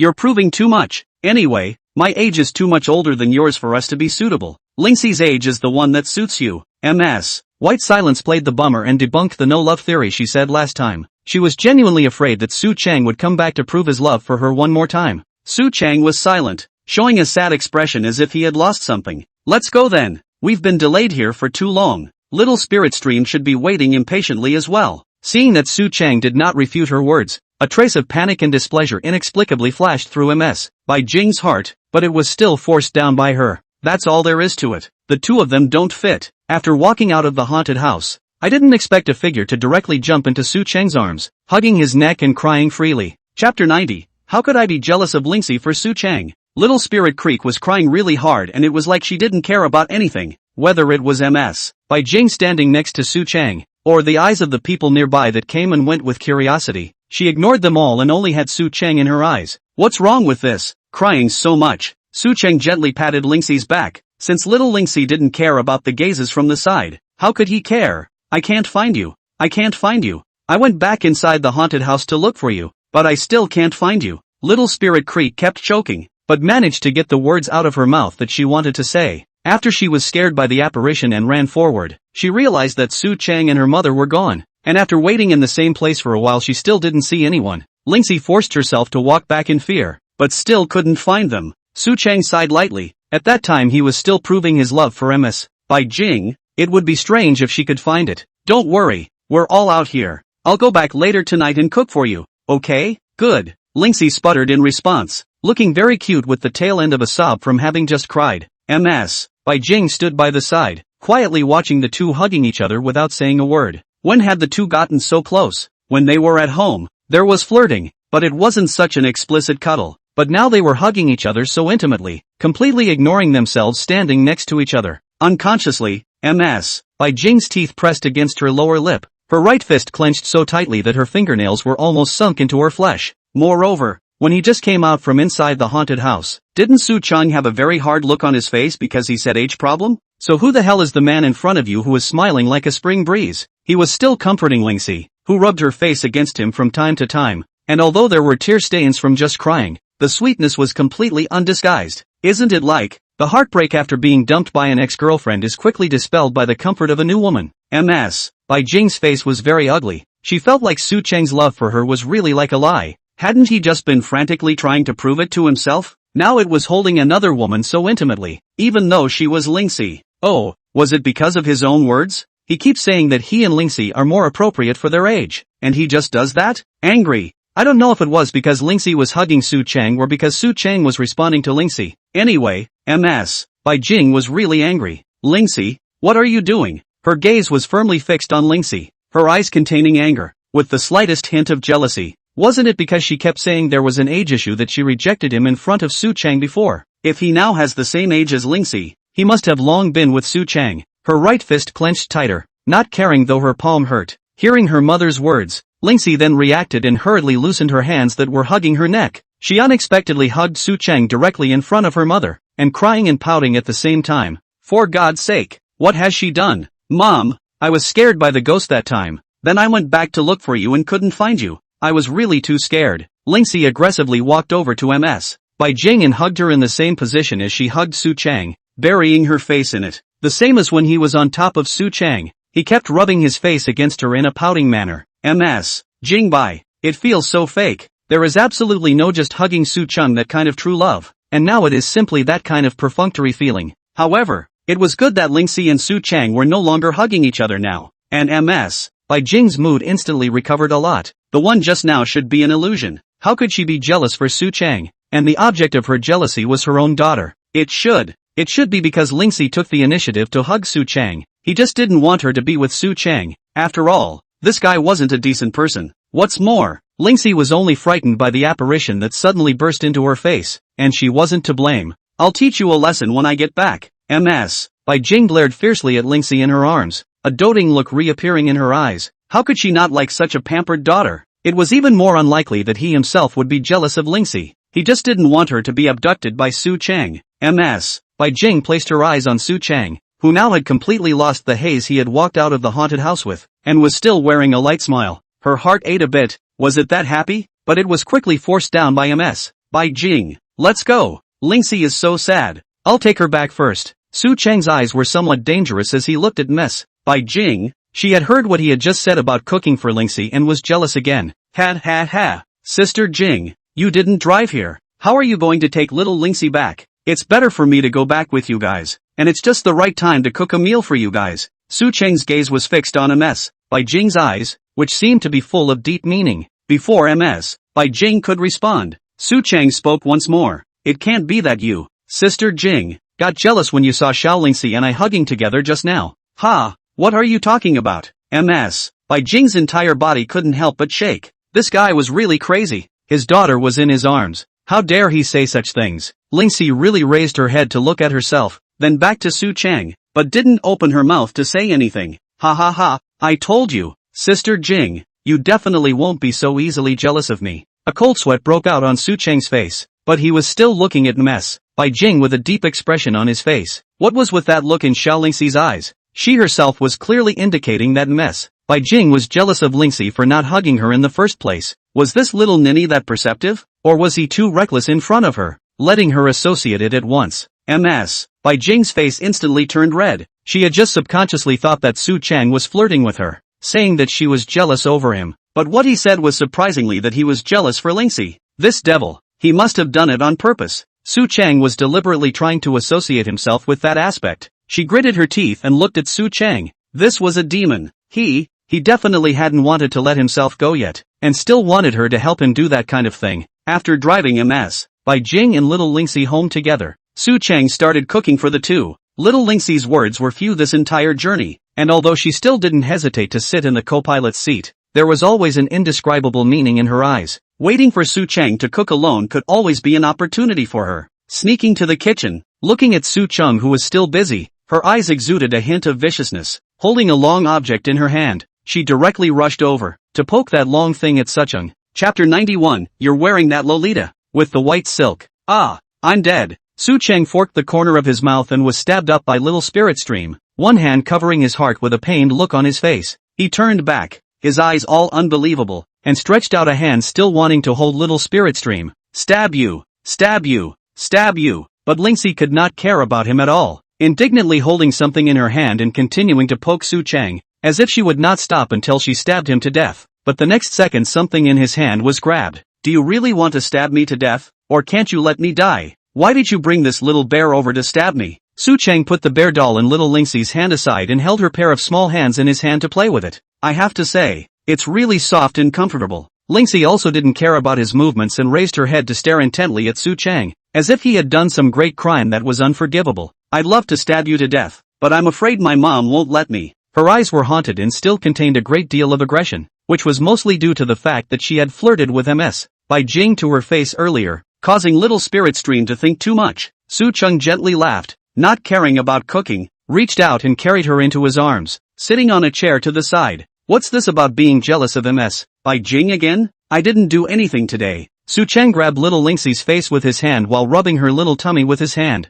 Ha, you just always lie to me. I was scared away and ran away by a ghost that time until you guys came out. So long ago. And you didn't do anything to my mom in there? Guess what I believe? Little Lingxi beamed, and the aggression on her face increased. She thought at first that it was just that she was scared and kept running, so she left the two behind her behind. But it wasn't until Su Cheng intentionally said those misunderstanding words in front of her face that mom still had that big of a reaction. This guy must have done something to mom in there. Maybe they just don't come to them on purpose and avoid them. Heaven and earth is kinda little Lingxi. You were scared like that and fled. How could I still have the heart to do anything to Ms. Bai Jing? Been thinking about going to you then, but got lost in there. Su Cheng changed the little Lingxi in his arms so that she was facing his side and looked at her with sincere eyes. Hearing Su Cheng's words, little Lingxi's face looked much better. She'd been thinking all the way to the car that she wouldn't have been scared when the two of them were cuddling and kissing inside and crying outside by themselves. What has become of you? And she had agreed to his ideas about her mom, only to have him backhandedly leave her alone. What was supposed to be a threesome has become a clown only by itself. Although she was skeptical of Su Cheng's words, but he was willing to coax herself like this,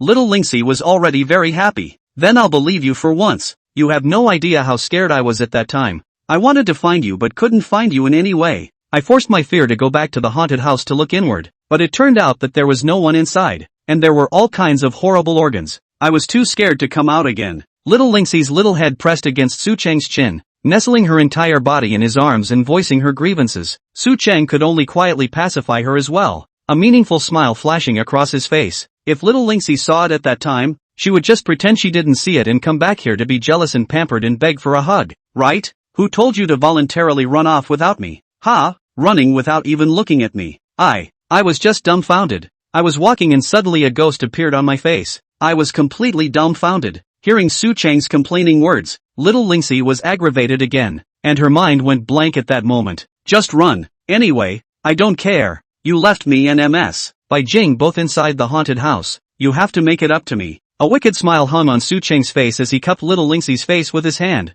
making her look up at himself. Lingxi's breathing all gradually became faster, but she didn't resist his movements. Compensated how? Her face was scarlet, but she still pretended to ask questions in a serious manner, as if she didn't have a clue in her mind. Jia. Su Chang leaned her face toward his side again, his mouth coming up next to little Lingxi's ear. Googly. What? No, I can't. I'm with my mom every day. If I do that with you, she'll definitely find out. Xiao Lingxi's face was full of blush. She was truly surprised that Su Chang would actually take this time to bring this up, although she herself was totally indifferent to when she did it with such her mom really watched her every day. If we did that, we'd be caught for sure. Su Chang heatedly smiled in the bottom of his heart. This matter had actually been figured out by him a long time ago. It would be difficult for him to take the two of them down together if he didn't let MS. By Jing agree first. First you make a demand that is impossible to accept. Then you make a demand that you really think. Su Chang, on the other hand, had a trace of disappointment crossed his face before he brought his mouth to little Lingxi's ear again. Little Lingxi's cheeks reddened with shame again after hearing this, and immediately wanted to jump off Su Chang's body, but she couldn't move at all and was locked in her arms. This guy, what a pervert. It's settled. Little Spirit Creek, when I find the opportunity later. Anyway, you've been wearing more of the Lolita from earlier lately, and the white stockings can't be forgotten. Su Chang kissed little Lingxi's face, and an evil intent came out from his eyes. But, I'm scared. What's there to be afraid of? It's very simple. I'll teach you when the time comes. And I won't eat you if MS. By Jing doesn't agree. I'm just asking you to help. Looking at little Lingxi's tangled little eyes, Su Chang also hurriedly comforted her. The little girl didn't know anything. She couldn't let go. Well, Lingxi still had a hint of nervousness on her face. Before in Su Chang kissing and touching and hugging she thought it was normal. Even if it was directly eaten by Su Chang in the back, she would not say much. But isn't what Su Chang said strange and abnormal? Would a normal person really do that? Lingxi really didn't understand this very well. But she could only choose to believe Su Chang. Good boy, little Lingxi. I know you're the most obedient and the best. Come and give me a kiss. Su Chang hugged little Lingxi and lowered his head, blocking her mouth.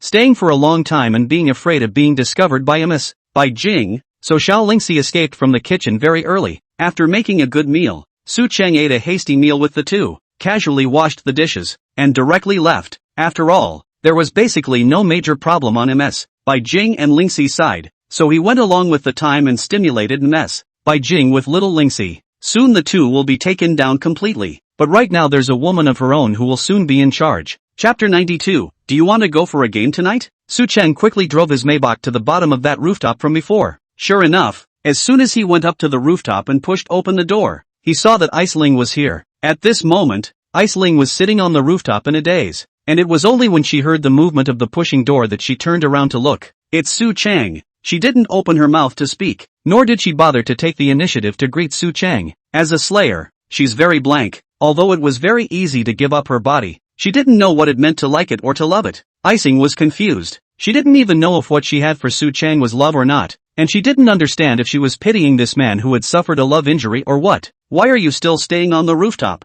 I've been waiting for you to call me. Su Chang naturally walked to sit next to Bing Ling and swept her into his arms. What am I calling you for? Aisling's face was a bit puzzled. The two had basically never contacted each other. Why was she calling him? These words choked Su Chang. If it wasn't for the fact that she really didn't mean to pick a fight, he had to teach her a lesson himself. Don't you want me today? Thought so. Aisling leaned against his shoulder. In fact, she had basically been gawking all day, originally wanting to keep observing after coming over to this side of the rooftop. But I don't know why my brain went blank. Su Chang's figure flashed through my mind without moving. So what do you think of me? Su Chang was a little curious. He thought that this iceberg hadn't thought of himself for the whole day. But it turned out that she actually did think of herself. Bing Ling didn't speak anymore, just quietly leaning on Su Chang. She didn't want to say out how she thought about him. Could it be that you're reminiscing about last night? A trace of scarlet flashed across Ice Ling's face. This kind of thing, she felt it was better not to say anything and remain silent. Su Chang heatedly smiled and gently picked her up,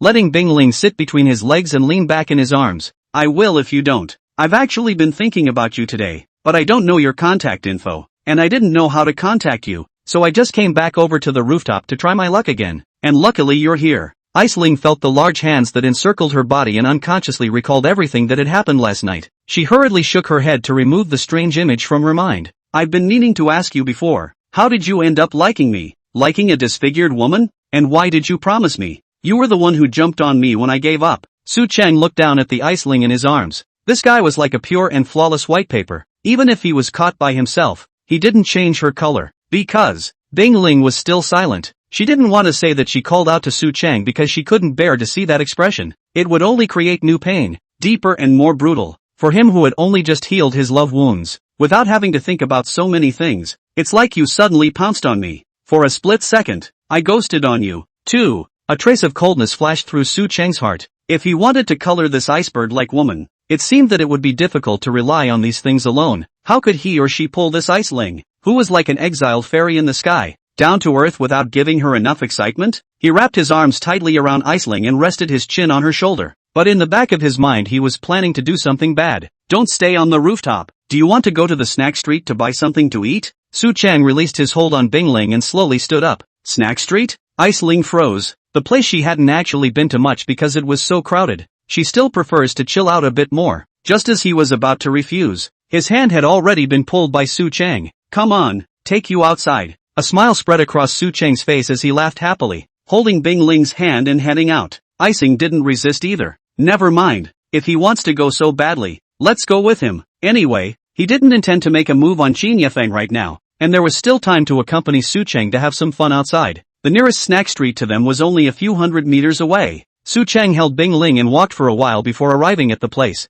Have you ever been to a place like this before? No. Ice Ling shook her head. She was in the assassination business. Except for when she was on a mission, she basically wouldn't go out the rest of the time. She slightly looked up at Su Chang, not understanding how he could suddenly ask such a question. Did he look like the kind of person who didn't like a good time? He's seen it. Actually, the food stalls on the road aren't very healthy, but they're really quite tasty. Come on, I'll take you there. Su Chang led Bing Ling to a store that sold thumbtacks. Ma'am, give me a thumbtack. Yo handsome, bring your girlfriend along to eat. One serving is not enough for you guys, I'm afraid. The stall owner's elder lady looked at Su Chang, Bing Ling and the two of them and teased, a trace of astonishment flashing in her eyes. The man was long and tall and handsome, and the woman wore a mask, but at a glance one could tell that she had a very good figure and was only too good looking. One is enough. I have more shopping to do with my girlfriend. I can't eat the rest with two. Su Chang laughed lightly and took the hand that was holding the ice cream and gave the stall owner's elder lady a sign. Okay, dudes and dudettes, your thumbtacks. Thank you, ma'am. Taking the thumbtack in one hand and holding icing in the other, the two of them continued to stroll forward. Come and taste it. There are masks. Not very tasty. Just hold the mask up a little. Ice Ling was a bit hesitant, but agreed to his solution, taking the mask in one hand and lifting it upwards, revealing her cherry mouth. With the other hand, he tried to reach for the sign, but found it less convenient and out of sight. I'll feed you. Open your mouth. Seeing that Bing Ling really listened to his words and opened her mouth, a trace of evil intent flashed across Su Chang's face as he thought of last night when he was with Bing Ling. The physical toughness of that martial arts practitioner made him want to try again. Yummy! Bing Ling slowly opened her mouth, and in the next second, she wanted to snap the mask on, but she was stopped by Su Chang. Just hitch up the mask. I'll hold you if you can't see the road. Bing Ling didn't refuse. This feeling made her very marvelous, as if she had returned to the darkness, but was being led by Su Chang with a direction. Open your mouth. Another thumbtack was shoved into Icing's mouth. You eat too. How do you know I didn't eat it? Because you've been feeding me. Without thinking, Ice Ling still turned her head towards Su Chang as if she had seen his movements even though her vision was obscured by the mask. Good. Then I'll eat too. The two of them spent the rest of the day wandering around the snack street, where Ice Ling had basically never eaten anything. Sugar snaps, pancake fruits, and eggnog. After buying those 3 more things, Icing was too full to want any more. The corner of her mouth under the mask curled up slightly. Su Chang really didn't lie to her. Everything here was indeed delicious. Want to go for a game tonight? Chapter 93, Can't Control It, Keeps Giving Away Heads. What's up with the opening round again? Bing Ling's eyes looked at Su Chung oddly, and her cheeks flushed a little red. It did feel a little strange to be able to feel the body last night, but when she was learning assassination in the past, Aisling had experienced much more painful things, so this was absolutely nothing to her. Reluctant? Or is your body not recovering? Willing? If you want to go then go. Bing Ling gently nodded. That feeling was actually not something she hated. It was still quite fun to fight, but she was only willing to fight Su Chang. Su Chung took Bing Ling's hand and brought her to the passenger side of the Maybach. I feel like you're quite happy today. It should be quite comfortable to stroll around the snack street. Su Chang kissed Bing Ling's face and returned to the driver's seat. Well, it does feel good. Haven't felt that way in a long time. Perhaps Aisling herself didn't even notice that the corners of her mouth were raised in a smirk as she spoke. Su Chang looked dumbfounded, and the evil in his heart surged up again. The first step in his quest to make this woman fall in love with him completely and utterly was to drag this heavenly banished man down to earth. Even if this banished immortal was all changed from now on, he would still possess this woman's body and mind, making her completely his own. If you still want to come, you can call me and I'll take you with me. Okay, we'll call you. There's actually more fun than just the snack bar, the amusement park, the zoo, the aquarium. You can take you there if you want. Well, Bing Ling nodded with intent. She hadn't been to any of these places, Su Chang said. She's been living in dire straits, either killing or on her way to killing, and maybe tomorrow will be the last day of her life. To come to the snack street today, it was supposed to be an experience that had never existed before, and Bing Ling only thought of it as coming to accompany Su Chang. But after strolling through the snack bar, she had a very good feeling. It was nothing like the hated hustle and bustle she had expected before. It's because of accompanying Su Chang, right? Amusement parks, zoos, aquariums, should be just as fun. How good would it be to be able to go to those places with Su Chung before being killed? Wanted Su Chang to take himself along. Bing Ling's face flushed a shade of red. Just now Su Chung had given her a kiss on her own face. She should be able to give her a kiss on her face as well. Think of it as a thank you for him taking himself to the snack bar. Su Chang, can you come this way a little? What's wrong? Su Chang was a bit puzzled and leaned his body towards the passenger side, wanting to see what this iceberg was up to. Abracadabra. A crisp bubbling sound rang out in the Maybach, and Su Chang froze. This iceberg even took the initiative to kiss himself. Was it because he was going to start a game soon and the iceberg melted? But that's not going to happen. LOL LOL LOL. Su Chang, thank you so much for taking me to the snack street today. It's my first time here, so I'm very happy. Aisling's face was as cold as usual, but a tenderness could be seen in her eyes. Looks like she's really happy today. Then when we start a game later, you don't want to fall off the wagon and be more proactive. Okay, I'll do my best. Bing Ling's face was a bit forced. In fact, she could feel that she was a bit unable to keep up with Su Chang when she was fighting. Maybe it was because his technique was too good, and that aspect consumed his essence. So when he fought at the back, he didn't keep up with Su Chang's intensity last time. After arriving at the gaming room, I realized that the little girl at the front desk was the same one from yesterday. Handsome ladies, it's you guys again. Is it still a gaming room today? Her face still had the same ambiguity as yesterday, but the way she looked at Su Chang's eyes changed a little. Very interested. Well, one room will do. Bing Ling didn't know what was going on and suddenly walked in front of Su Chang, helping him block the front desk girl's line of sight. Su Chang smiled meaningfully and reached out from the side to hold Bing Ling's small hand. He laughed softly, then gestured for Aisling to take the room card. The receptionist girl didn't dare to look at Su Chang with that straight line of sight anymore, and resentfully handed the room card to Bing Ling, and stopped looking at the two. After arriving at the gaming room, Su Chang took Bing Ling into his arms and then sat on the gaming chair himself. Why did you just do that all of a sudden? Swearing an oath of sovereignty? Su Chang asked with great interest as he sat on the gaming chair. That woman's got her eyes on you all the time, and they're dirty, and I don't want her looking at you. Bing Ling didn't understand what Su Chang meant by swearing sovereignty, but she hated the sight of that receptionist girl so much that she couldn't wait to just cut her. Thanks, I'm glad you did. Happy about what? Bing Ling didn't quite understand what doing this herself had to do with Su Chang, and why he felt happy. Su Chang switched the ice ling in his arms so that he could see her eyes. Because you care about me, and it feels like you're jealous, so I'm happy. Of course I care about you. Bing Ling's eyes were very sincere, and her line of sight stopped on Su Chang's eyes as well, and the two of them stared at each other. In the next second, Su Chang wrapped Bing Ling's arms around her, keeping her close to his body. Her body was also cool and pliable, and when she touched it, it felt very elastic, very similar to Shao Qi's kind. Su Chang put his hand on Bing Ling's waist, feeling like he wanted to play the game again. Start a game? Good. Then this one I'll play VN. Let's hunt those who are plunged into darkness. GG. Su Chang turned off the lights on the inside of the room, then returned to the gaming chair and removed Iceling's mask. I have to say, it really is a delicate and gorgeous face, and I'll be sure to give her the mask off for good when we get to the back. Su Chang grabbed Bing Ling's hand and yanked her next to him. The two have gaming chairs close together, making it easier to play games together, because playing the game can be more than just operation. Good communication is also essential. How can anyone have fun playing a game if only one party is high and the other party is like a popsicle not opening up to communicate? It will only feel like, are you double teaming with a human machine? Come on, open your mouth and communicate. So make sure you open your mouth when you play the game. This time Iceling's skills had gotten significantly stronger, perhaps because the last time was the first time he fought, and he was much more powerful with experience. The two fought until the dawn. Iceling's essence was very much depleted, and she would inexplicably give away her head when she moved. Even when one wants to control the progress of the game a bit, it's still hard to do so. Although Icing played well in the front of the game, in the back of the game, control got out of hand and she kept giving away heads, so there is really no way. Su Chang is afraid that her essence is completely lost. People are going to be broken. Do not dare to catch her to continue the double row. She had to be carried to bed and the two of them snuggled together. Bing Ling even forgot to fasten her mask this time,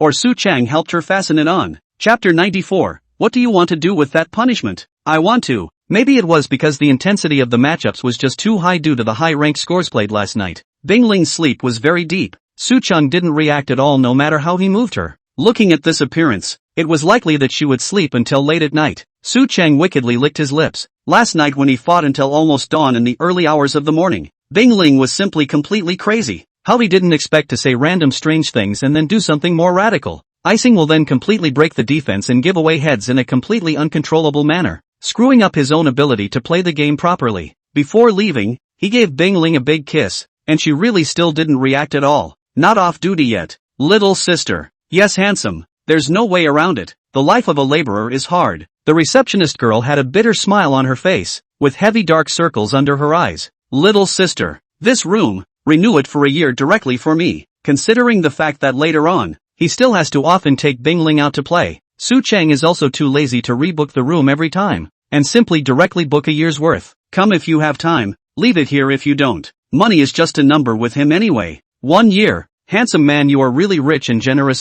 Can I add your contact information? The front desk little sister's eyes completely changed and directly threw a wink to Su Chang. Oh, I think you'd better cover up that black eye of yours before you say that. Just kidding, handsome. If you don't add it, you don't add it. I didn't really want to add it anyway. Come on, has anyone ever told you? One more word, cut out your tongue, and renew the room. Su Chang's eyes exuded a murderous aura. The last time she killed someone she had traced it back to the 9-plate mountain. If this guy really dared to talk too much, she wouldn't want this tongue. Seeing Su Chang's eyes, that receptionist girl's body instantly trembled, filled with panic and regret. He is really daring to cut his own tongue. After she renewed the room, she returned the room card to Su Chang, keeping her mouth tightly shut the entire time and nodding her head. It wasn't until after Su Chang left that she let out a big sigh of relief, her eyes filled with fear. Why does she have nothing better to do than talk about it and make jokes about it? After returning to the villa, he realized that several people at home were nestled together playing games. Even the little ears moved at the same time after seeing himself come in,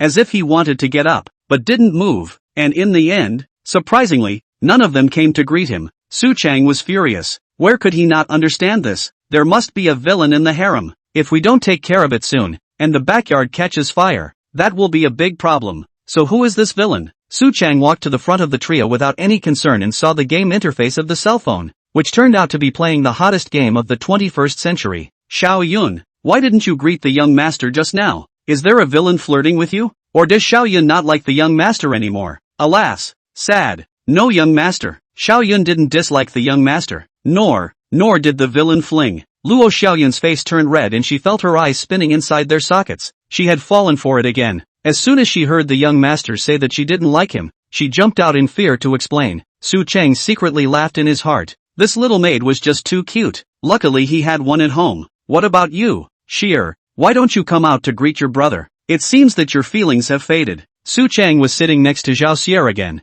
Muah. But when he had just sat down, Zhao Ziel gave Su Chang a kiss on the cheek. I like my brother, but who let my brother move around and not stay at home? The little daughter-in-law in the family is jealous. After all, I'm just a younger sister. How can I not please my sisters-in-law? Zhao Xier leaned her head on Su Chang's shoulder before quickly lifting it up again with a flirtatious smile on her face. Then my flawless and beautiful sister Sheer. Can you tell me which one of your sisters-in-law is jealous? Su Chang leaned her newly raised head on her shoulder again. Instead, his eyes had been staring at Qin Yuefang, who was dressed in a maid's outfit. I can't betray my beautiful, tall, well-built and naive sister-in-law without telling my brother. A wave of coziness washed over her face. It had been a really long time since she had been this comfortable against her brother's body, and she missed it. I missed the day when I first came to the villa, when my brother was able to put Meirou's sister-in-law as well as Xiaoyun's sister aside, and look at himself alone. There wasn't even a Moonfrost sister at that time, and she herself had come earlier than her. On that day one could still rest one's head on one's brother's chest, with one's brother holding oneself in one's arms and one's hands on one's brother's waist. She remembered everything in detail so well, and missed that day so much.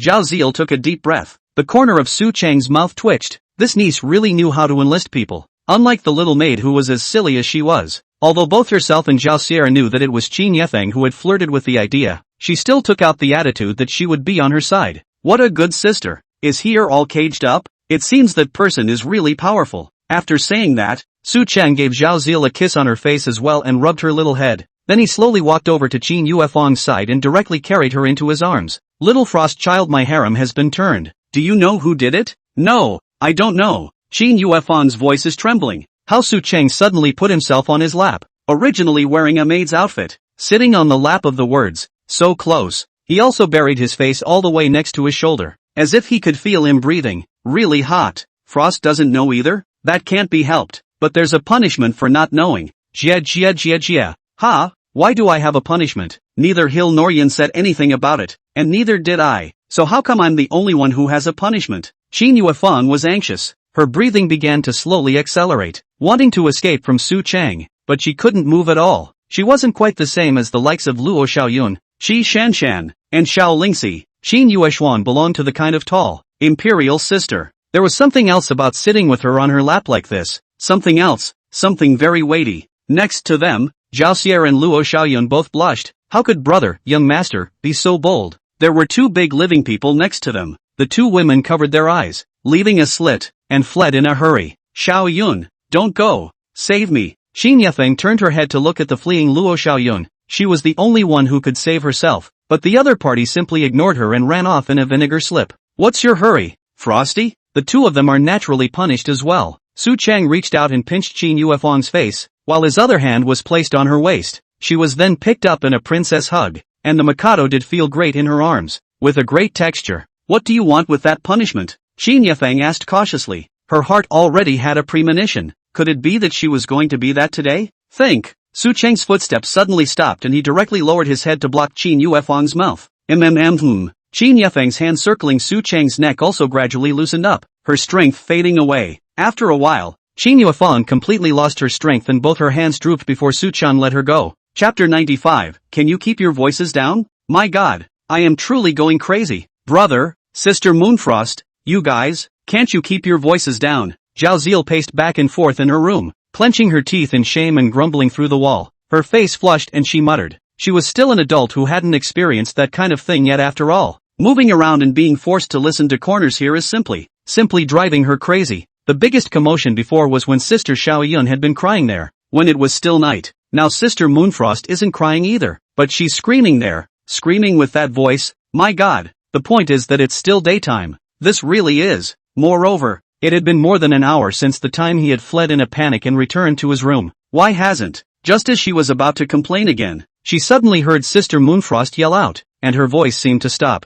Zhao Ziel was overjoyed, and then she pressed her ears against the wall, and for about 10 seconds or so, she really didn't hear any more movement. And next door, Qin Yuefang was lying in Su Chang's arms with her eyes closed. Her breathing was very steady, as if she had already completely passed out. Su Chang's expression was gentle, gently rubbing Qin Yuefang's face with his hand. This woman was really good. It's just a little bit arrogant, with pride in arrogance. On the bright side, the guy was still so in love with himself. She was able to wriggle backward without going to her actively, refusing to even stand still. He had to go and actively drag her over himself. One time before that was when he hadn't brought her in to warm his bed, and she had come after him of her own accord, coming in and then not saying a word. Likes to post and not initiate yet, all on his own lead. After placing a kiss on Qin Yuefang's face, Su Chang took her hands off of her body, covered her with the quilt, curled up tight, and walked out. Honestly, the taste was great, but It wasn't filling. One can't catch Qin Yuefang alone to glean. This guy's body is still not working right now.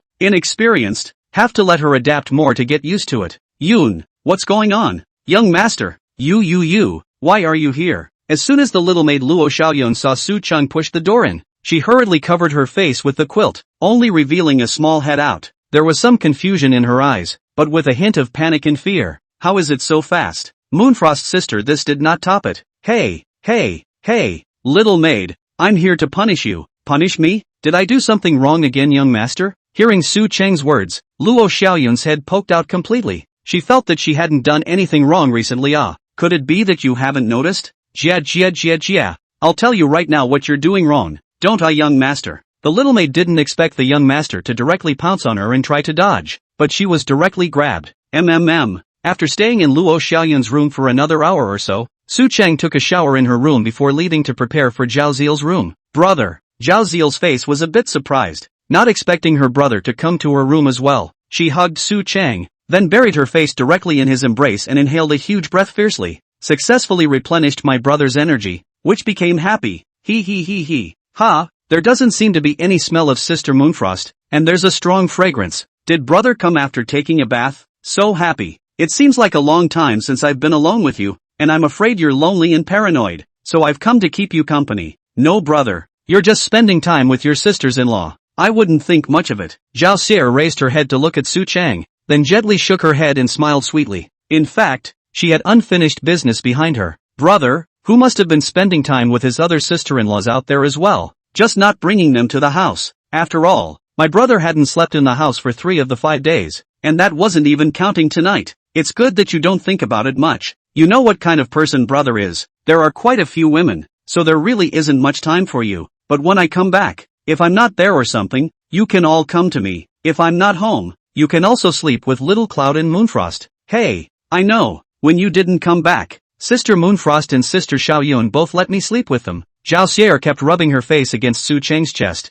wanting to get herself tainted with her brother's flavor. Su Cheng gently stroked her hair with a very gentle expression on his face. It was now more than 2 hours before the time to go to Little Spirit Stream's house, and he was still able to accompany Zhao Xier to sleep. Leading Zhao Xier to the bed, Su Cheng took off his outside clothes and directly laid in, pulling Zhao Xier up with him. Sleep. Aha. After Zhao Xier finished speaking, she directly pasted towards Su Cheng and circled her hands around his neck. Su Cheng didn't care about her, responded to her and went back to sleep. After a long time, Su Cheng's steady snorting came out, and he seemed to have fallen asleep. Zhao Ziel looked at her brother, whose eyes were tightly closed in front of her, and a trace of tenderness crossed the bottom of her eyes. She brought her mouth in front of her brother and gently imprinted it. Then Zhao Ziel blushed, but with a sweet smile on her face. Hey, sleep. What are you doing? No stalls allowed here. One of the city officials suddenly stopped the car and ran towards the only stall. What?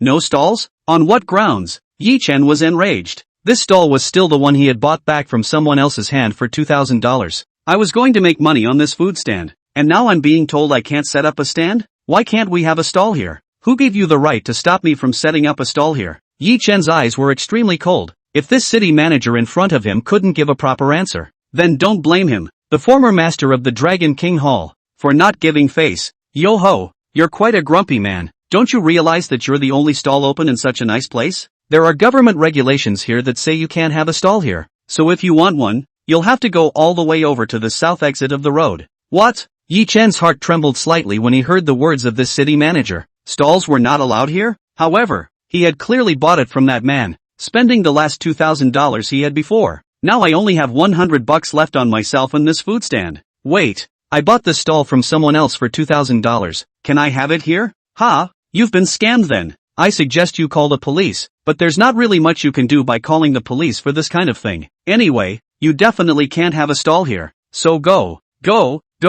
Chapter 96, with Little Spirit Stream, how could it be uncomfortable? Oi, Shizuku-san, Xiao Lingxi. Su Cheng got down from his classic Maybach with an extremely sunny smile on his face. Sure enough, Little Spirit Stream was hiding behind Mess, by Jing, and he was able to vaguely see, by himself, the pair of white stockings. There were also the little Lolita skirt corners with lace that peeked out from MS. By Jing's side. Why are you ghosting in the middle of the day? MS. By Jing couldn't help but smile. She felt that it was still this look of Su Cheng that was more familiar. The Su Cheng he had always known was like this, and he had better be like this all the time. Mostly, it was just a happy feeling to see you and Little Spirit Creek out there together waiting for me to come back. MS. Bai Jing's face suddenly turned red. Why did she always feel that Su Cheng's words were strange? The meaning of this statement of Su Wake is not like treating him as a husband who works hard outside, and himself and Lingxi are his. No, it's not. I think I'm imagining things again. MS. Bai Jing shook her head frantically, shaking the strange thoughts out of her head.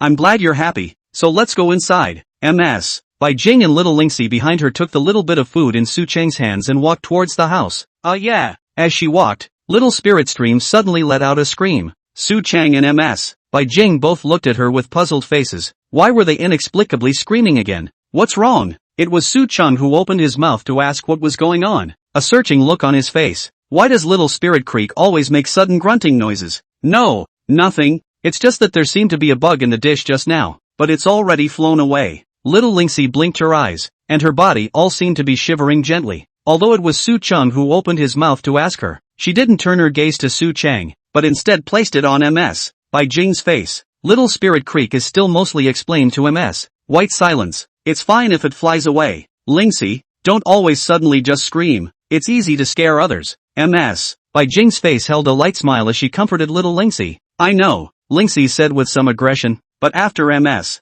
Bai Jing turned her head back. She glared viciously at Su Cheng next to her. However, Su Cheng's face was no longer the same serious expression with doubt that he had just worn. Instead, it was replaced with a strong evil expression, staring at her legs with reckless abandon. Lingxi was mortified. This was a shameless to the core big asshole. How dare he initiate the conversation and ask himself what's wrong? Now Su Cheng obviously hadn't let his mom agree yet, but he was always molesting himself in front of her. It was too much. After entering inside the house, Su Cheng followed little Lingxi into the zither room in a hurry. The frightened little girl's face turned red, but she could only comply with him, taking him to the piano room without stopping for a moment. Lingxi, little Lingxi, good Lingxi, do you remember what I told you during yesterday? Su Cheng's eyes emitted a refined light, and after entering the piano room, he directly took little Lingxi into his arms, brought the door on, and sat straight towards the piano bench. Lingxi was shocked by him. Didn't he say yesterday that he should prepare himself? It doesn't say it's today. I thought you said you were looking for an opportunity to get me ready recently. Why do you suddenly want it today? Little Lingxi is still relatively scared. After all, this is still inside the home. What if her mother found out? Why don't you find a chance to go outside during the day? Isn't it much more convenient outside than inside the house? Where is this the good opportunity Su Cheng said it would be? Little Spirit Creek. I didn't say it was once. What? No way. This kind of thing is not even disposable? Is it possible that you want it every day when you come here? This won't work. If mom finds out one day, what's going to happen? She's going to eat herself alive. No way. You're obviously making up for this once. Why are you thinking of doing this all the time? This is too much. Xiao Lingxi looked back at Su Cheng and reached out again to bat away the salty piggy hand that was resting on her leg. Where could Su Cheng allow little Lingxi to be so arrogant? He controlled both of little Lingxi's hands with one hand. The other hand was up to no good again. How can you blame me? Little Lingxi is playing tricks again. Clearly saying clearly yesterday that you should be ready every day lately. That evil look appeared on Su Cheng's face again, and his breathing was gradually becoming faster. The same could be said for Little Spirit Creek, whose own hands were controlled, plus something that had been constantly wreaking havoc around the defenses. She quickly lost the battle and her body lost its strength, leaning into Su Cheng's arms and closing her eyes. Little Lingxi, be good. I'll show you how to do it. I'm sure I won't get your socks dirty. Then watch out that mom doesn't suddenly come in and catch you red-handed. Okay, can I put it on the piano for you? You sit on the piano and I'll sit on the piano bench so it's easier for me to teach you. Well, after about 30 minutes, Lingxi was lying in Su Cheng's arms, crying tears as if they didn't want money. Her hands kept pounding Su Cheng's chest, nor did she use any force, simply venting her frustration. Lingxi had always been the princess of the family, and even as a single parent, MS. Bai Jing still spoiled her rotten. And where had she ever done such a thing? It clearly said feed at first, but then it changed, grabbed his hair at the end and wouldn't let go. It was too much. Oh, no more crying, little Lingxi. Since you don't like it, then we won't do it in the future. Su Cheng hastily began to coax this little girl again. Not coaxing cannot not to mention that this niece casually coaxed on the line. If MS. Bai Jing this time to come in, that is really 100 words. And not to mention there was that strong odor from Little Spirit Stream, which would be discovered in a heartbeat. Rubbing against little Lingxi's face, the palm of his hand patted the back of her head, just like coaxing a child. Anyway, it's all been done. if you still want to, I can keep helping you too. I didn't expect Little Spirit Creek to change her mind immediately after a little coaxing when she had just said she wouldn't help. Su Chang was overjoyed and directly hugged little Lingxi and gave her a hard kiss on her little face. I knew Little Spirit Creek was the best for me. Then you're still always bullying me and feeling a little pain in my mouth. Little Lingxi shyly lowered her head and pressed her little head against Su Chang's chin, and again opened her mouth in a somewhat aggrieved manner. This is normal. I'll teach you more later. Just familiarize yourself with the experience. Are you really comfortable? Little Spirit Stream spoke up in some confusion. She didn't think she had done anything, just simply let Su Chang grab his feet and be controlled. The back was pretty good except for when it felt weird to be grabbed by the hair. Yeah, with Little Spirit Stream helping out, how could it be uncomfortable? Chapter 97, MS, by Jing's Brain Fantasies. Here, Little Spirit Creek have more of this, and more of this too. Good, MS. By Jing looked at Su Chang who kept on chucking dishes to Lingxi next to her, and her face looked a little less than good. She always felt that Su Chang and Lingxi's mode of getting along with each other had changed a bit, no longer like the kind of flirting that they used to do, but instead, there was a feeling of you and me, just like a couple that has reached the period of passionate love. The daughter does not quarrel with Su Chang now, and also has an additional habit of loving to be pampered. Sister Jing, you eat too. Su Chang suddenly picked up a piece of meat and placed it in MS, by Jing's bowl as well, then turned his head and started going to chat with Lingxi again without a word. MS, by Jing's mouth, which had only just opened, quickly closed again, and she lowered her head with a very ugly face. What is this? Isn't it like suddenly realizing that there's a third person on the field who's a light bulb and can't play favorites? It's too much, and it's obvious that he likes himself as he said before, and proves it to himself. But now there was no self inside his eyes. If it wasn't for Lingxi's somewhat embarrassed look, would Su Chang not have remembered to give himself a dish at all? MS. Bai Jing lowered her head to pick at the rice, but suddenly felt that there was no flavor. It was bitter and sour, not delicious. There was some bitterness on her face. Before she had been thinking that Su Chang would not be able to resist doing anything to herself even when she came back from the haunted house. Didn't this demon do nothing? Doing nothing is a good thing, right? After all, as you said yourself, the two are really not the right age to be together in the future. This is good, just like this is good. Let Su Chang gradually away from themselves. Let him lose interest in themselves. I'm full. Take your time. But, Sister Jing, you haven't finished eating yet? I don't have a good appetite today. Maybe a little upset stomach. I'm going upstairs first. Su Chang nodded. Since Ms. Bai Jing didn't want to eat it, she wouldn't discourage it anymore. Again, he followed the little spirit stream and climbed up, chatting about what was there and what wasn't. Ms. Bai Jing's afterglow looked back and saw the scene as well, not saying anything, but a hint of snickering appeared on her face. With the characteristics of this little devil Su Chang, he had just said in front of him that he was not feeling well. He would definitely run over to check his body. It's like when he had a fever before, and when he was cured, he didn't treat himself, and at that time, Su Chang hadn't completely revealed his attitude towards himself, so it was just a normal kiss. But last time in the haunted house, he had threatened and forced himself, so Su Chang would definitely not let go of such a good opportunity. He'd be so perverted he'd turn on himself and threaten himself. Thinking of this, Ms. Bai Jing's breathing also began to gradually accelerate, and the expression on her face was gentle and watery,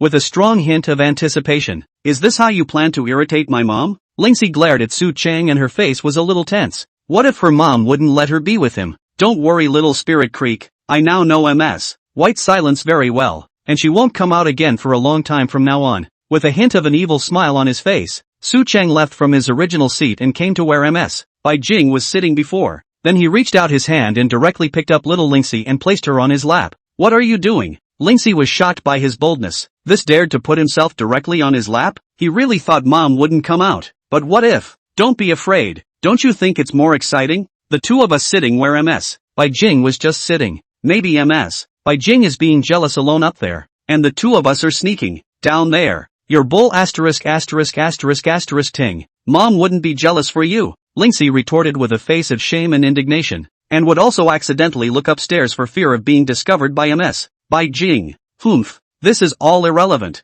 What matters is that Ms. White Silence is upstairs right now and we're sitting in her chair right now. Su Chang's tone was light and fluffy, and after finishing, he even blew a mouthful of hot air into little Lingxi's ear. You, don't do too. Before Xiao Lingxi could finish her words with a red face, her mouth was mercilessly blocked by Su Chang. At the same time, the hand that was originally placed on Xiao Lingxi's waist also followed and made a mess. Little Lingxi blinked her eyes, feeling that her strength was draining away, and her movements stopped. letting Su Chang make a mess. 2 hours later, Ms. Bai Jing walked down from the second floor with her face ashen. It was only at this time that she realized that the dishes on the dining table had been put away, and Su Chang didn't know where he had run off to, presumably to go home. Ms. Bai Jing came to the kitchen to take a look and didn't see Su Chang's figure. Her heart was silent and she just looked at the kitchen in silence, imagining Su Chang cooking here, and here before, when I broke my own bowl and cut my hand. At that time ghostly, such words were not good to say to Lingxi, and he himself even went to seek comfort from Su Chang. Pust. Ms. Bai Jing suddenly thought of the image of the two of them staring at each other earlier. If it wasn't for the bubbles in his hands, the two of them would have hugged each other at that time. She had a sweet smile on her face, remembering Su Chang's strong-armed band-aid on herself here. It turns out that he really has always been such a bossy man that he'll hold his hand in a death grip if he wants to put a band-aid on it for himself. Since he wants himself, he will definitely get himself as well. And he won't give up so easily, right? He definitely won't give up. Thinking about this, Ms. Bai Jing's heart was a little panicked and scared. The image of Su Chang who had been pinching food for Lingxi at the table tonight surfaced again. His eyes were so gentle and his smile was so pure. If it wasn't for the look in Lingxi's eyes, Su Chang wouldn't even have given himself a dish. Why is it suddenly like this? It's like they've really given up completely and don't have themselves in their eyes anymore. And why hadn't he come to his bedroom tonight, when he had clearly said so, and wasn't feeling well? Why hadn't he come to visit? Hasn't Su Chang always wanted to make a move on himself? He's already acquiesced. Why don't you come over?